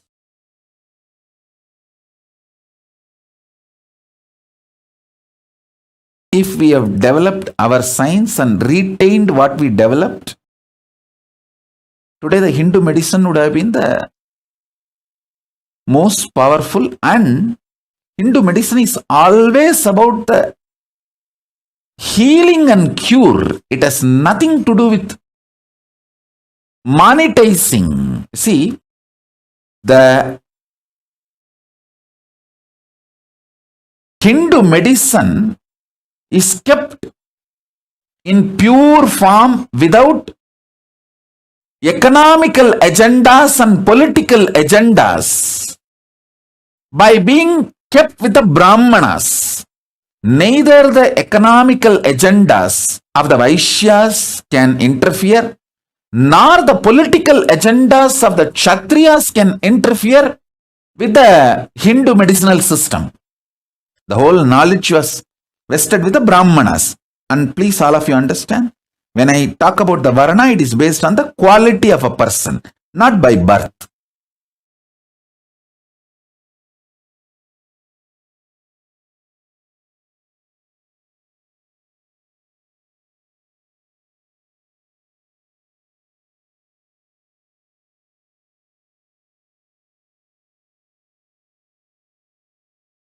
You ask any question to Hindus, why your medical system, Hindu medicinal system is destroyed? Why you guys are not having any respect for the greatest and oldest jurisprudence, the Hindu law Manusmriti? Everyone will have one answer. Oh, I am done, I am doing whatever I can, but others are not doing. What can I do? Exact answer. A maintenance engineer in a ship, if he gives, what will happen to the ship? That exactly same thing is happening to these guys.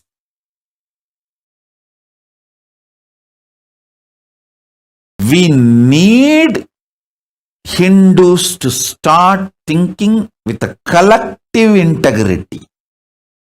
not only I will do my job as maintenance engineer, I will make sure the fuel manager does his job as fuel manager. And cleaning person does his job as a cleaning person. We need that kind of an ecosystem for Hinduism to be revived. I decided very clearly that can be done only in a place where we have political legitimacy and political sovereignty. With the grace of Paramashiva, I got a place. Maybe small, but I got a place with a political legitimacy and political sovereignty for Hinduism. Hindu nation, Kailasa. Only in this place, this collective integrity ecosystem can be built. A maintenance engineer spends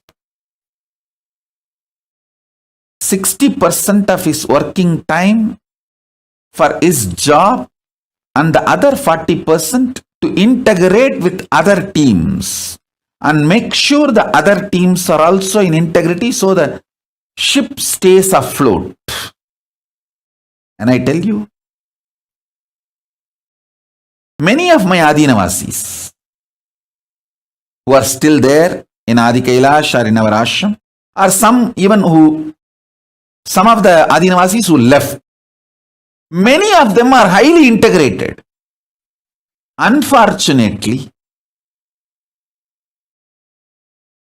they are not trained in this vision, science of collective integrity. See, many of them are very highly integrated. They say, I have done my job. I am very integrated. Swamiji knows. What can I do if others are not doing? That is not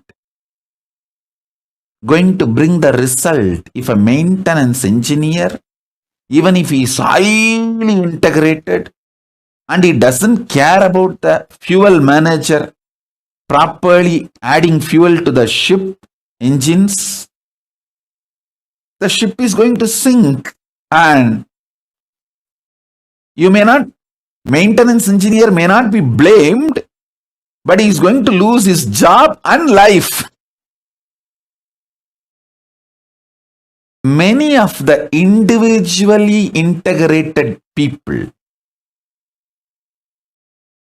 in my Sangha missed this truth.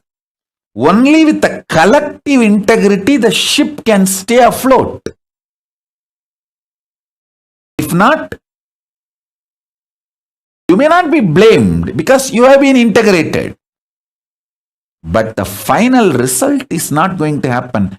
You are also going to lose your job and life both. Thoroughly understood. Hindus have been beaten too long. And maximum they have the energy only to be individually integrated. They don't have energy to manage the collective integrity. So only the captain has to be responsible for the collective integrity.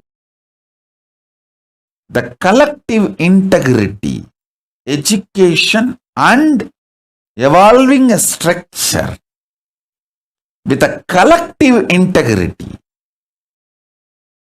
For reviving Hinduism, we need a place with a political legitimacy and political sovereignty.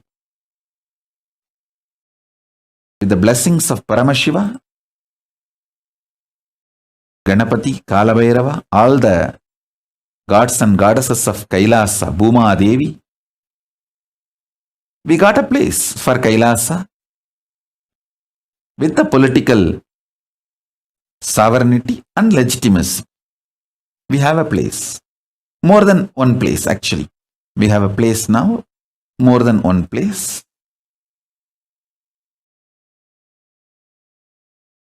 I tell you,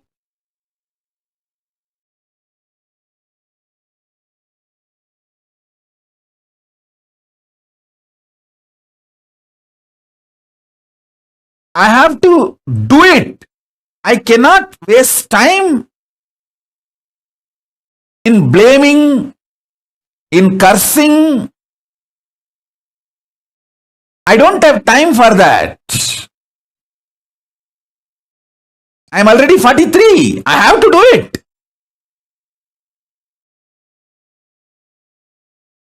Of course, the grace of Paramashiva, we did it. We have a place now. The base is ready. Now the collecting the individuals and organizing.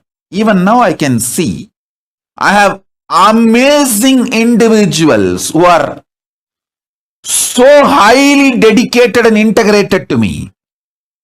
I can name every one in front of me. If you see the integrity of Ma Divyananda, she is equivalent to a Nayanmar. Push Murugai and Saras Murugai. Sumati, Ma Parameshwara, Karunananda, Ma Paramananda. I can go on reading everybody. I tell you, I never praise Ma Pranapriya, her integrity. If I need a kidney, I don't need, I will never need, I am very healthy and I am going to live a healthy life. I am giving you, for example, if I need a kidney, I will take only from Ma Pranapriya. Because she will not even repent 1 second, oh, I gave my kidney to Swamiji. That kind of integrity. But this individual's integrity will not be enough. We need collective integrity.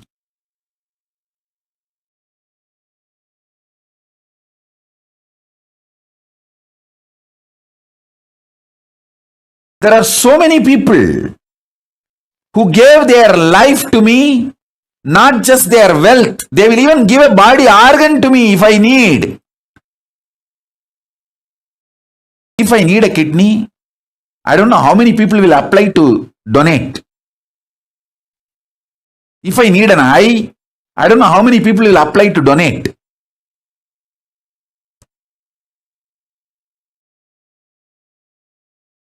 I have such highly integrated, dedicated, devoted people. But unfortunately, none of them understand that it is a collective integrity which is needed to make Kailasa successful. Not just individual integrity. Everyone is so happy and satisfied and fulfilled. I am individually integrated to Swamiji. Hey, that is not enough.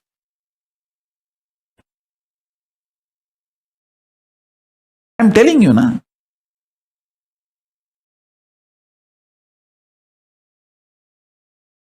Pushp and Saras Murugai, I am giving you an example. Saras Murugai and Pushp Murugai. They gave all their wealth to me. Sarvavari Tyagis. Not even 1 second they even felt did they do right or wrong. They know for sure giving everything to Swamiji is the ultimate right best thing.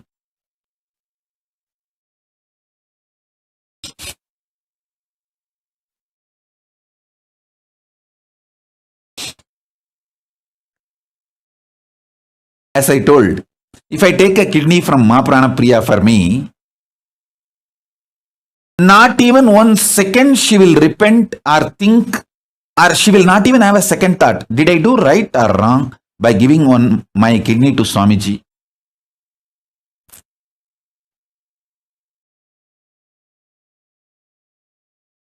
Never ever she will have a second thought.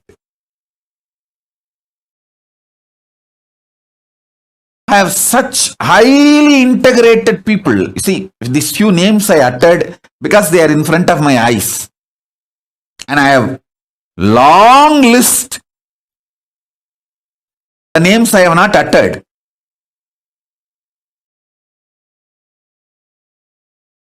But unfortunately, none of them understand just the individual integrity is not enough for the ship to stay afloat. It is collective integrity that is required. Pranapriya will not have any problem to give her kidney to me. She will not even have a second thought. But she cannot go for rounds all over the campus and make everyone work and keep everyone's integrity. Because she doesn't understand. It is collective integrity that keeps the ship stay afloat.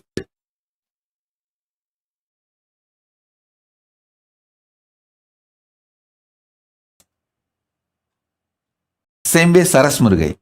She will work 24/7 for me. But she cannot ask the other people in the team to work.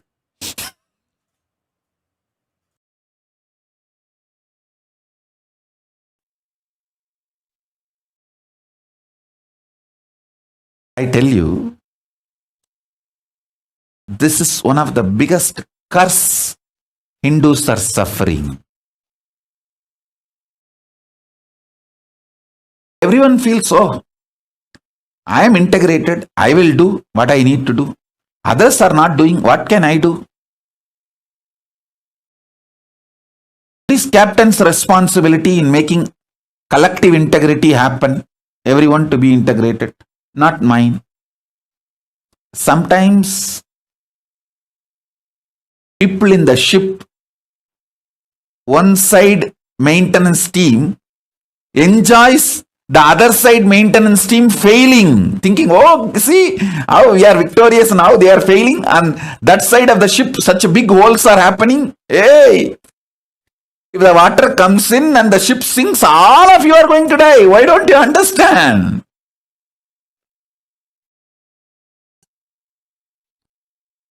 Hindus lack this understanding. In every level, whether, see, a major 100 problems of Hindus, if you list, their temples are not in their hands. All the income, money comes to the temple. For spreading Hinduism is not used for that purpose.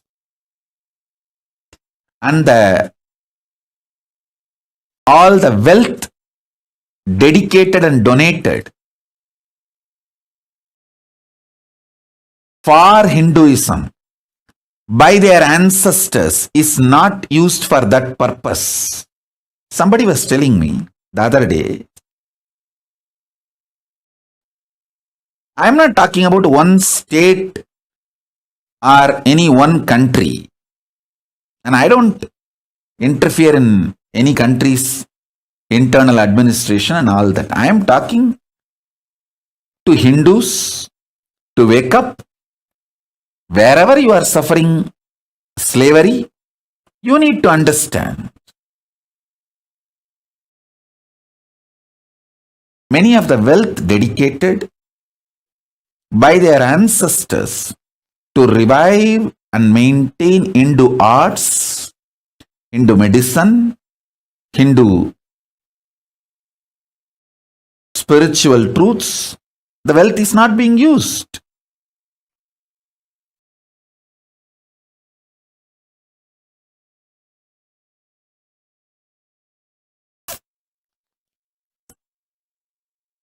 Whether it's a political slavery or the persecution Hindus suffering or not having the religious freedom to own their religious worship places in their control, not having the freedom to practice their religion as they want, as the agamas, their religious scriptures describe, not able to maintain and hold their religious organizations or religious wealth under them, You ask any question, any problem to any Hindu thinkers, think tanks, Hindu organizations, Hindu leaders, Hindus, whether common Hindu or Hindu thinkers. Ask them, any of them, these questions.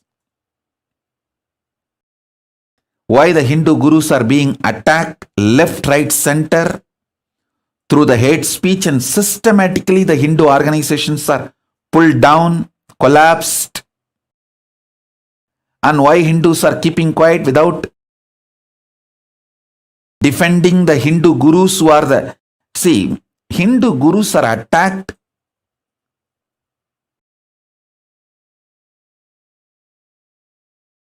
to destroy Hinduism. Please understand, the anti-Hindu elements, their goal, their aim is Hinduism. Because the Hindu gurus are defending Hinduism and promoting Hinduism, they are being attacked. And Hindus are not waking up to this truth.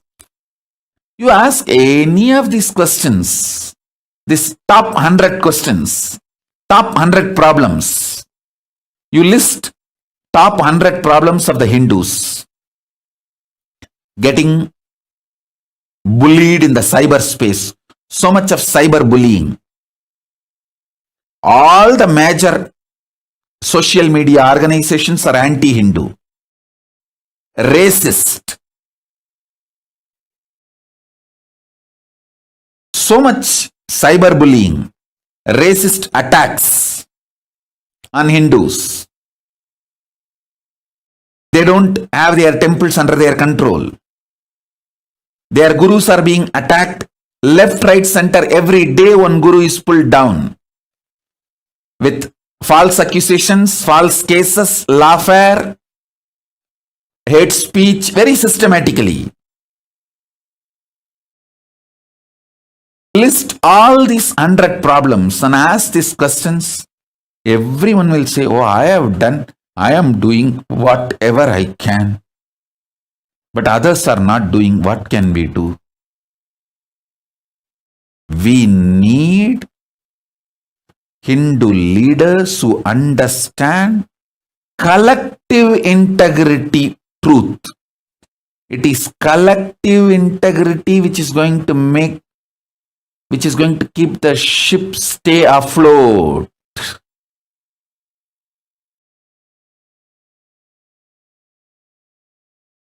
Even if you have only 10 people in your team, if you are able to make that whole team collective integrity, your Kailasa will be successful.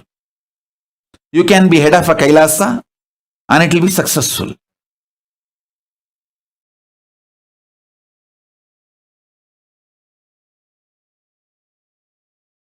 I tell you,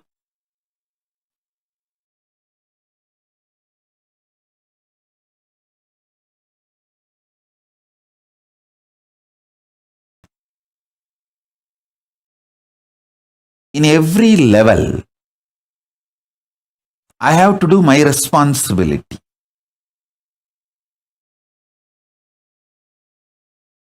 In my responsibility, things to do list, foremost, first priority is to bring all the great superconscious gifts from Kailasa and share it with you all. That's my first priority. As I told,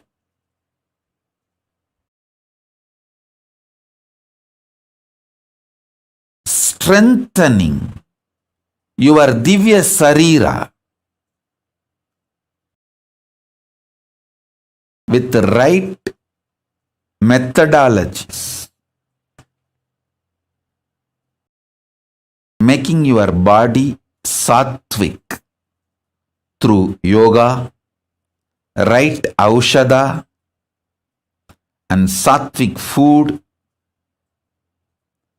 making your mind sattvic and powerful through completion, unclutching, nirvikalpa samadhi, making your consciousness powerful by that Sattvic Paramashivananda. Introducing literally the existence, conscious existence of Paramashiva. You just know Paramashiva is alive and he is in me.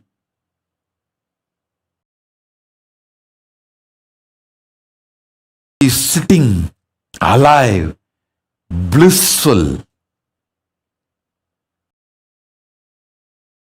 with his broad Swarupa.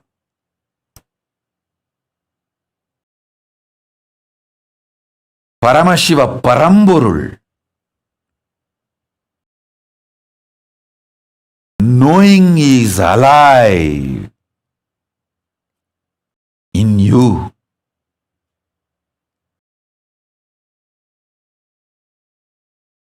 Makes your consciousness sattvic. My first and foremost responsibility is to bring these great gifts to all of you.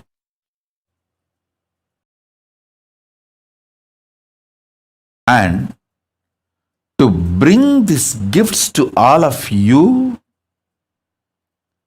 and share it with all of you, making all of you enlightened and enjoy. This is my first and foremost responsibility, and this is my first priority. My second priority, second work is making all my Sangha, people who have given their life to me, making them understand the great truth of collective integrity. As I told,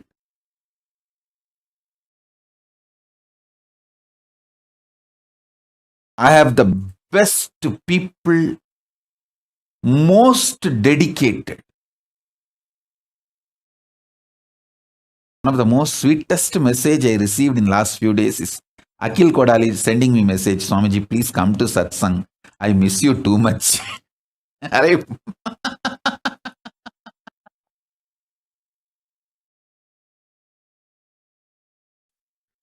I could not control my laughter. Actually, this message from Akil Kodali has put such a wide smile on my face. Hey, this fellow having so much romance and love.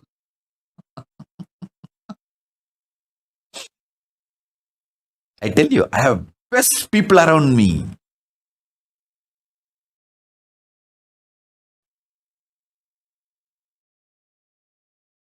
Akil will give anything he has for me, will not literally feel he is enjoying that through me.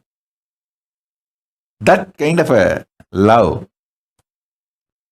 I have such highly integrated people. But unfortunately, all of them need to understand the importance of collective integrity. It is only the collective integrity which will keep the ship afloat, successful. Write 108 times collective integrity, collective integrity, collective integrity, collective integrity. Not selective integrity or individual integrity alone. Individual integrity is okay, good. But it is collective integrity. Only that can keep the ship afloat and successful.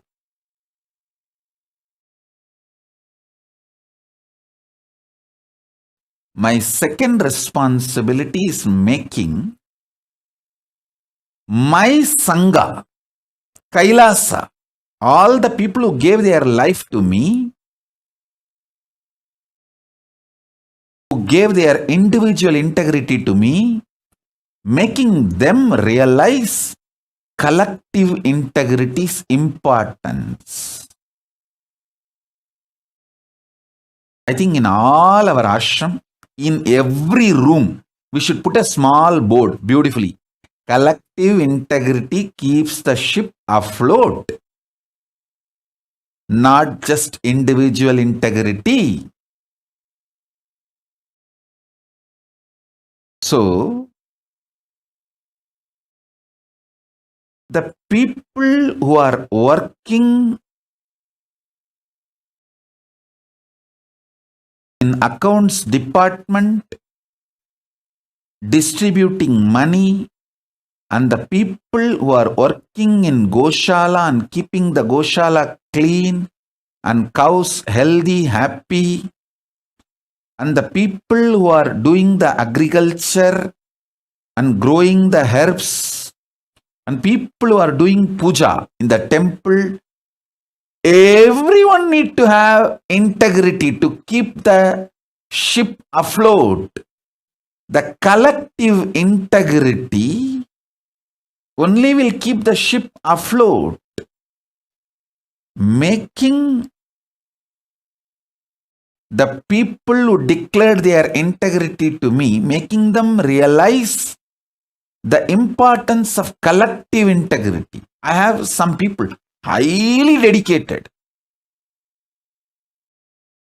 like Sri Shantapriyananda. He will be absolutely obedient to Guru Vak. Anything I say, he will simply obey. But complete loose, cranky. He cannot even talk to others. Make a simple coordination.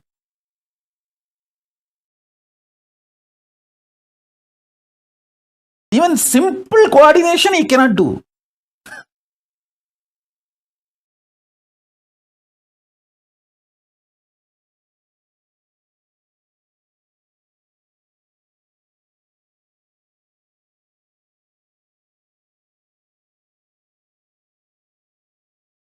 Sri Shantapriyananda, write 108 times.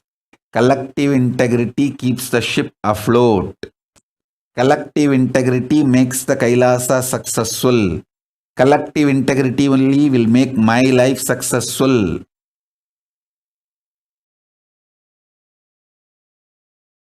If one department fails,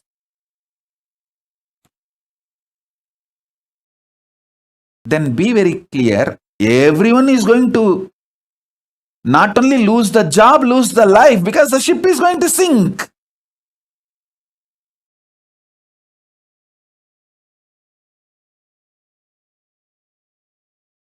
In all our ashrams, all our temples, all our monasteries, all our gurukuls, we should have a clear board. Almost like every hall, every room, even the devotee's house where you are literally living like an extended Kailasa, you should put a board. It is collective integrity that makes your life and Kailasa successful. People who can make collective integrity successful are the leaders. Working with others, whatever need to be done, making it happen.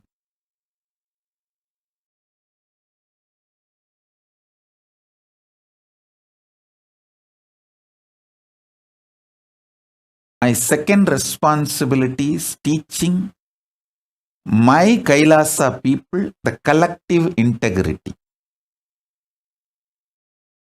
Third, my third work is making Hindus aware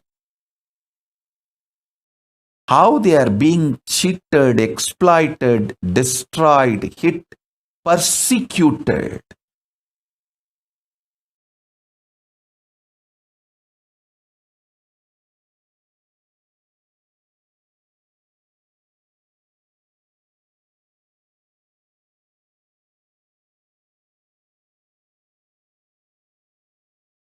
tell you, one of the worst thing is Hindus are not even realizing they are being persecuted, they are under siege. Very active war is going on. Hinduism is the fastest shrinking, dying religion. Sorry for using the word dying. Fastest shrinking religion. Go and see the statistics. Don't try to come and kambusutufai here. Go and see the statistics. Hinduism is the fastest shrinking religion. Just see last 100 years track record. You will understand what I am saying.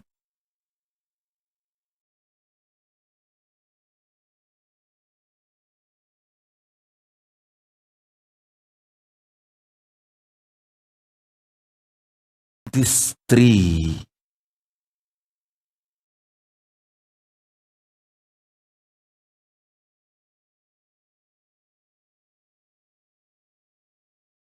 are my important responsibilities.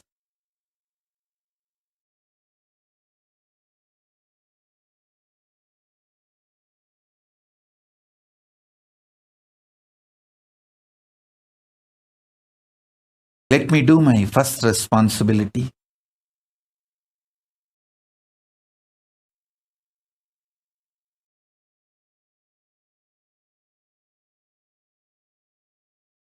Inspiring, initiating,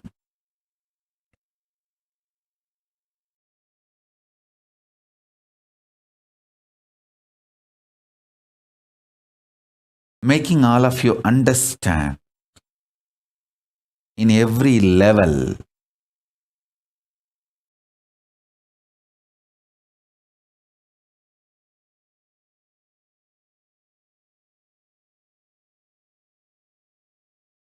working with your body, with your mind, with your consciousness, and experiencing Divya Sarira, the divine conscious body.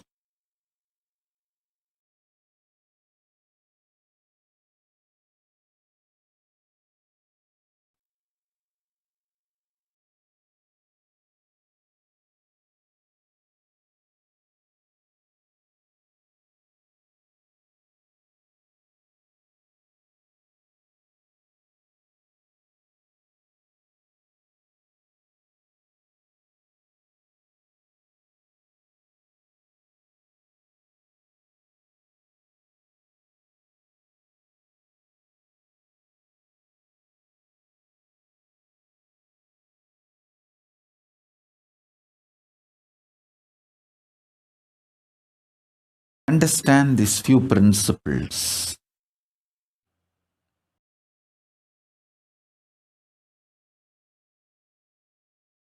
These few principles which I am going to share with you all now are like universal. Sarva Bhaumya.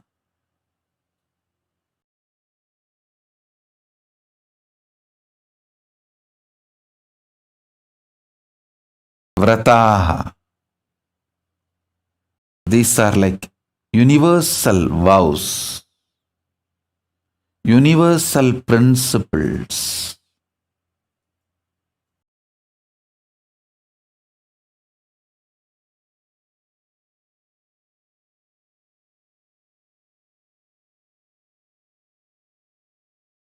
Sattvic means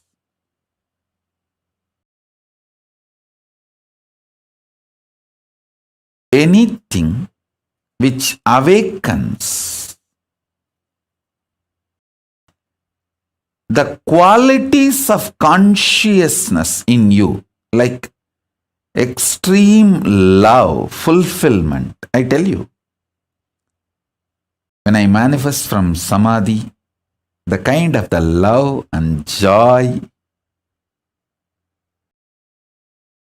excitement, intensity I feel. Actually, this withdrawing from the society, I am enjoying like anything. I am basically a loner. Enjoys is aloneness. I don't feel intimidated or disturbed by the crowd. Thousands coming. No, I don't feel disturbed. It's not that I hate people, no. But I enjoy my space, just being with me in samadhi.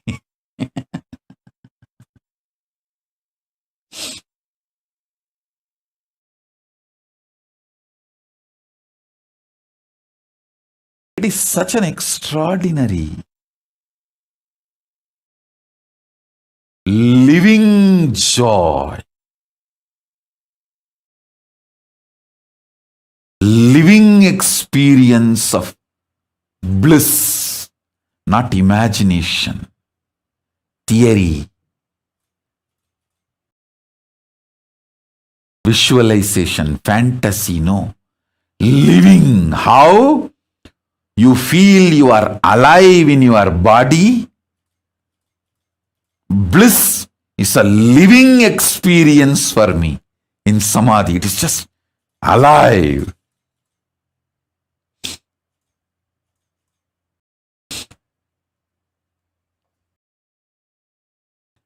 Anything infuses that bliss, alive, as living experience in you is sattva.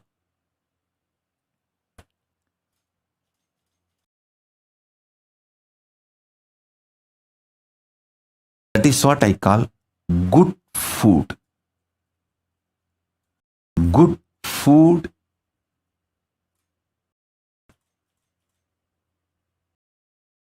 food is sattva. Sattva is the good food.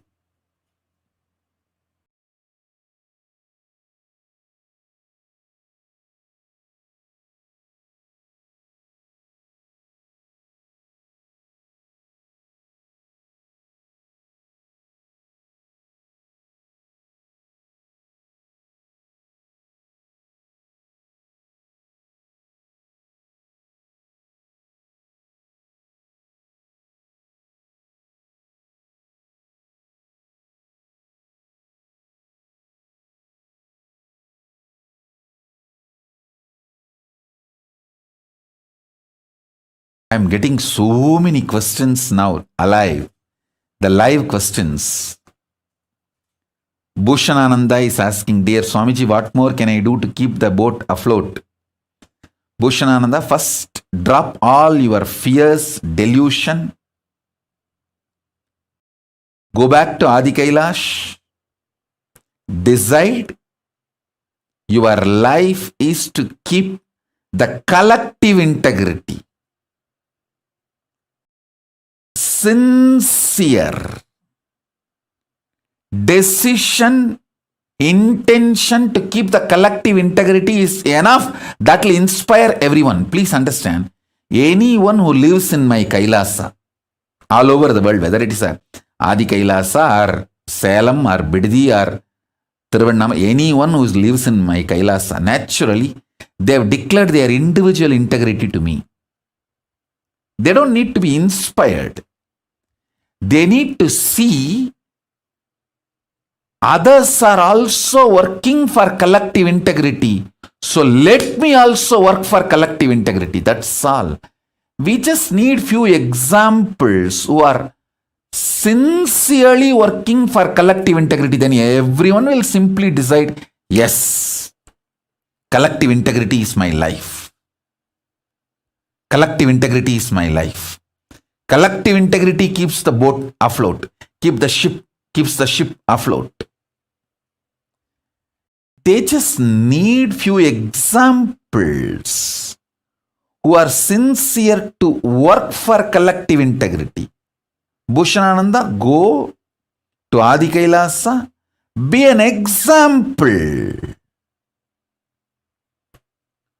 through your sincerity, show that you want everyone to come to collective integrity, constantly holding the space, talking to everyone, reaching out to everyone, inspiring everyone, educating everyone about the collective integrity and how only collective integrity is going to make the ship afloat.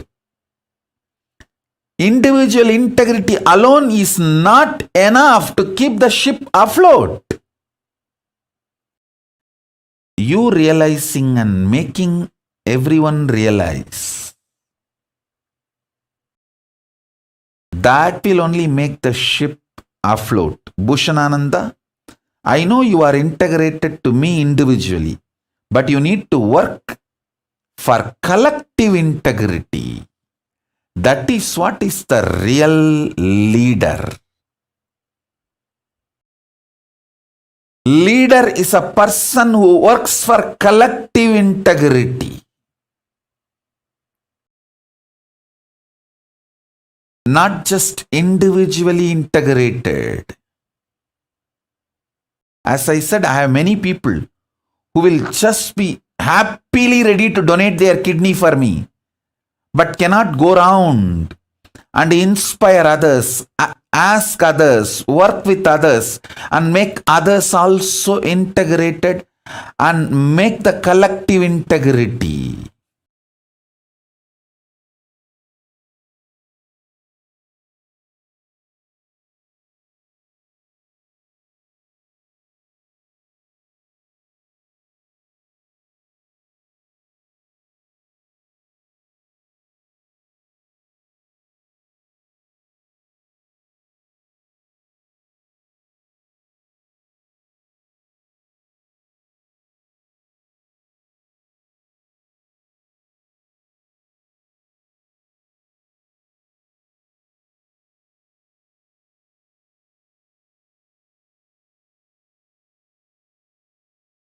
I'm just seeing all the questions, live questions.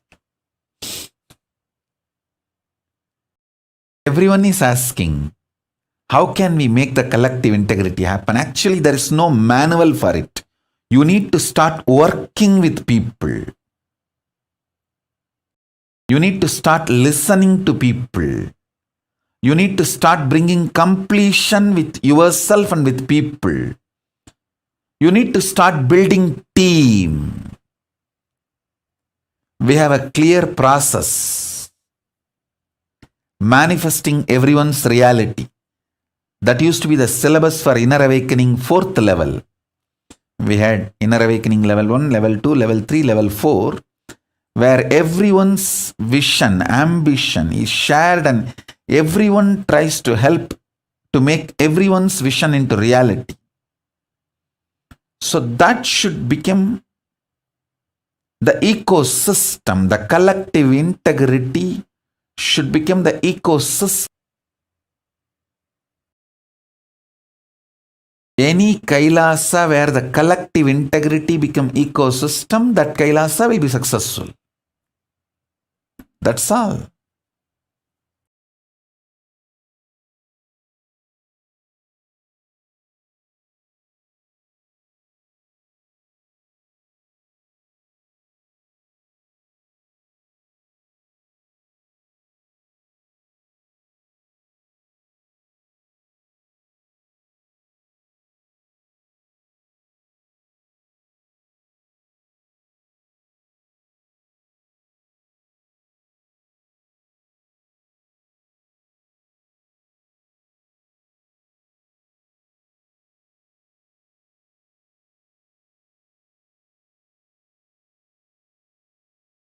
Maybe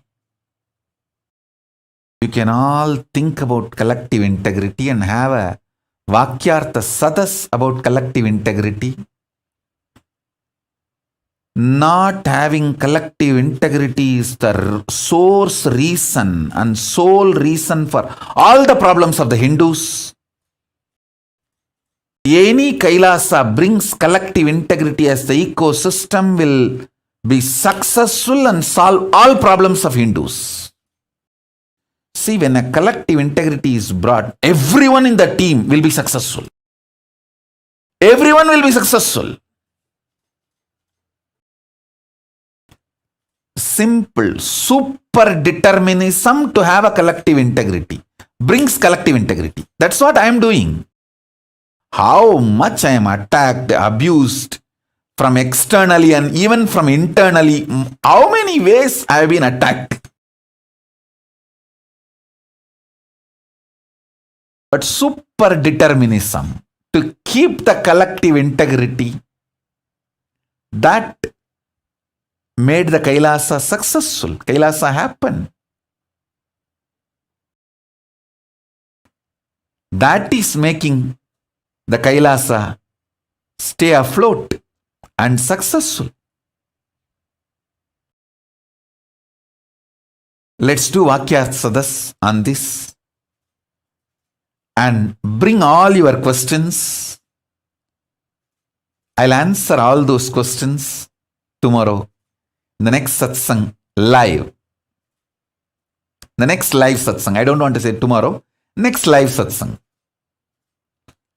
And also we will start the Parashakti, Paramashakti, Devi Bhava Darshan and Akashic readings.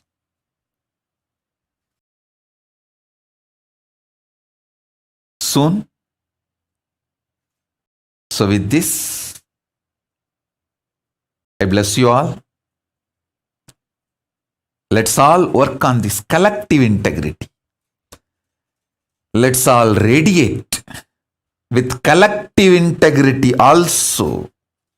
Integrity, authenticity, responsibility, enriching, causing, living Paramadvaitam, the Shuddhadvaita Saivam, the state, space, powers, being, superconsciousness, and Kailasa of Paramashiva. Paramashivoham. Om Nithyananda Paramashivoham. The eternal bliss, Nithyananda. Thank you. Be blissful.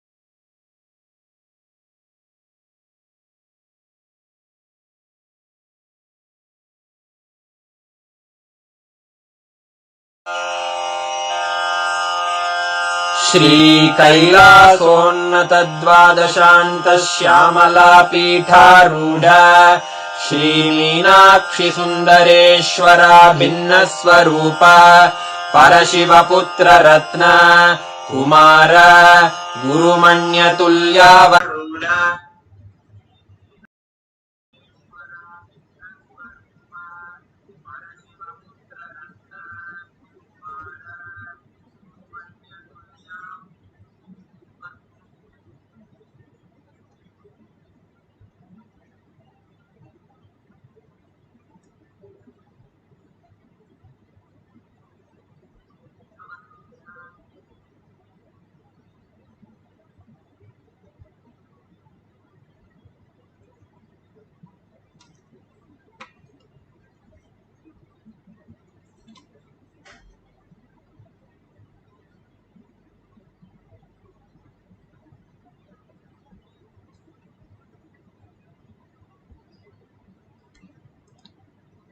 Nithyananda Paramashivam.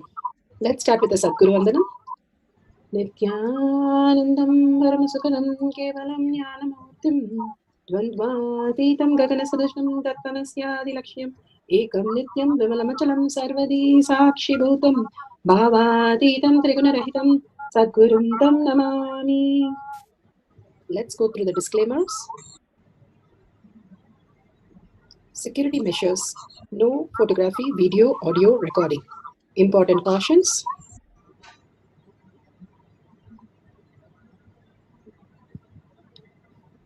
Please be aware of the important cautions.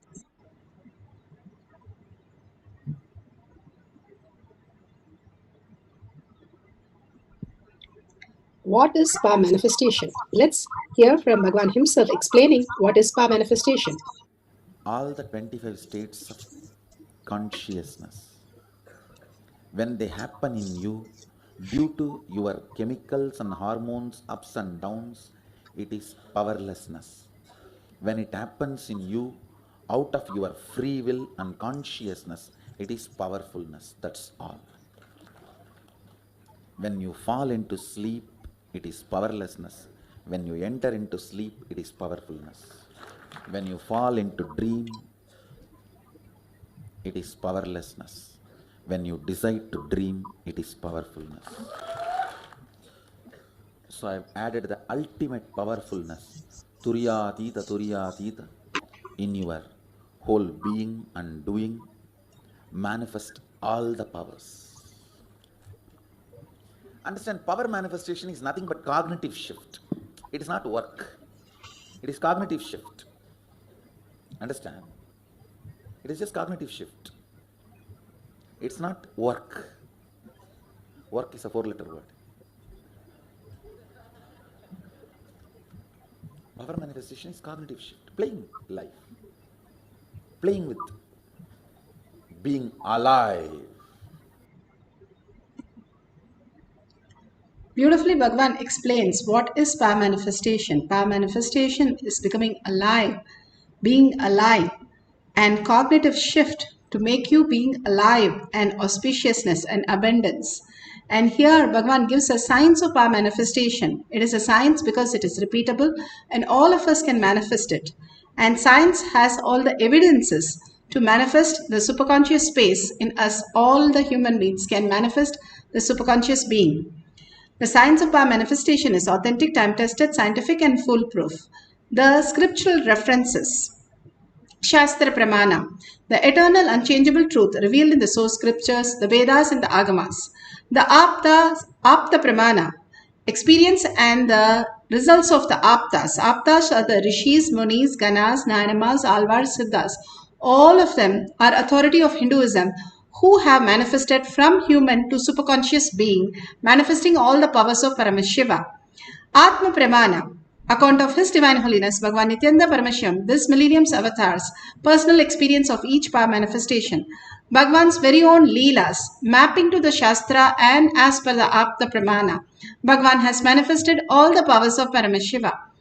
Shakshi Pramana, millions of disciple, devotees, followers all around the world manifesting the powers of Paramashiva initiated by Bhagavan himself. Bhagavan has beautifully said, whoever comes to the Kailash courtyard, I myself will be manifesting the powers of Paramashiva.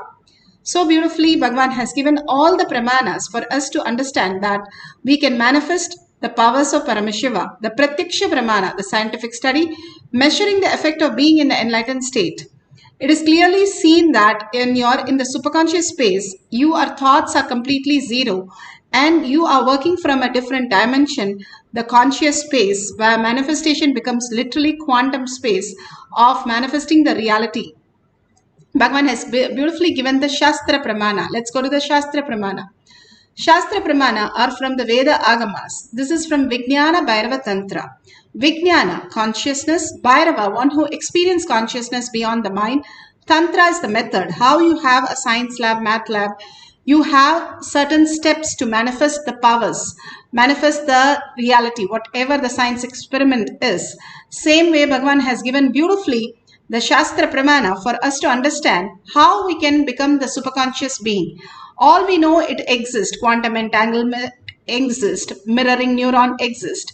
And all these are possibilities. Now, how do we experience those possibilities as our reality? That is what Bhagavan gives as Shastra Pramana. Shastra Pramana, Vijnana Bhairava Tantra, Sutra 2020, Dharana 95. The Vijnana Bhairava Tantra, Sutra 120, Dharana 95. Kvachit vastuni vinyasya shanair-drishtim nivartayet tajnanam chitta sahitam devi shunyalayo bhavet. Kvachit vastuni vinyasya shanair-drishtim nivartayet tajnanam chitta sahitam devi shunyalayo bhavet. Bhagavan Parameshwara says, having fixed one's eyes on a particular object, Vastu, one should slowly withdraw the sight from that object as well as slowly eliminate the knowledge of the object with the thoughts and impression. And then, O Devi, one abides in Sunya, the state where there is nothing other than this exist, which is the state of all inclusiveness and infinity. That is exactly Bhagavan says, all inclusiveness. That is what we are, the collective integrity, understanding that everything that exists is form of Paramashiva, Parashakti. All that we are seeing, perceiving is only the forms of Paramashiva or Parashakti manifesting as reality. When we understand that everything is a blessing for us to experience the oneness and manifest our reality. We are, Bhagavan says, we are driving like in a car which doesn't have a steering wheel nor a brake. And we are stuck not knowing what and how. Suddenly things just throw us out of the path. And then we realize, oh my God, what has happened to my life? And then we wake up to the reality. Why is things not fine? Why things are happening not fine for me only? And all kinds of negative thoughts starts settling in us and then destroy our mind, destroy our body. All the stress that we go through simply comes as a reaction in our body and completely destroys the body. While Bhagavan beautifully says how you can exist as the space of oneness, which will make you understand the higher reality. Sudama was a pure Brahmin who was completely not having food to eat. His children's, there's no food, there's no care, there's nothing. And he was always in the space of Krishna.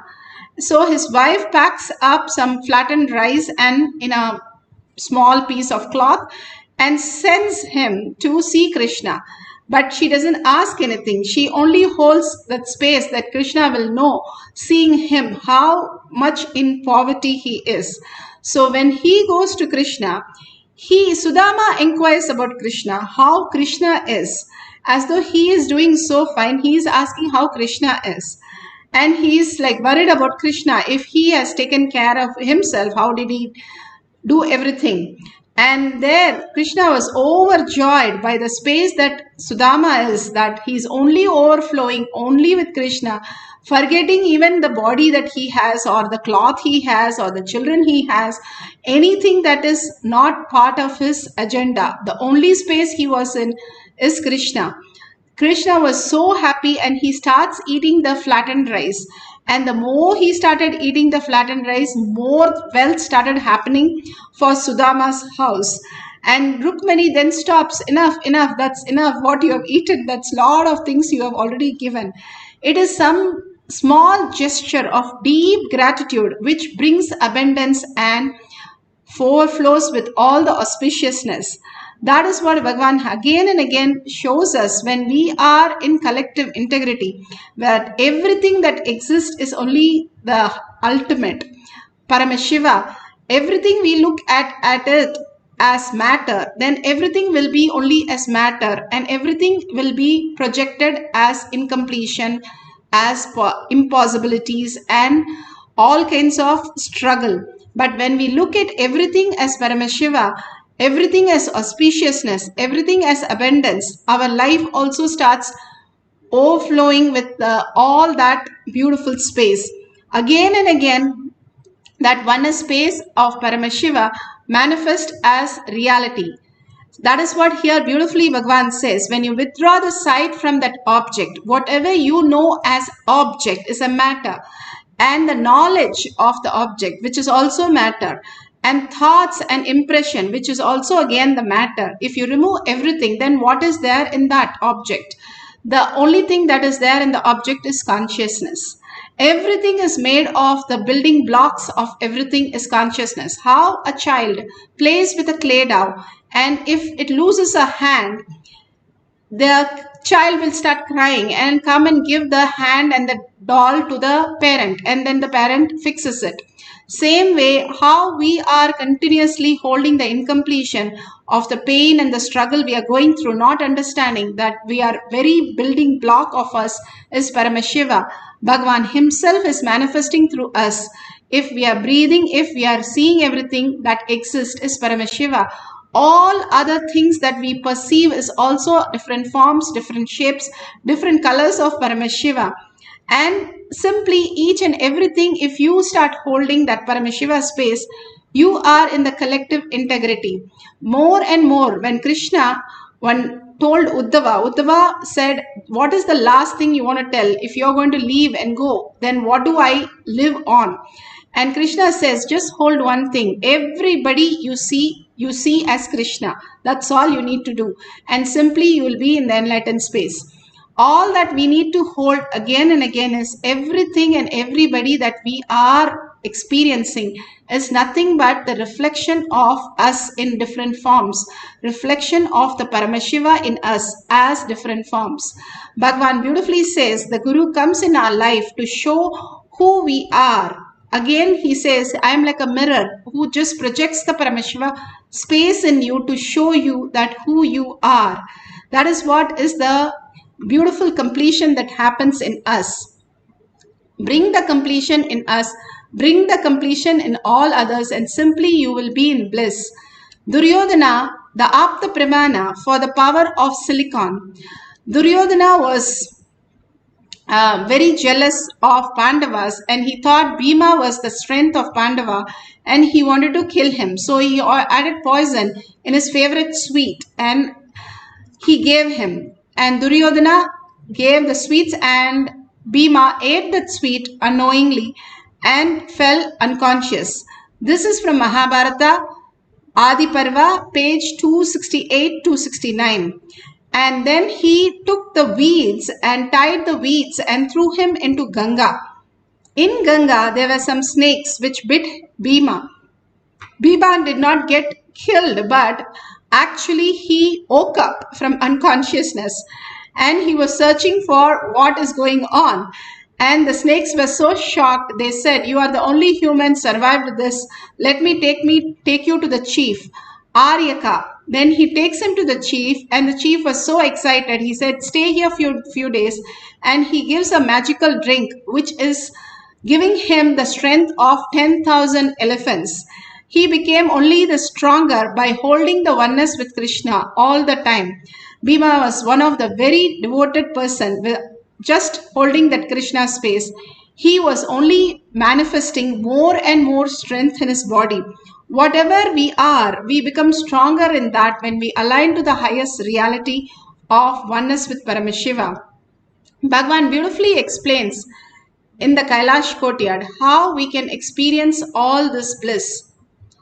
Bhagavan himself narrates, our memory, hard drive, means laptop, iPad, cell phone, anything which runs by electrical and that electronics energy. Just 3-4 days before, I was just trying to play with my iPad, whether that is listening to me. I started just listening to me. I said, this app switch off, it gets off. Without typing the password, open, it opens. And I just said, go to this app store, went and download the messenger, downloaded. It was continuously doing. Then I decided, let me convert this into software and initiate as a power to everyone. Very casually only I did. And also by tomorrow you guys will be having a software. I'm preparing it. Any battery, you just hold in your hand, it will be charged. Any battery. From the air, it will produce energy. Actually, I have done it already. I'm converting that into a software. That work is going on. Maybe today, after initiation, I'll be in Samadhi. That time I'll finish that software work. Actually, whenever I am in Samadhi, I do all this software writing. This power software writing. And I have also tightened and closed all the loops, loose ends in this rain software. So rain is related to length, breadth, depth, all the three. It was too much for many of you guys to swallow yesterday. It was too strong. So I have completed tightened all the loose ends. Today you guys will see. It really becomes a 100% success. The rain power, the power over the Vatavarana, after tightening all the loose ends. That is one. Second, any gadgets which runs electrically, electronically, you will be able to control it by will. Operate it, do anything you want with will. Two things. This Jnananjanam I will send it, all of you have. And after having, I will initiate you guys. Then, the first step, where you are supposed to bring rain, write that, keep it under the Krishna Shila, give instruction and leave it. Leave it for 42 minutes. That time don't waste, start playing with the gadgets. Give the instruction and keep the Krishna Shila. Once you give the instruction, that is enough. It does not need to be constantly followed up. You only need to follow up that place, what is happening there. Then pick up any electronic objects you want to play, just put it on the Krishna Shila. Let the Nithyananda participants ask what the Balasant should do. You pen down the instruction, your request. The Balasant will do that. You give that instruction, it will do. Any object, it does not need to be only Balasant's objects, Balasant's iPhones. You keep your iPhone, they will open it. It will open, it will get switched on, it will download the apps or delete whatever you want, you write and give them. Always all your requests should be in writing. And then after they perform, you tick or cancel. Any command, only 3 minutes. If it takes more than 3 minutes, cancel, means they are not done it. Go for the next command. Any command only maximum 3 minutes. The rain only 42 minutes. If it is more than 42 minutes, crash, it does not happen, go for the next. Second, start the next place. Understand? So that is the way the fluttering will settle down. And it will become part of your biomemory. There were some of the loose ends, means, I should say, it was too much for your biomemory to grasp, it was too big bite. So many of the biomemories, it got stuck in the throat and unable to digest. First of all, even you are not able to, many of you guys are not able to grasp that it is possible.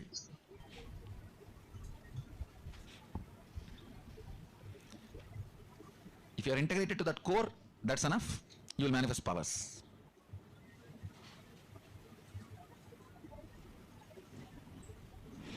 You see, if you sat with your Balasant, 3 times if they have made the rain happen, then the entanglement as Shakti Nipada has happened with you, now you can start. For example, 3 of you are sitting with one Balasant. If that Balasant has made 3 times rain happen, all 3 of you now you can start with your Krishna Shilas, you will start manifesting. 3 times is enough time for the Shakti Nipada to happen to you. Same way these gadgets. If you see them, if you are sitting with them and 5 commands they are making it successful, Shakti Nipada has happened to you, now you can start. Because you are not that strong to protect you from Shakti Nipada more than certain period. Once they make 3 times rain happen, immediately your core opens up for the Shakti Nipada. If 5 times you see your Balasant successfully making the commands on the electronic objects, then you can start doing, it will work. It will work for you. That much Shakti Nipada only is required.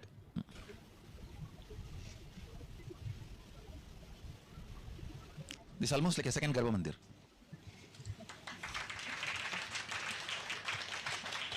Structured form, like a Surya, sun. His sun is sunny.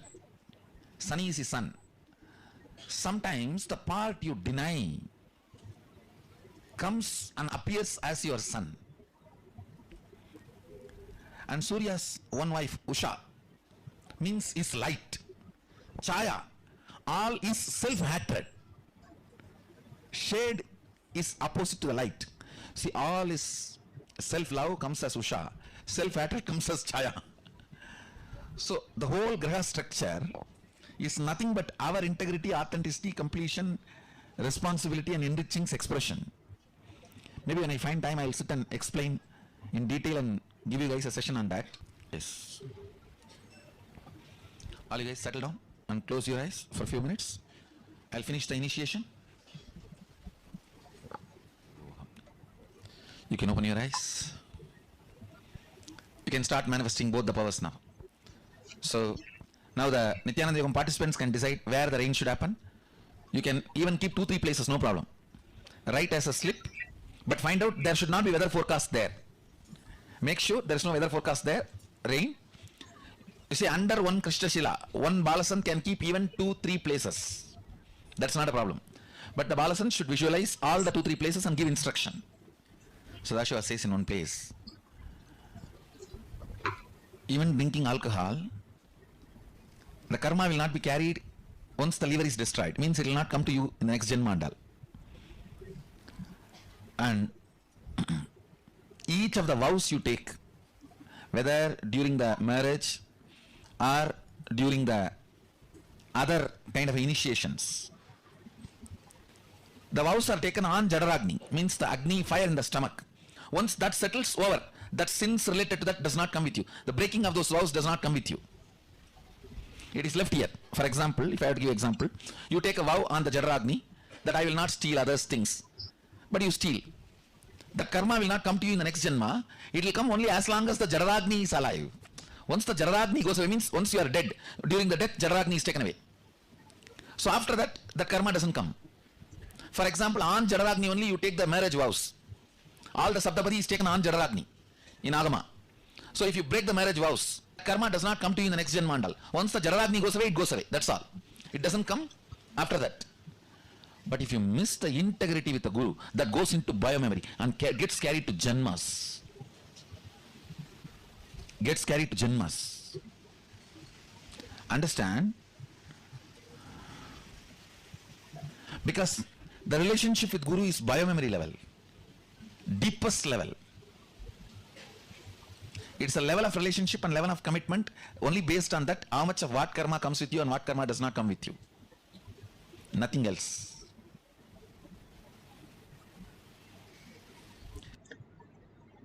Property means ownership is not recognized in cosmos. This is mine, that is yours. That is not recognized in cosmos. That is recognized only in the local law. Marriage is not recognized in cosmos. It's not recognized in cosmos. It's only recognized in your locality and in your society. But integrity is recognized to the cosmos. It is the spindle on which the lokas circulate. Lokas spin around. Understand? You all need to know, the Vedic tradition says, the universe, you know, is going around the earth. This is the sun, this is the earth. Earth is going around the sun physically. Means the timing you know. But cosmically, if you see billion year, sun is also going around. Sun itself is going around. This is billion year, it is 1 year. That is why you always think about the 1 year and forget this billion year. Based on this only the yugas are counted. Understand? The whole universe, the spindle, Standila is planet Earth, because only here consciousness is alive. The spindle, you guys know only about the horizontal universe. In the vertical universe, this is the spindle. Below Batala, Adala, Sudala, Talatala, Batala, Boo. The whole thing you know is Boo. The whole Milky Way, everything is Boo. Above, Bhuva, Swa, Tapa. In this whole spindle, the spindle goes through the planet Earth. That is why the Upanishads and Vedas say planet Earth is the center and everything goes round. So the whole thing you know, end of the day, in billion year, goes round the planet Earth.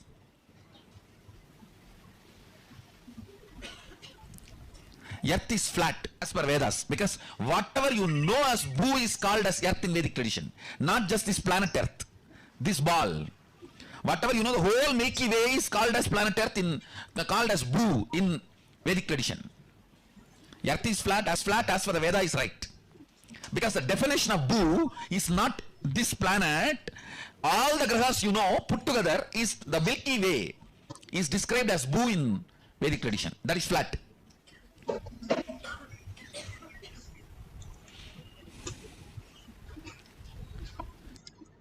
Beautifully, Bhagavan explains how we are structured and how the Bhu exists. Now, let's go to the manifesting of powers of silicon power. How Shakshi Pramana. Shakshi Pramana, you can see how they have increased the battery just by power of third eye. Today we are going to play with the silicon power. This was happening in the Kailasa courtyard, where the kids used to play, sending messages, sending pictures, all kinds of things was possibility in presence of Bhagavan. here in Kailash, but yet also presence of Bhagwan, all of us can experience why he is talking about the boo. The silicon is the sand, which is the beautiful energy of the Mother Earth. And simply anything you say, the Mother simply listens to us. So that is why Bhagwan is beautifully explaining how it all functions. If we know the higher understanding, how it is all related to the basic integrity. Integrity is not just doing things on time, but integrated to your higher self.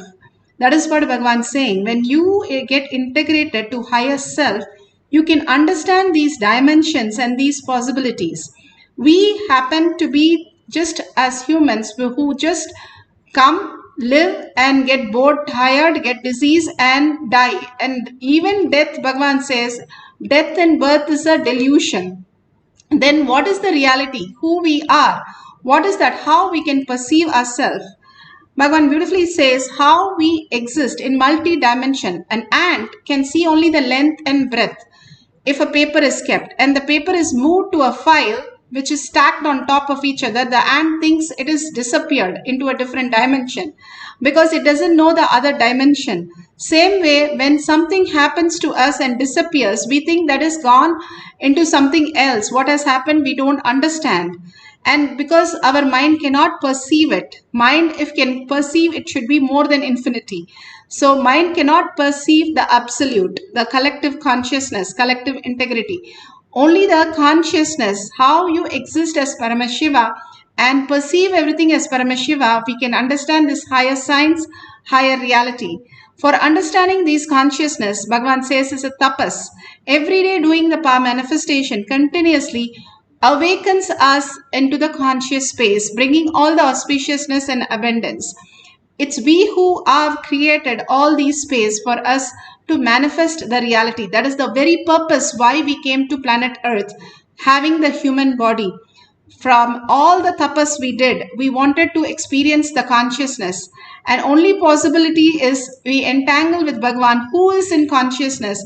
Our mirroring neurons understand the conscious space and start living that conscious space. Now, let's turn on the camera. And if you have the Jnananjan in your Kantamala, apply in your third eye and your temples. Take a screenshot of your screen in the cell phone or tab, and there should be no apps. Please close all the apps, and after you take a screenshot, please do not touch the phone after that. Just through the Mahavakya, you're going to increase the battery charge, not decrease, because decrease can happen. But you will have a doubt whether it is happening because of something else which is running in the background. So increase is the only possibility where you will not have any doubt. So increase the battery charge by 5 to 10 points. Then you have manifested the powers. If you just feel the Kundalini energy and you just feel the vibration or the heat or the cell phone getting switched on or off, simply playing the Mahavakya, all this has happened. If that is what is happening, you have started manifesting the powers of Paramashiva or powers of silicon. So let's get into the deep meditation. Few minutes every day when we meditate on Paramashiva, simply we start experiencing the Paramashiva space in us, which is the existential reality. Bhagavan says, even few seconds of power manifestation is worth than anything else you do in the whole day, because it's so powerful. It can change your perception, your reality, and bring you so much of auspiciousness and abundance. Bhagavan clearly says, suddenly somebody wakes you up and say, hey, you're $1 trillion kid.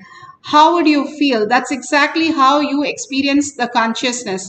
You will feel such a gratitude that you've been showered by all the auspiciousness when you wake up to the reality. So let's experience that by sitting straight with the head, neck and spine in a straight line. Yes, don't use your gadget for a few minutes.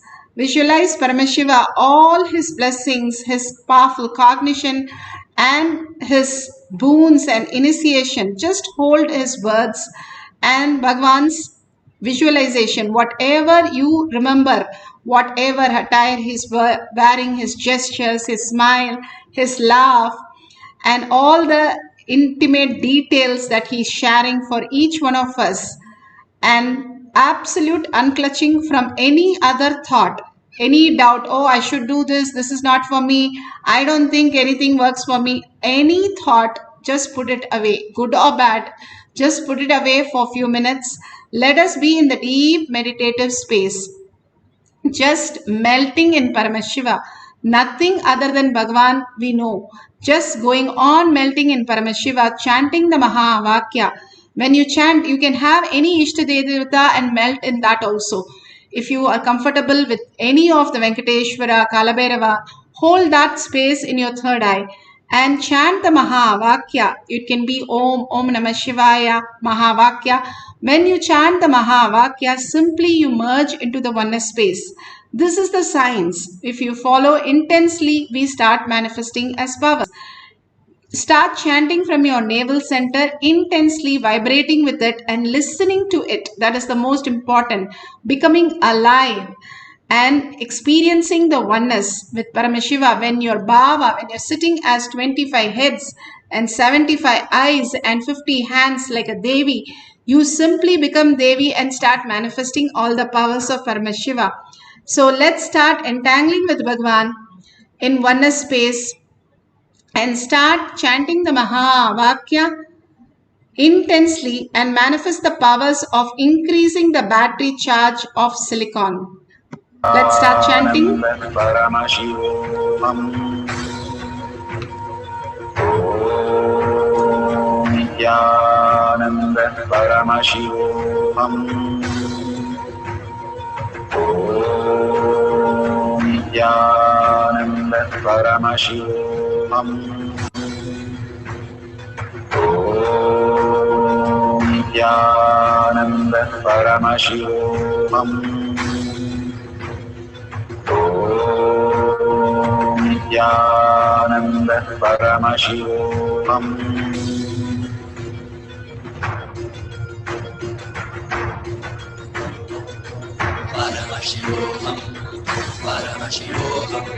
Let Paramashiva's third eye manifest in all our third eyes. Let the Amrita pour, let the Varni open up, manifest in all of us.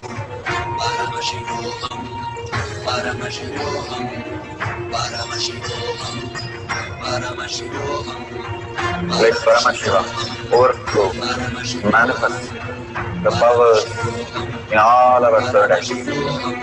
Om Nithyananda Paramashivam.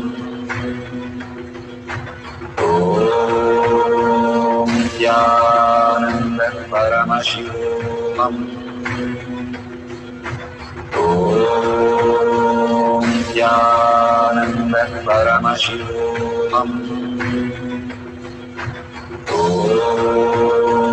Nithyananda Paramashivam. Om Nithyananda Paramashivam. Om Nithyananda Paramashivam. Om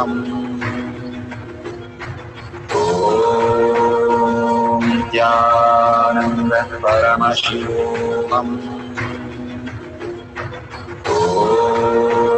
Om Nithyananda Paramashivam.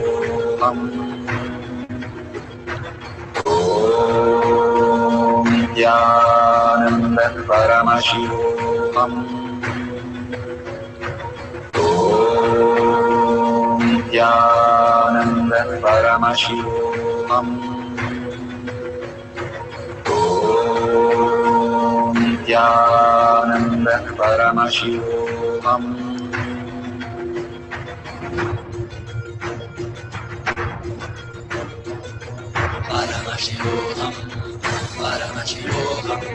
Let Paramashiva's third eye manifest in all our third eyes. Let the Amrita pour, let the Varni open up, manifest in all of us.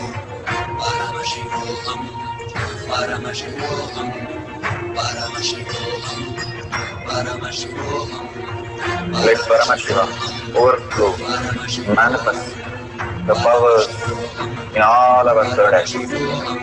Om Nithyananda Paramashivoham. Om Nithyananda Paramashivoham.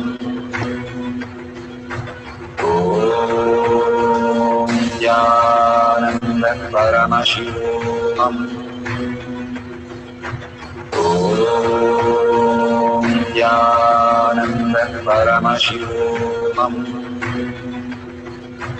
Om Nithyananda Paramashivoham. Om Nithyananda Paramashivoham. Om Nithyananda Paramashivoham. Om Nithyananda Paramashivoham. Om Nithyananda Paramashivoham. Om Nithyananda Paramashivoham. Om Nithyananda Paramashivoham. Om Nithyananda Paramashivoham.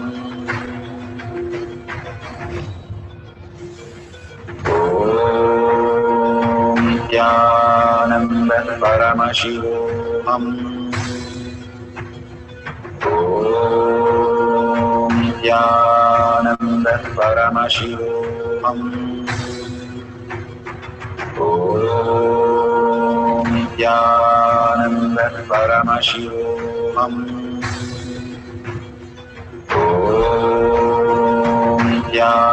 Nithyananda Paramashivoham. Om Nithyananda Paramashivoham. Om Nithyananda Paramashivoham. Om Nithyananda Paramashivoham. Om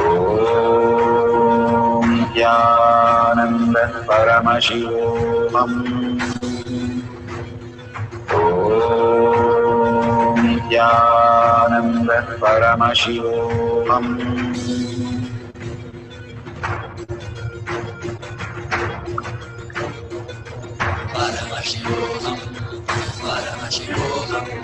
Let Paramashiva's third eye manifest in all our third eyes. Let the Amrita pour, let the Varni open up.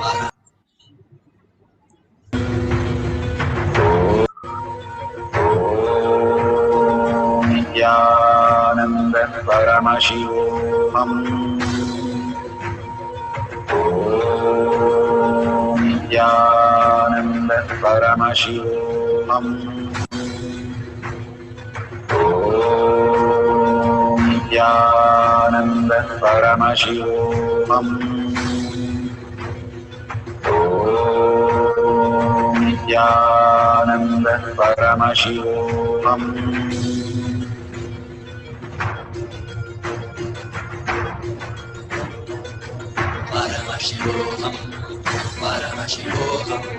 Let Paramashiva's third eye manifest in all our third eyes.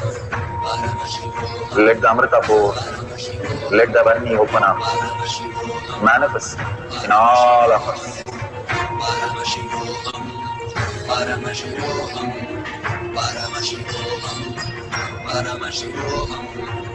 Let Paramashiva overflow, manifest the powers in all our third eyes.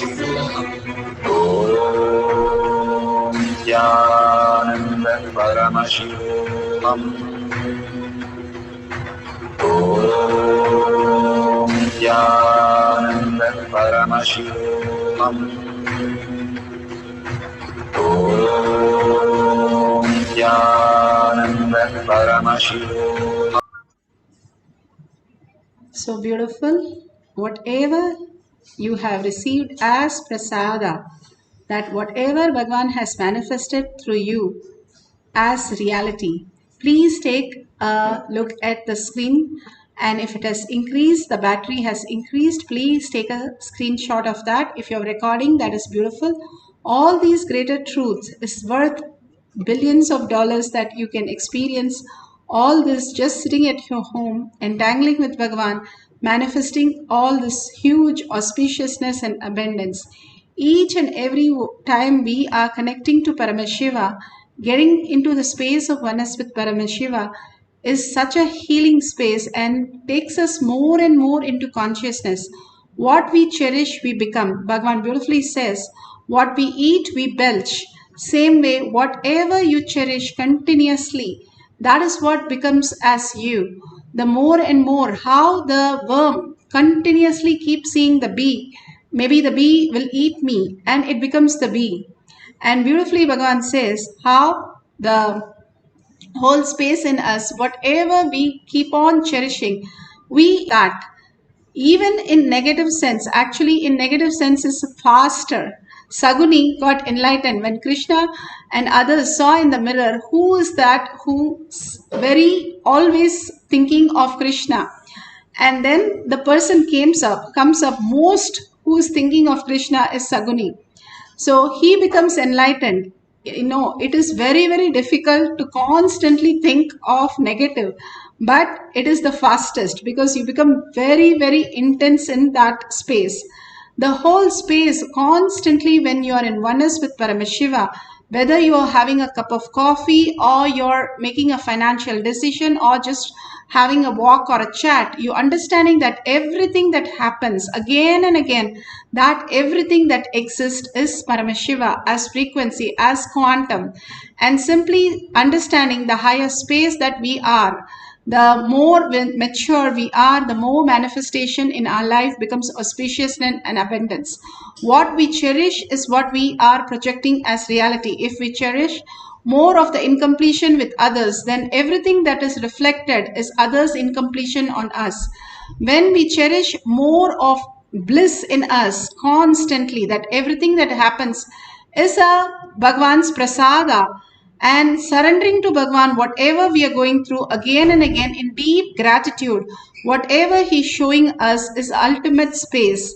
Again and again understanding the higher signs simply will make us more auspiciousness and more abundance. Everyone is a reflection of us and everything is in a different form and different name. That's all it is.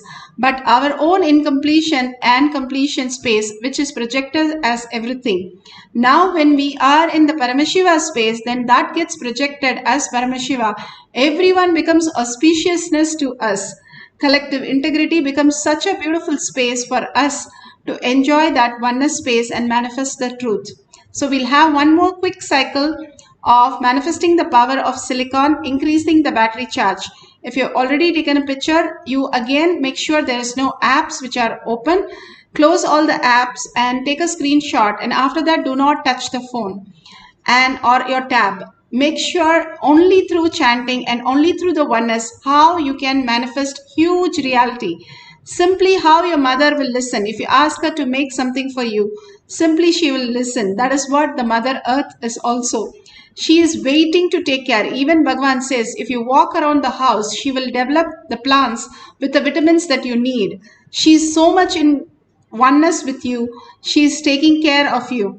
Same way, the silicon which is there is the earth element. If you connect to that in the deep gratitude, how your gratitude towards your mother, holding that beautiful gratitude space with your guru, simply will manifest as the highest reality. That is the integrity that we have with Bhagavan. Simple integrity, simple obedience. Simply the collective integrity will start forming around us. Let's have one more cycle of power manifestation. Let's sit straight, put away the gadgets. Only for manifesting, you're going to use the gadget today.